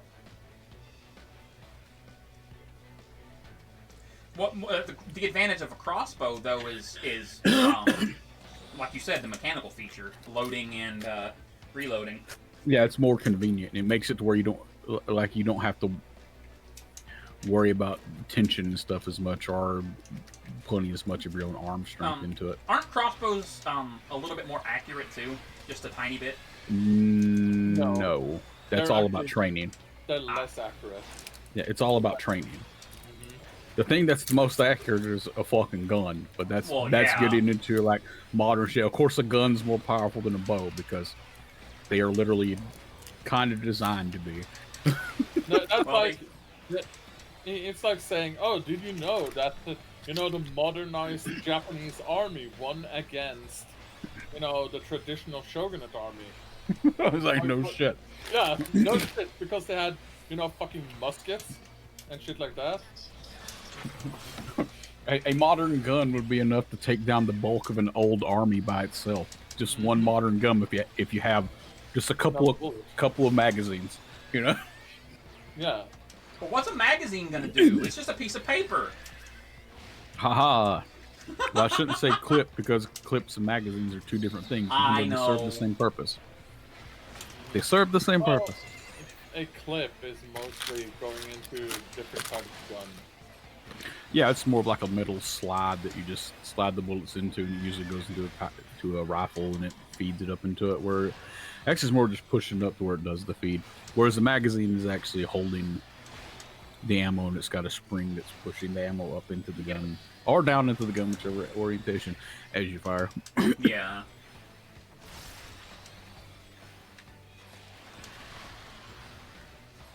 Because most older guns, magazine jam is a thing that happened a lot. Mm-hmm. And you got cartridges and all that other stuff. But no, like talking about like silence, there's things on the opposite end. Like I was talking to you before about 50 caliber rifles, anti-material rifles. They're on the opposite end of the spectrum, that they're so loud that you can't figure out where the shot's coming from. Because it's such a sonic blast, you cannot trajectory. Your ears are not going to let you know where that shot comes. That's Unless- why Good at triangulation. That's Not why with a that lot gun. of- They're that loud. That's why a lot of people who use or have fired 50 cal's anti-material rifle actually have either hearing aids to support like the noise, or to just they will literally go deaf. Yeah, but you expect Not hearing aids, something but that can. earplugs. But you expect something that's designed to shoot through a tank to be loud, You kind of expect it. I'd be scared if You it don't was expect silent. that to be silent. Well, that's the thing is, for a brief moment it is, until then sound catches up. True. Because those bullets That's go what makes it supersonic. scary.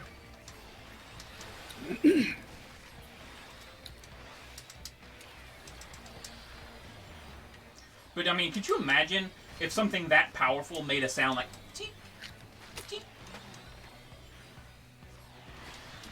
That would be funny.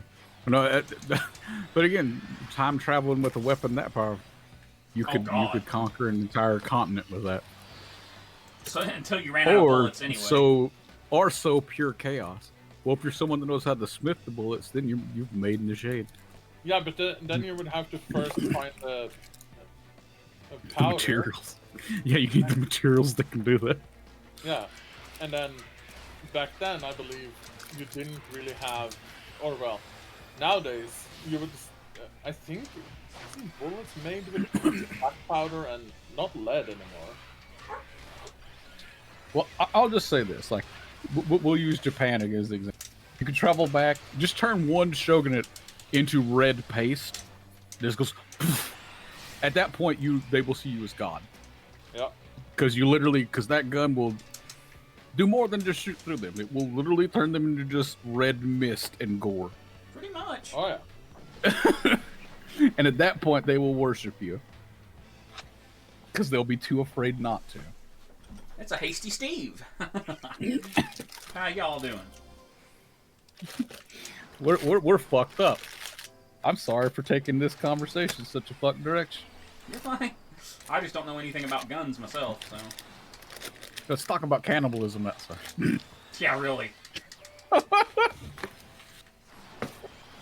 How you doing, Steve? And Leon? Yeah. Hey, everybody. Let's talk about Bagagua, our Lord and Savior. Haha! Charles! No, Ohio! I love Noah. And if anybody's watching that, we're talking about the cat. Look it up. She's amazing. It's a girl? It really is? I didn't know that. Yes. So is Ham. Well, I knew that, I think. Most of the people I watch with these cats have girl cats.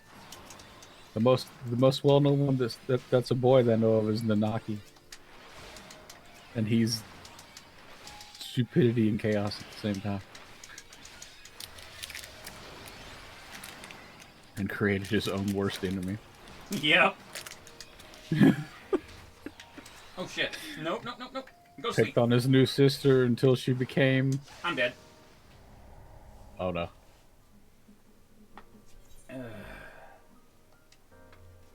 Well, it hasn't caught up with itself on my end, so I don't know what killed you. The fucker was casting Unto Dust and I didn't see it. I should have focused him and I didn't. Because I was distractimacated. Ugh. Oh, yeah, there we go. I'm sorry. It's okay. It's my fault. Ugh. God damn it. Let's talk about the good old days. And what I mean by that is nothing. There is no such thing as the good old days. That is a lie that everyone tells themselves, because those good old days are from when people had less responsibility in their lives. That's what they always say, good old days, because you were young and had no responsibilities. Pretty much. That doesn't mean the world itself was better, because it definitely wasn't. As much of a nightmare as it is today, I'd rather live in this era than live 50 years ago.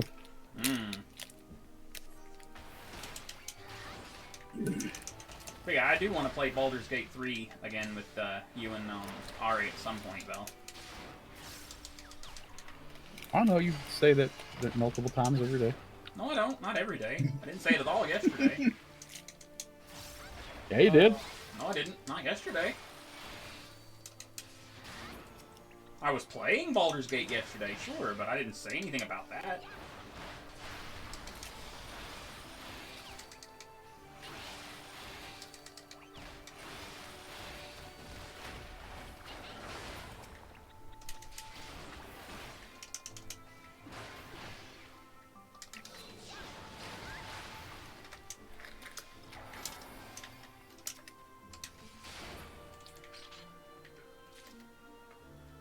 I just wish there was a way I could. I don't know. Types of games I like to play are usually either too expensive or they don't make them multiplayer in that way. I want to play some Warriors games with people, but they're usually only 2-player. Mm-hmm. And the one that is 4-player is very different and is on PS3. Oh, Strike It's a Force. Strike Force. What was it called in Japan? Multi-raid. Multi-raid, that's it. Because we never got Multi-raid 2 here, goddammit.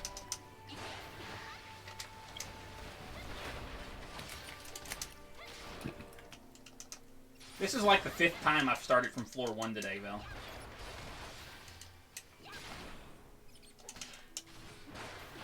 You know? And now you doing it on Warrior. Yeah, because clearly I'm cursed on healer right now. Should have went Monk. No, I should have went Mercy. Should have went Mercy.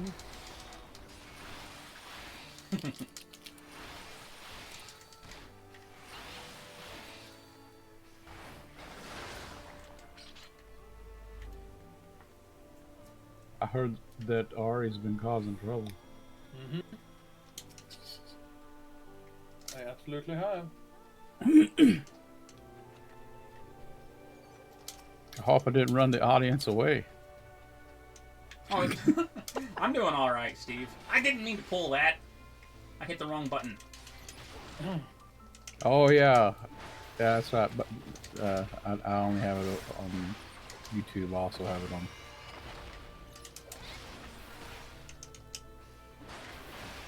Twitch as well.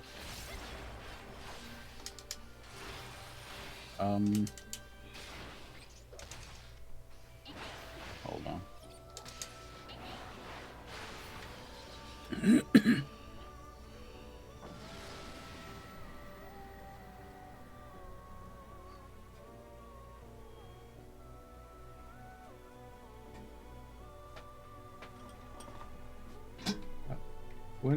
I want the Game Awards to happen so I could see all the new fucking shit.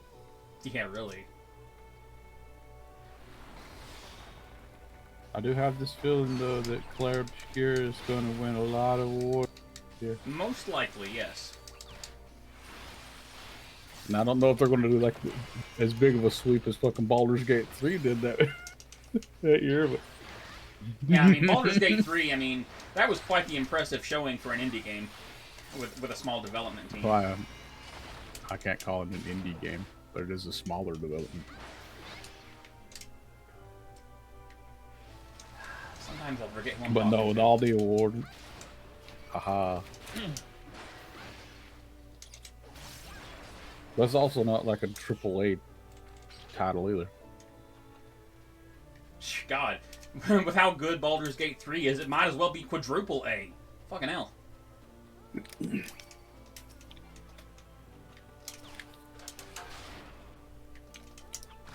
Well, you can tell it was made with a lot of care.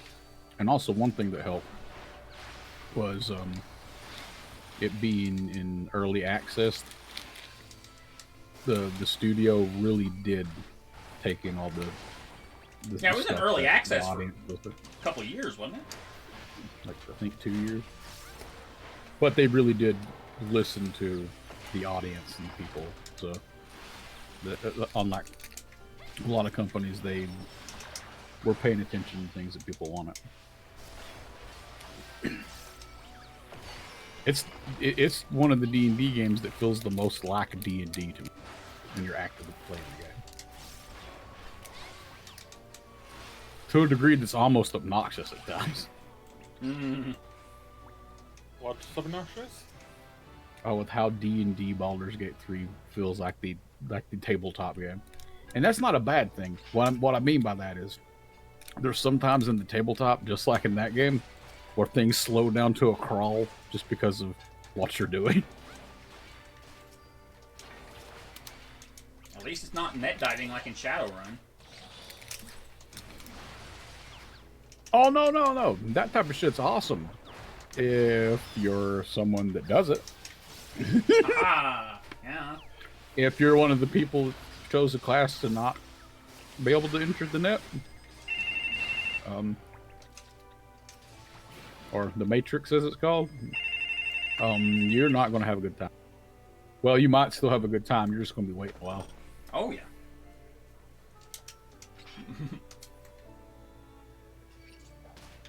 That's why most people that host Shadowrun games, they pretty much go, everyone's a decker or no one's a decker.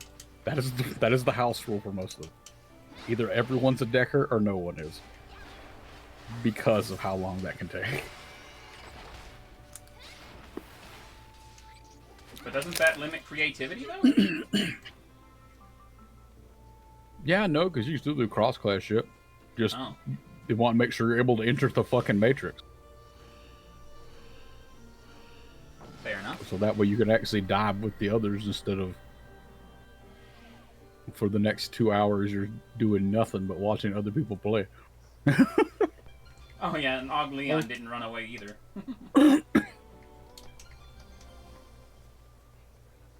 He was just lurking again because of background things going on. So I fully understand. So I found out something hilarious though, Val.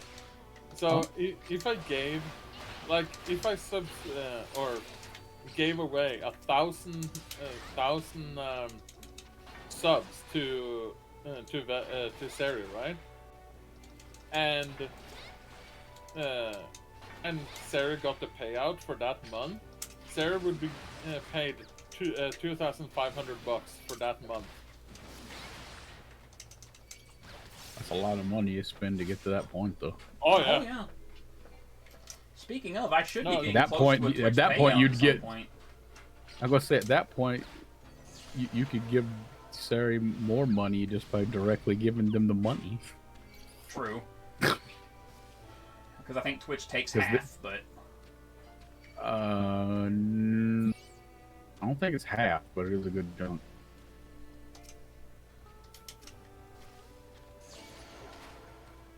I think with YouTube, their things they take 30%, or is it 25? Something like that. I don't have to look into it. Not my job. I don't know. I played the Game Boy Kid Icarus a bit earlier. Nice. No, it's a good one. A lot of people, as I said, a lot of people haven't played it. But I actually think it's better than the original Kid Icarus.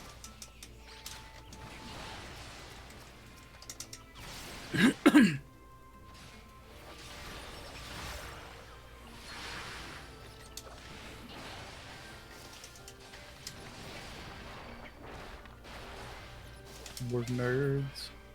Indeed.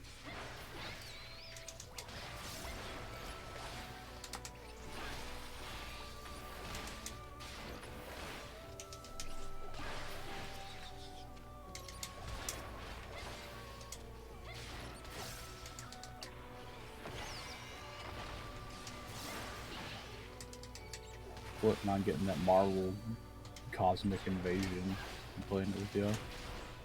Cosmic and... Oh! Yeah, yeah. Couldn't beat him up. Oh, I agree. Yeah. Oh, that'd be cool. I think it's up to 4 players. But that's just 'cause I love beat 'em ups, you know that. Oh, absolutely. They're some of my favorites, too. Yeah, when it comes to like cooperative gameplay, it's among one of my favorite genres. Matter of fact, Muso games to me, I've always felt Muso games were the evolution of the beat 'em up genre. Kinda, yeah.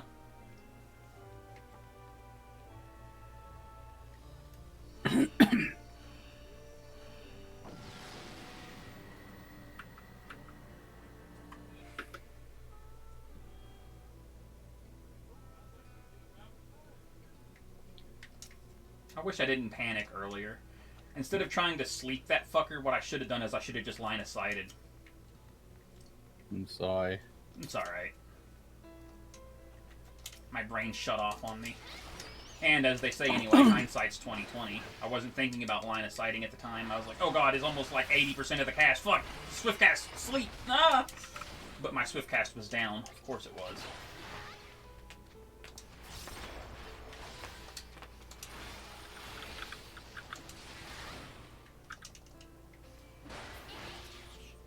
Let's see what roster of playable characters are on there. Or at least the ones that we know of. I hope there's some that are hidden.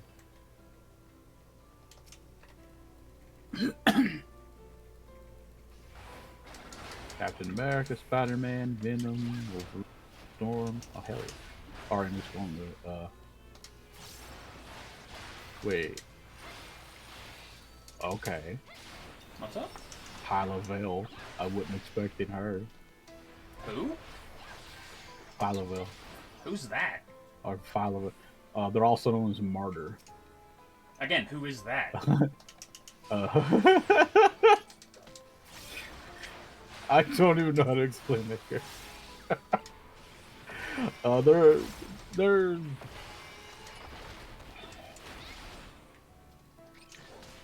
They're from parts of the Marvel universe that are more like the base stuff,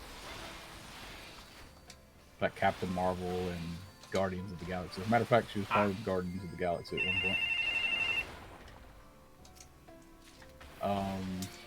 Nova, that's cool.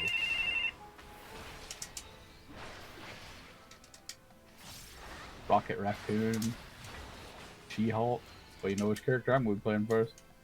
Ha! Rocket Raccoon. Yeah, probably. Beta Ray Bill, hell yeah. Beta Ray Bill is awesome. Silver Surfer, maybe I might play Silver Surfer. Oh. Black Panther. Cosmic Ghost Rider? Wait, what the fuck? They got... Alright.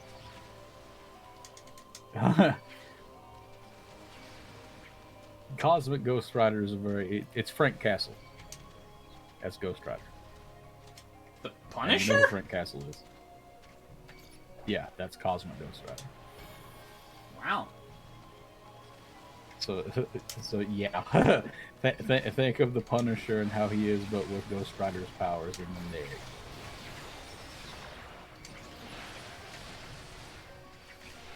Because I remember it happened. You could deal with Mephisto and shit. And the reason why he's called Cosmic Ghost Rider is he's a bit more than just Ghost Rider. He's Frank Castle as Ghost Rider with the power Cosmic. Oh my god. Think of the power there, you know? I don't even... Wow.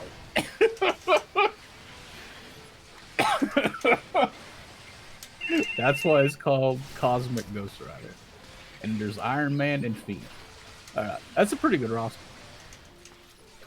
Actually, that's a pretty big roster for a beat 'em up. Yeah, really. Huh. Oh, hell yeah, dude. Oh, damn it, I hit the wrong button. I meant to use, But the meant to use characters Orogeny. But the characters I'm most likely to play would be She-Hulk, Storm, Silver Surfer. I'll probably play them all. But I'm just saying in the orders of how I'd probably play them. Yeah. Then Venom. I kind of want to check out how Cosmic Ghost Rider plays in that, because that's ridiculous that they have that version of him. Assuming he is playable, he could be a, you know, a boss. No, it says this is on the playable character list. Oh.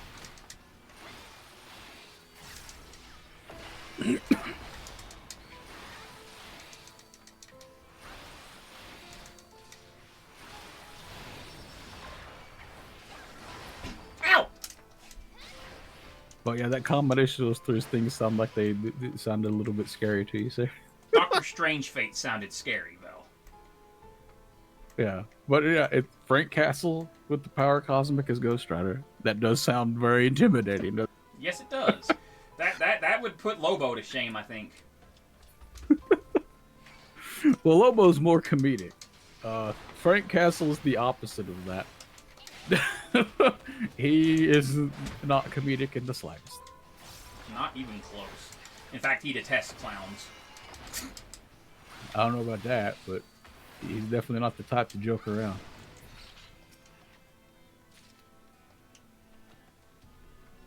Wonder how Frank Castle would handle someone like the Joker.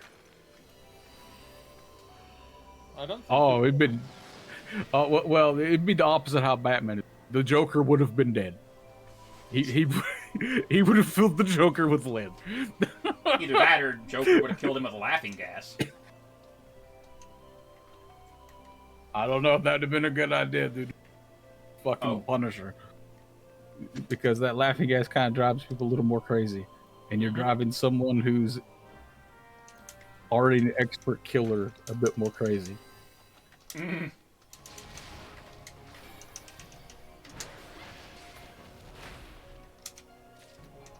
Now, the biggest thing with the Punisher, if you put them in the same universe, is Batman would try to stop the Punisher at that point to keep him from killing the Joker. Yeah. That is true. Man, that'd be so weird seeing Batman square off against another vigilante.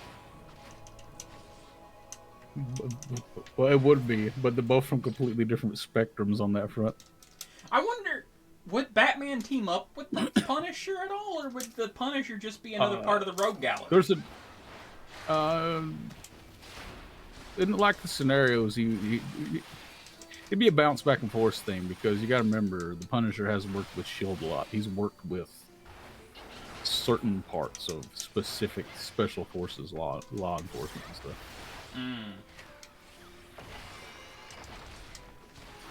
Matter of fact, when it comes to cops, it's interesting because they went in detail with like the comics. Like he literally told cops, "No, you're not supposed to be like me. You're supposed to serve and protect, uphold the law, protect people. You don't want to be me." There's a reason he's called the Punisher and not the police. Yeah, because again, like you know your lord, the moment that he dons the skull logo, someone's going to die. That's just how it plays out. Oh, I need to go AFK for a bit and take care of cats. All right. Yeah, AFK.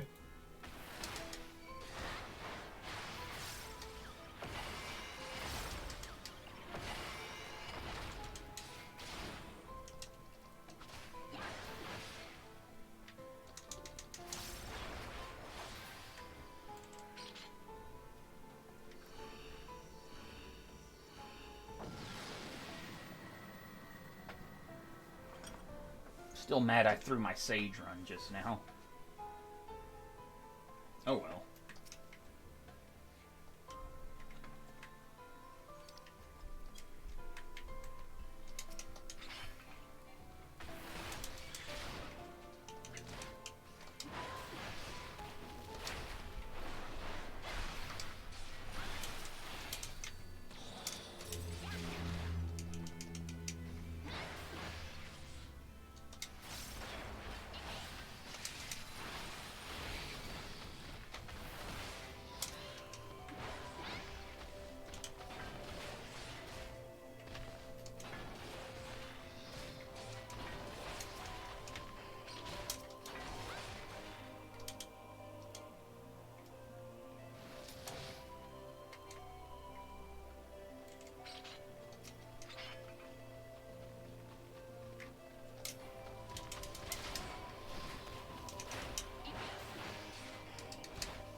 Hopefully everyone's Welcome doing... back. Huh? I never went anywhere. Oh. Sorry. No, you're fine. I was just being quiet for the last little bit.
Boom!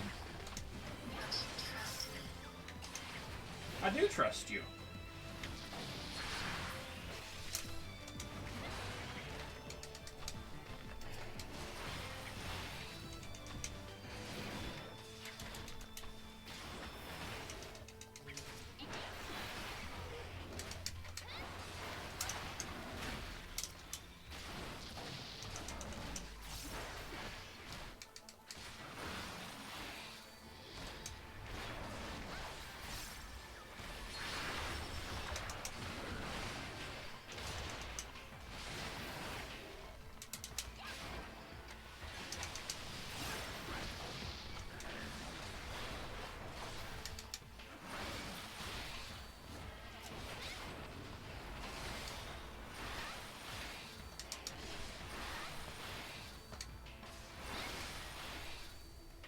Spin to win! Did you just say spin to win? I did. Okay, Garen. Haha! Hey, Trendemir also spins.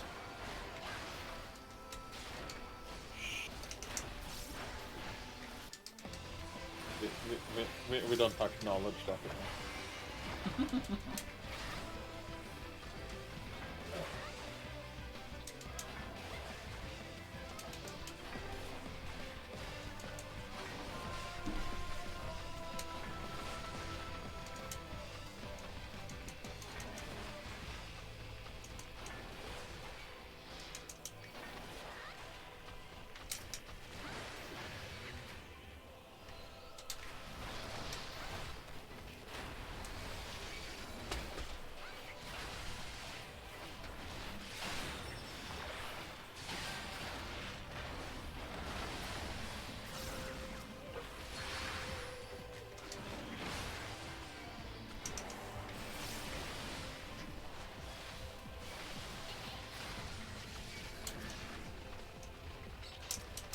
Alteration.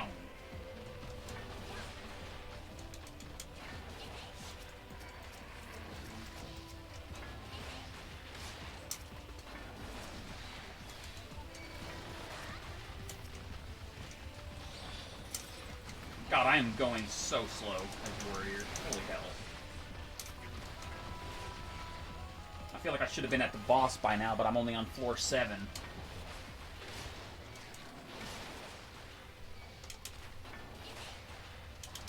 That's not good. But that's also because I haven't been attacking and moving like I should be either.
So how's everyone else out there, huh?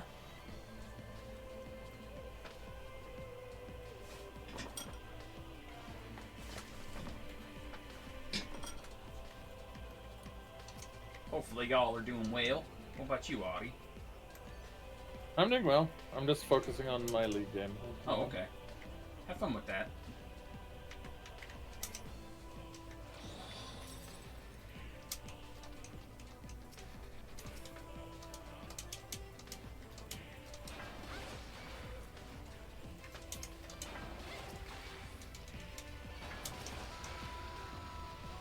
Oh my god, my first Pomander of Strength. Hey, nice.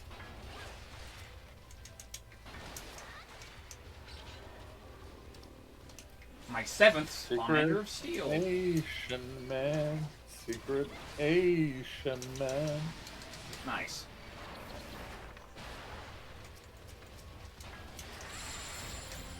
Wait, why did I use an Echo Drop? Force of Habit.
I'm glad they gave Inner Chaos its own animation now, which is pretty cool.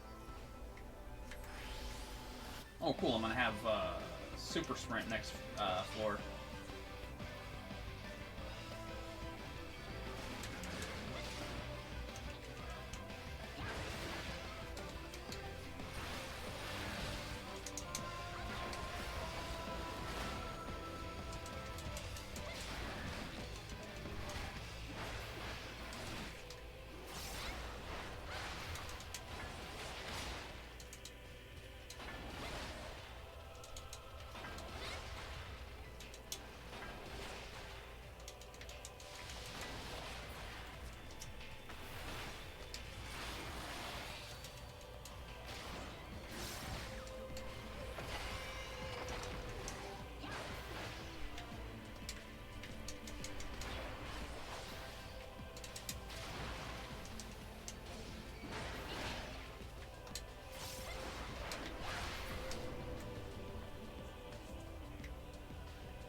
I should not be this slow on Warrior.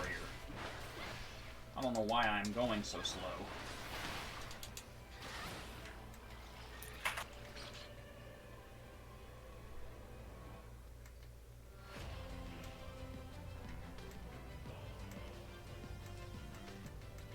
I would have been out of here 10 minutes ago on this floor set if I had actually came in as White Mage or Sage.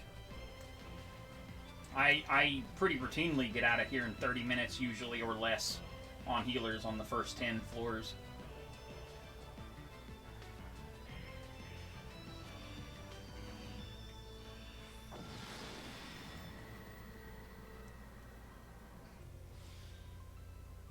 was thinking about playing some Baldur's Gate 3 in a bit or something. I don't know.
What's up, Kisari?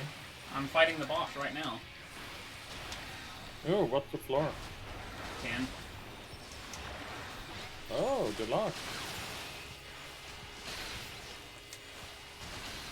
I died. No! How? Because I couldn't kill the saplings fast enough. That's alright. I didn't really want to do it as warrior anyway.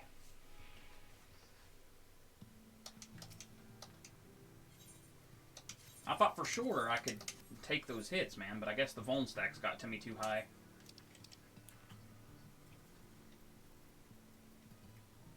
Yeah. Oh well.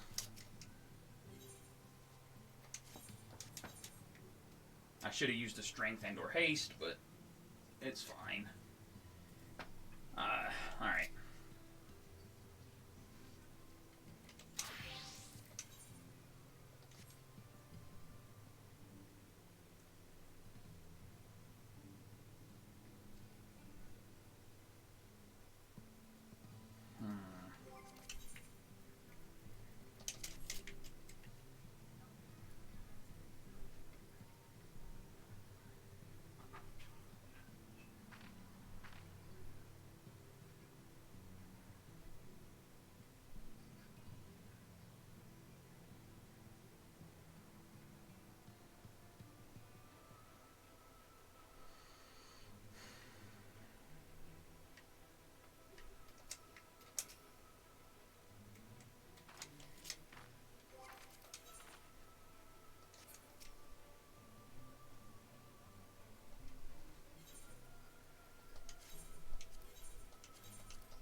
Suppose I could have used a bark bomb too, but I didn't think as a tank I'd need it, but I guess I did.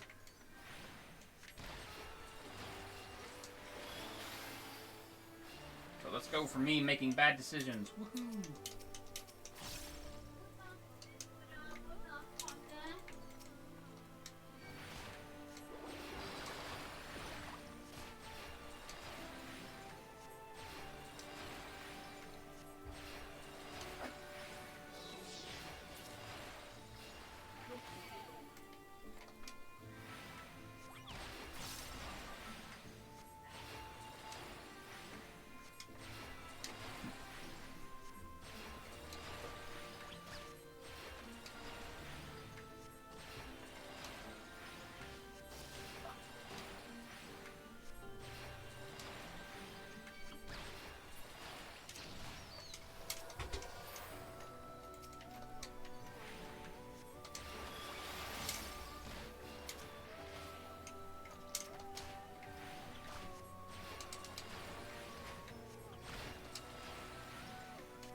Well, back to White Mage then, for now. Damage down in Gloom already. Ugh.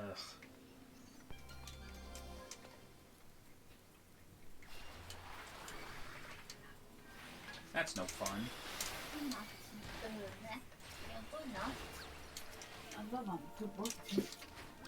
I'm back. Welcome back. Welcome back. Ooh, thank you. Ooh. Ooh. Ooh. It's windy outside today. Yeah, it has been. Det var att det kom bort.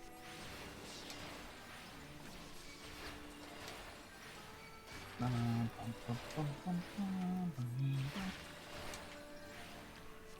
the fuck is that in my head? I'm like ghosting.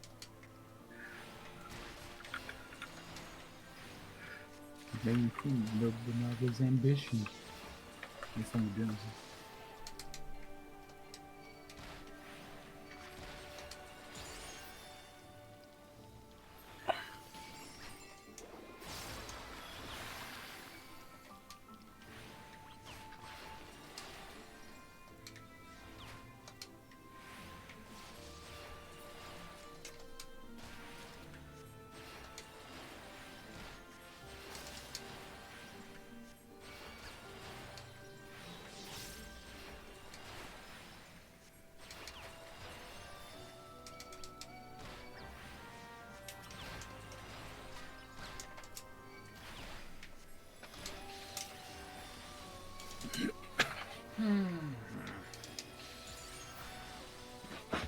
Today has not been a good day for me in terms of Pilgrim's Traverse, man.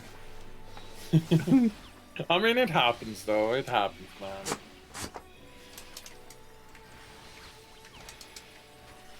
You still make money though, bitch. Maybe. I don't think so, though. I mean, Maybe you to have, it. you have a lot of subs so far this month. Well, yeah. I was meaning in game. I had a feeling that's what you meant. That's where you got most of your wealth is from doing fucking this type of shit. I know.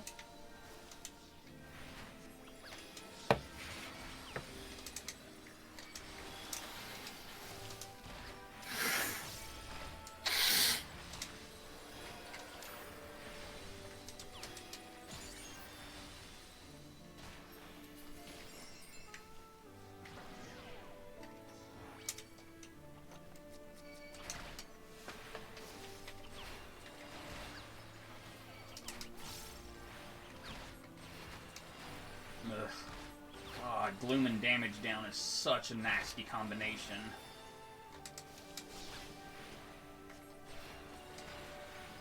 Especially when you don't have a strength commander to counteract it some.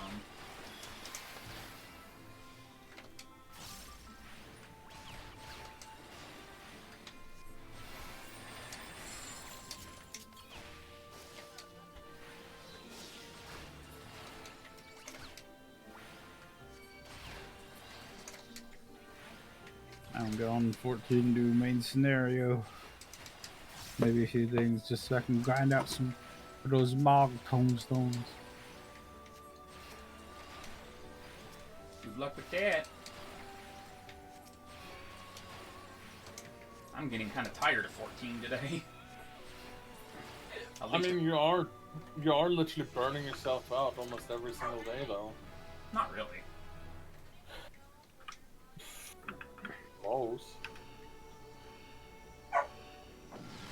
Well, if it's possible, I'd play Hyrule Warriors with you, but I can't right now. Because you're not here. Yeah, I'd love to play it with you Yeah. too.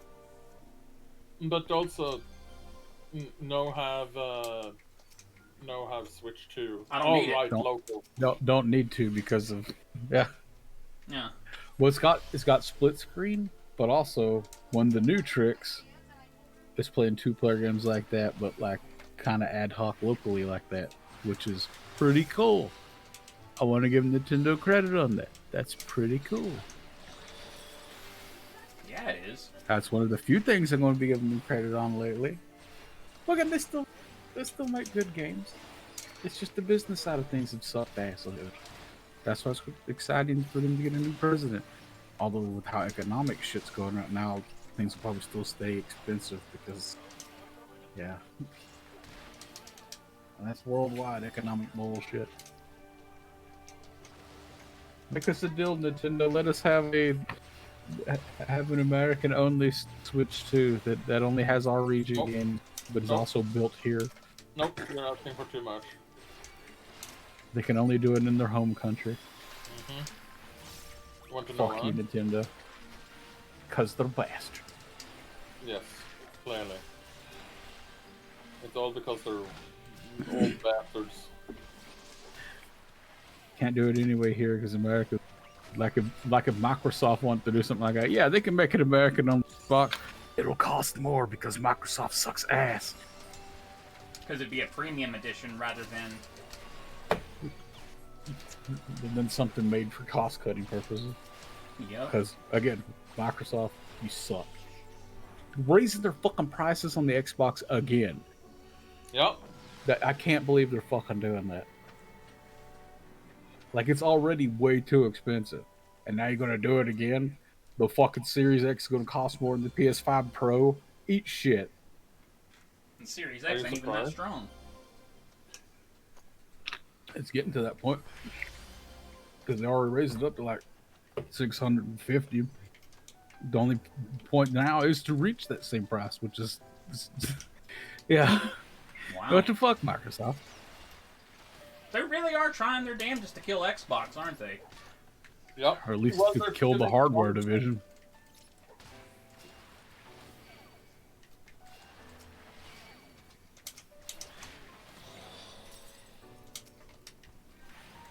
And it makes me sad, especially for people that are fans of Xbox. They are getting Shafted hard. fucked over. Yeah. Shafted majorly. It's bullshit what's happening. It's about as bullshit as the debuffs I'm getting on this run so far. Floor 1, nothing, obviously. Floor 2, damage down and gloom. Floor 3, damage down. Floor 4, damage down and gloom. The next time they add deep dungeons, everyone, the first floor will start out as gloom every time. Yeah. Of every set. Always gloom. That'd be wild. Gloom, gloom, gloom. Gloom, gloom, gloom. Gloom, gloom, gloom, gloom, gloom. Main scenario. God damn, 14 fucking minutes.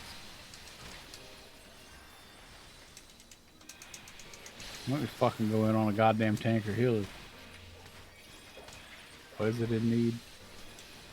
14 fucking minutes, my ass.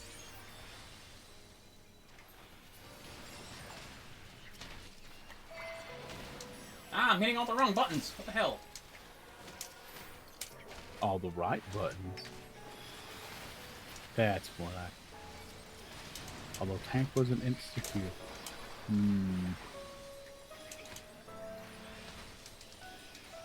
Maybe no one's doing MSG roulette at the moment. I kept being such an attention Let me seeker switch. at that moment. Let me switch the stage and see what happens.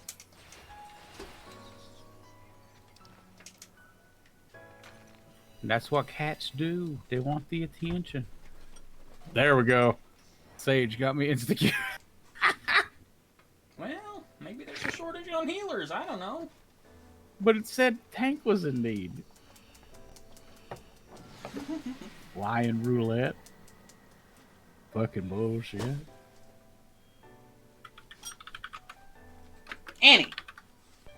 Now I need to see what things are missing at level 50 Sage.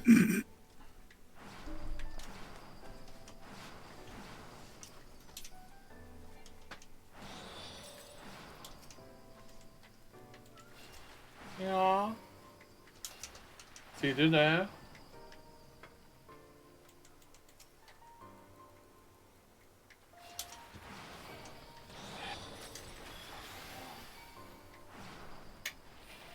Yeah, go lay down. Stop bothering me. Yeah, you can lay down there. Don't try to eat my bed, Annie. You need to put something on it to make it less thingy for her. Oh, she would just root it off and still try to go for it. Then Like- it's something in the.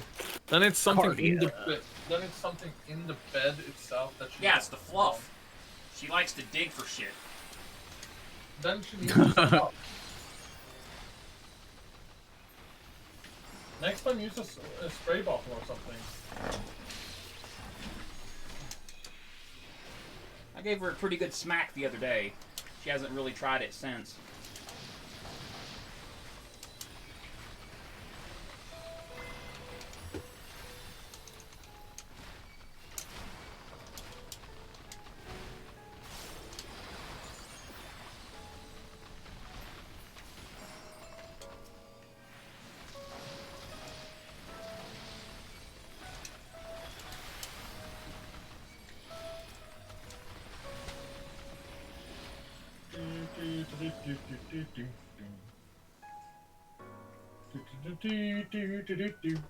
Ba-dum-ba-dum-bum.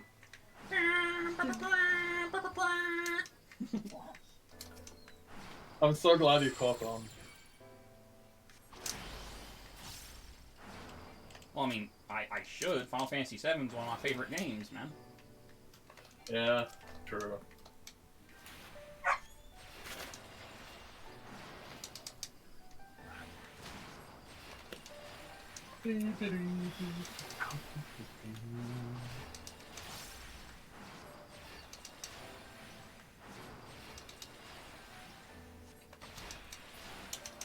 I love how my phone is like, warning, the possibility of snow overnight. Like, Really?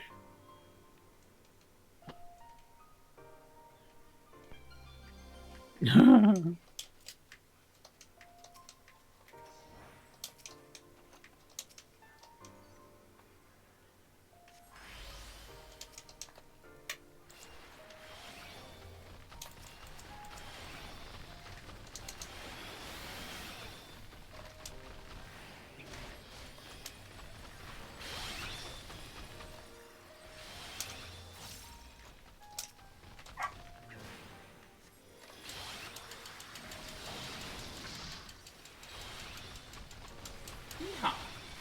So, anyway.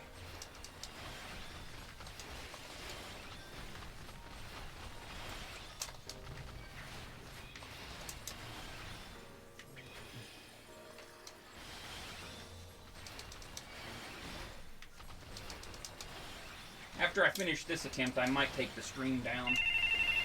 And by this attempt, I mean this floor set. Because I kind of want to play some BG3, but I don't know if I really want to stream that again right now. I feel like if I was going to stream it, I would want to start a whole new campaign again.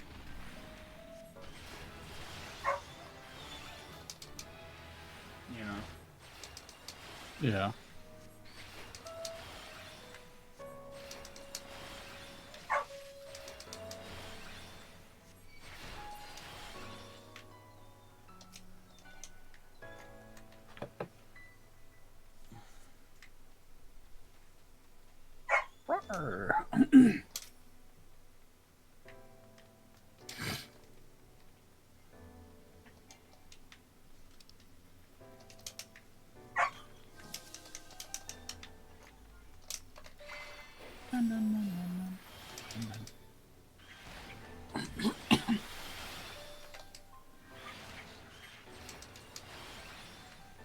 I hate it when I press left or right on the D-pad and I get a diagonal.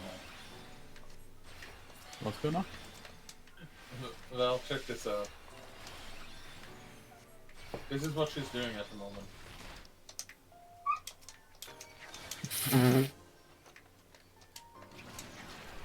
Yeah, relaxing. And laying on it. It's either a power bank or an external hard drive. I can't. It's a power bank. I knew it was one of the two. I Yep. see your authenticator. Yep. And you can also see my yawn over there. And my PlayStation. Don't you trust me?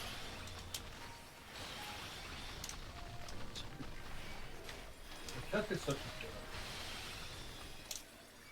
And my Aerith statue. And my Kirby.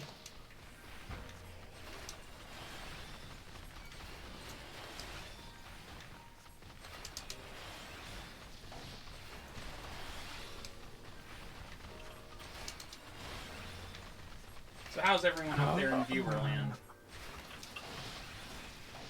Guys, shut up and let me fight the Iron Giant, you fucker.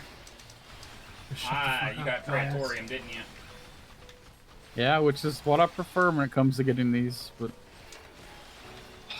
Well, it's guys, man. it's definitely the one that gives you the biggest boost or whatever, but like... Yeah, but you have to wait through all the cutscenes, which Oh, I'm yeah. cool with that. I just... You talk too much, guys, you son of a bitch. He really does. He's like one of the most... I think he's more long-winded than Urion J, and that's saying something. And they even took away his best line, god damn it. How very glib. At least he still has his other best line, but that's in the fight after this shit. Such devastation Was not was mine. not my intention.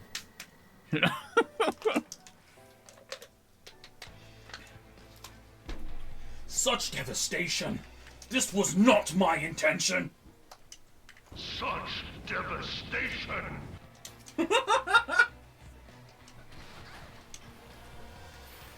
And then a silver chest exploded on me. Such devastation indeed. Such devastation.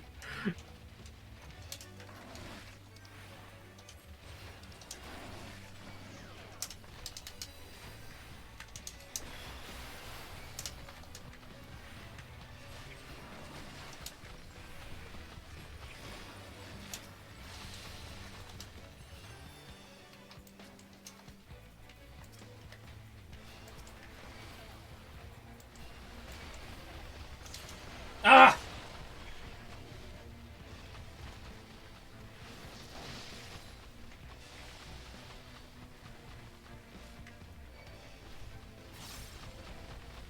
Getting real sick of the way with the fade. That's like the 20th time I've hit that stupid trap today.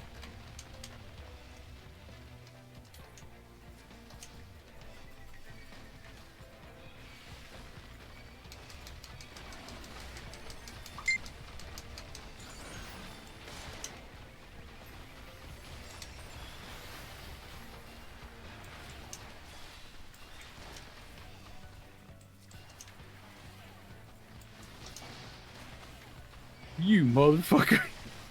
Aiming that bullshit at me.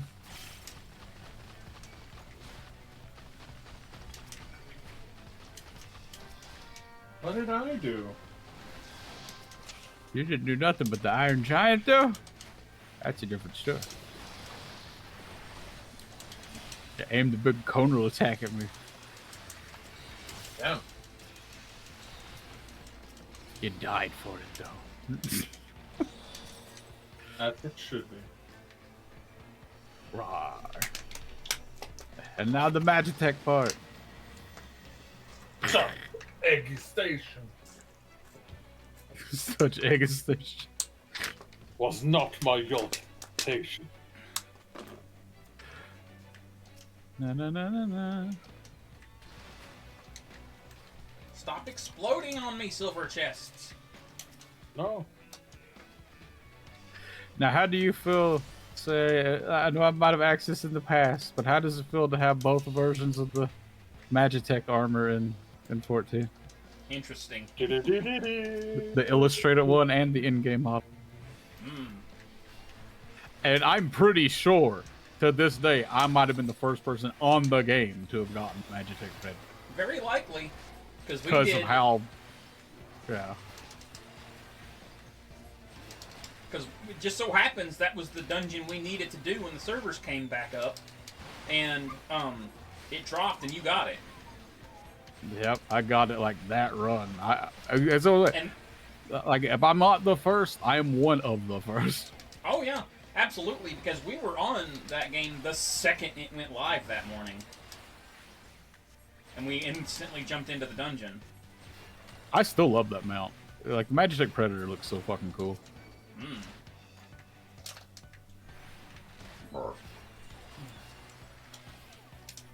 The pizza is getting closer to done. I won't put a pizza in the oven. Nice. A trick to make the crust taste a little better is to Honey. let the damn thing fall. Apparently. Oh? My mom's been doing that lately, and it's been making the crust not taste as... I haven't complained about the crust as much. I guess that's a good point. Excuse me.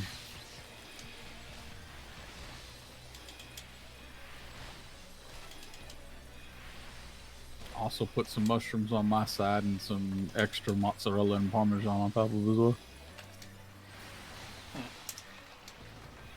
I do hope I get to come over next weekend. Or this coming weekend or whatever. I don't know with how shit's going lately. What do you mean? Busy, especially with the holidays and shit. True.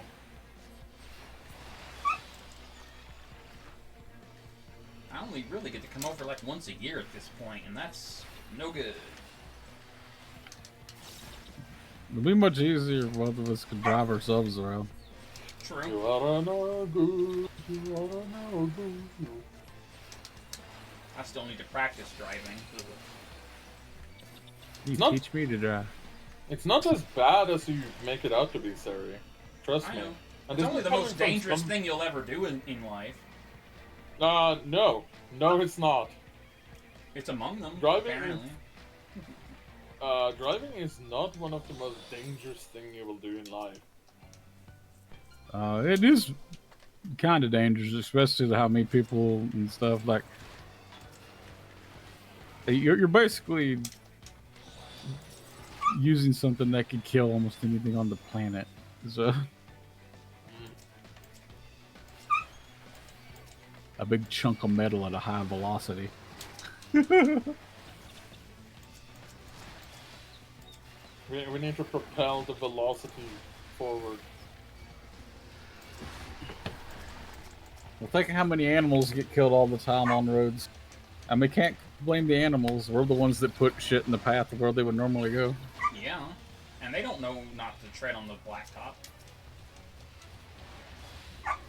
Yeah, because it's in the way of where they would normally walk. So see, we're the asshole.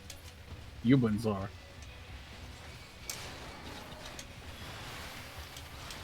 That's another thing that when it comes to like going out places and stuff, if I see like anything dead on the road or on the side of the road, like roadkill and stuff, like it breaks my heart. It makes me really sad.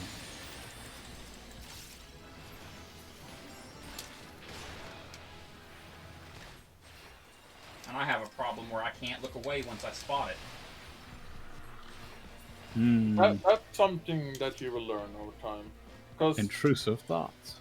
yeah, but it's something that you will learn as a driver, is that one of the most important things is that you always keep your eyes on the road. Doesn't matter whatever the fuck is happening on the left to you, the right to you, in the back seat, to right next to you. Your job is to keep your eyes on the road. That's it. Yeah. Nothing else matters. Unless, of course, there's an alien invasion. Then you dead stop and you check out the aliens. Okay? Yeah, you just stop in the middle of the road. Don't care about like crashes or anything. You just Well, anybody else that's got half a brain will also be stopping and looking at the alien invasion. Yep. The people that keep going are the people that probably should be the ones experimenting on it. Yeah, that is so. Because they're oblivious to everything around them. Like if there was an alien invasion, I wouldn't care. I would just say, oh, okay. Anyway, moving Hell, on. they can't do no worse than we did. Fuck it. Yeah, exactly. If they want to become our next alien overlords, fucking go for it. At least they might be doing it for a reason instead of just money.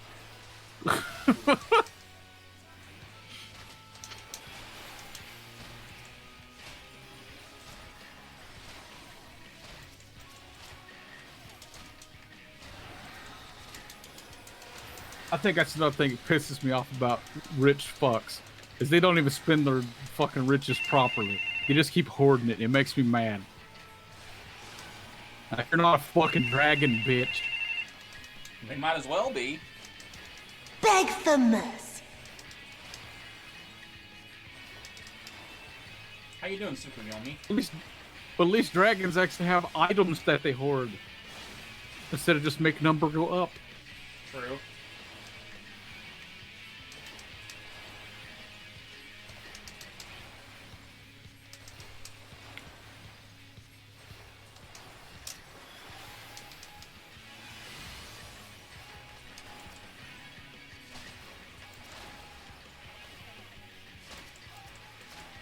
Then when they do spend money, they spend money on stupid shit.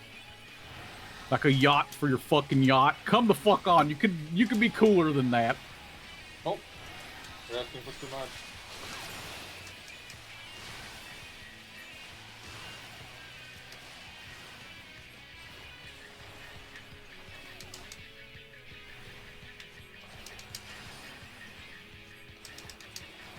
I almost lost to this first boss even with the fucking bark bomb. What the fuck?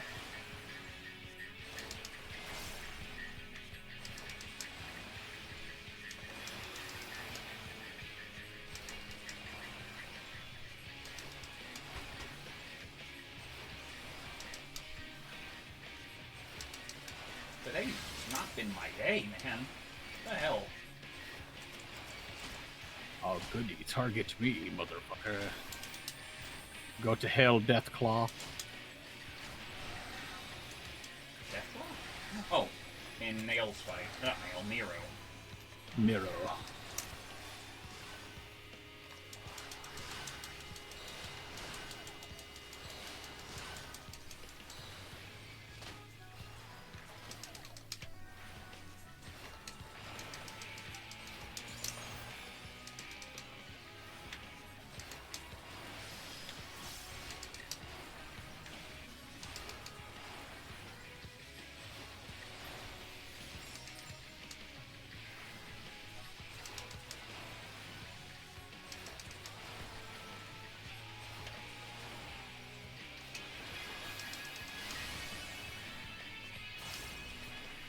There we go.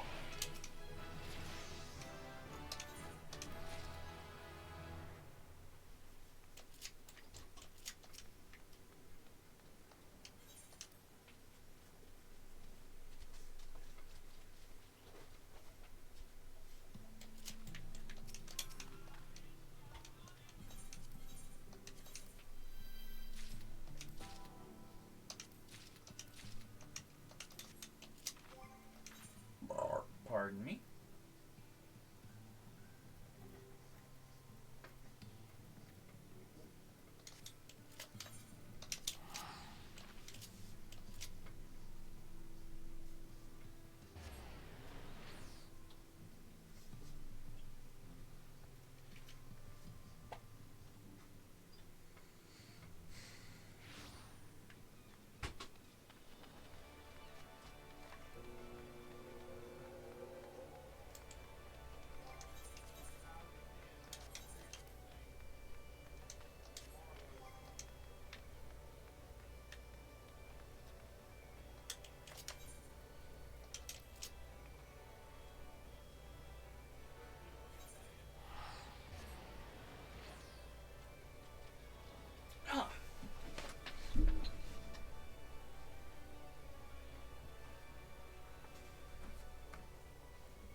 Hello? What? Oh, I'm lagging hardcore in 14 all of a sudden. Oh. Yep, I just got disconnected. That's no good. I did too. What the fuck? Oh, DDoS is so bad. Wonderful. In the middle of a cutscene.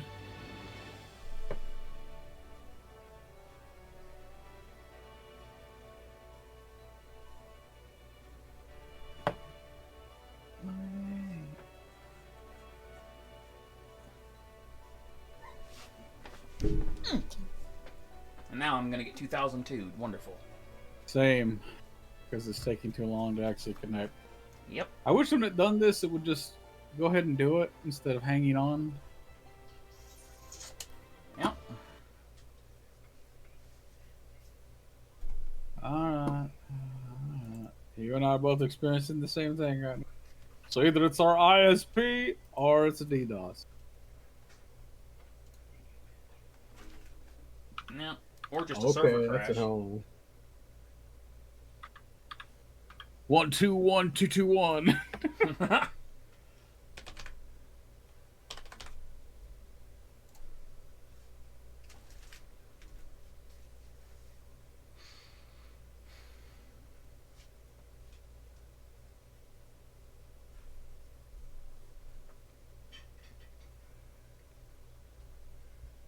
I was able to get back on in the game pretty easily. So there's, you know, at least that.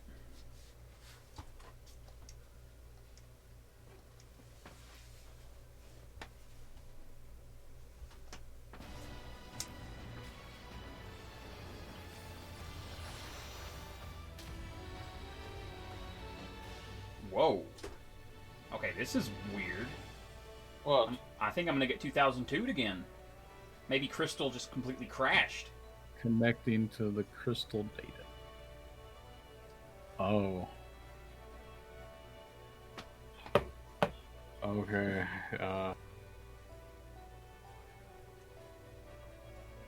Sound didn't- detector?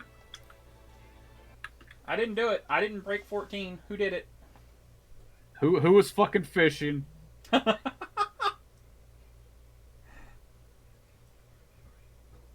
Yep, 2002 again. What the fuck?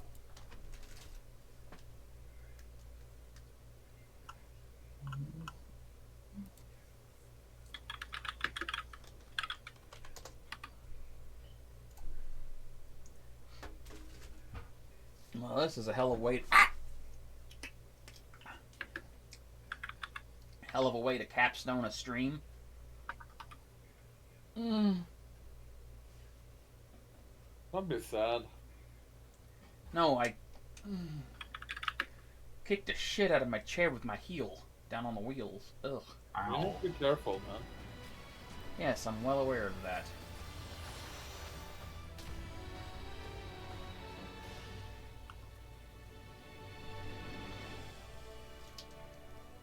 Oh, something's. That's weird. What's up? Here it's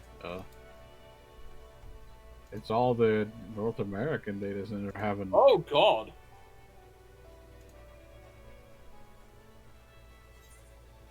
That Oh. means That means something seriously bad has happened.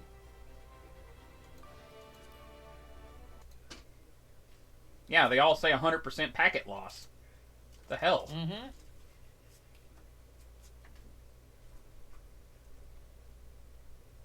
Specifically just the North American data. Shit. Wow. There was an explosion in California. Was there? I don't know. I'm just saying that because that's where the servers are.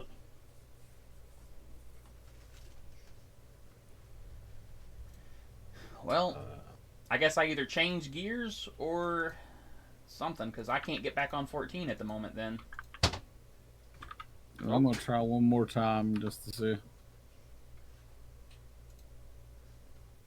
And I'll let you know if I get on or not. Pardon me.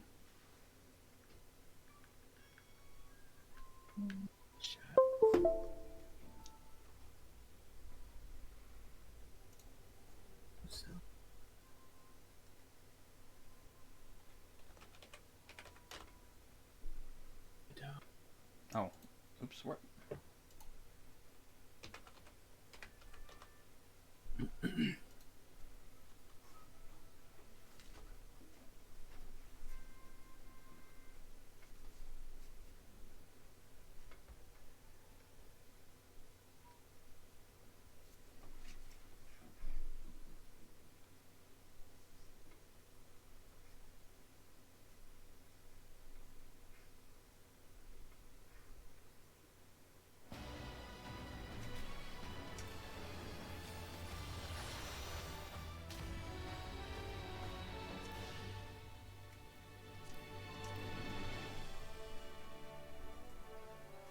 Yeah, 2002. Yeah, so something going on with the North American service then. I remember this character. I don't remember them being naked, though.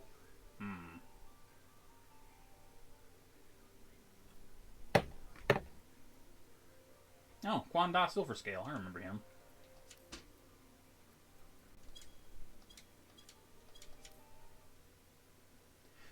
I forgot I even had characters on the European data center. Oh, you switched one of those data centers just to check. Mm-hmm.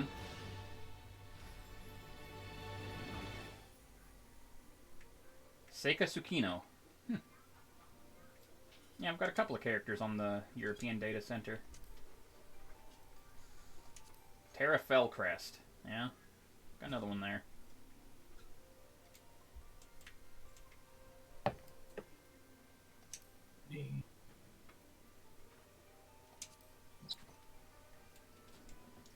know what I was doing with this character. I remember, making the character for some reason. Because I think we were joining someone who could only play on the European data center. I can't remember. Maybe.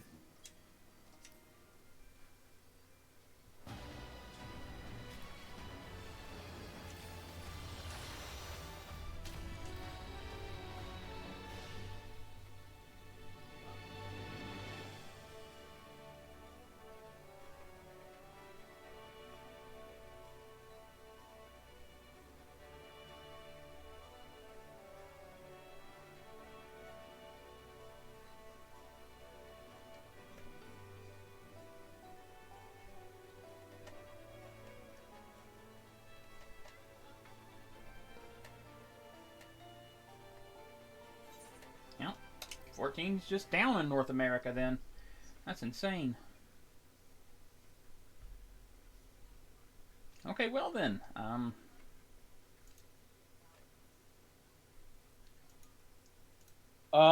Yeah, there's like 461 reports so far. That's insane, dude. Alright, well. I don't know if this is a DDoS or just a I don't think absolute it's server failure. I think it's more a complete server failure.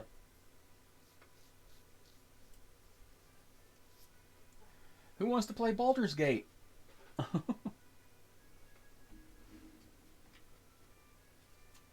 I will probably go back to the Outer Woods. Yeah, I figured as much. What? I said I figured as much. I know fucking Baldur's Gate. No! Go play Hyrule Warriors, goof.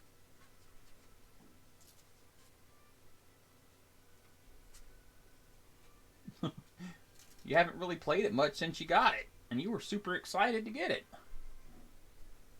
I played it a decent amount this morning. Yeah. Well, I guess for now I'm gonna take the stream down, y'all. Sorry things didn't work out so good today, but that's alright. These things happen. We had a good discussion at least. But yeah, till then everyone, this has been White Mage Serenia, along with crickets apparently. Crickets? Yeah. I don't know what my name is anymore. It's Gringus Blagingus. Anyway, signing off with my friends here. Anyway, take it easy everybody. Good night. Hell Bagagua.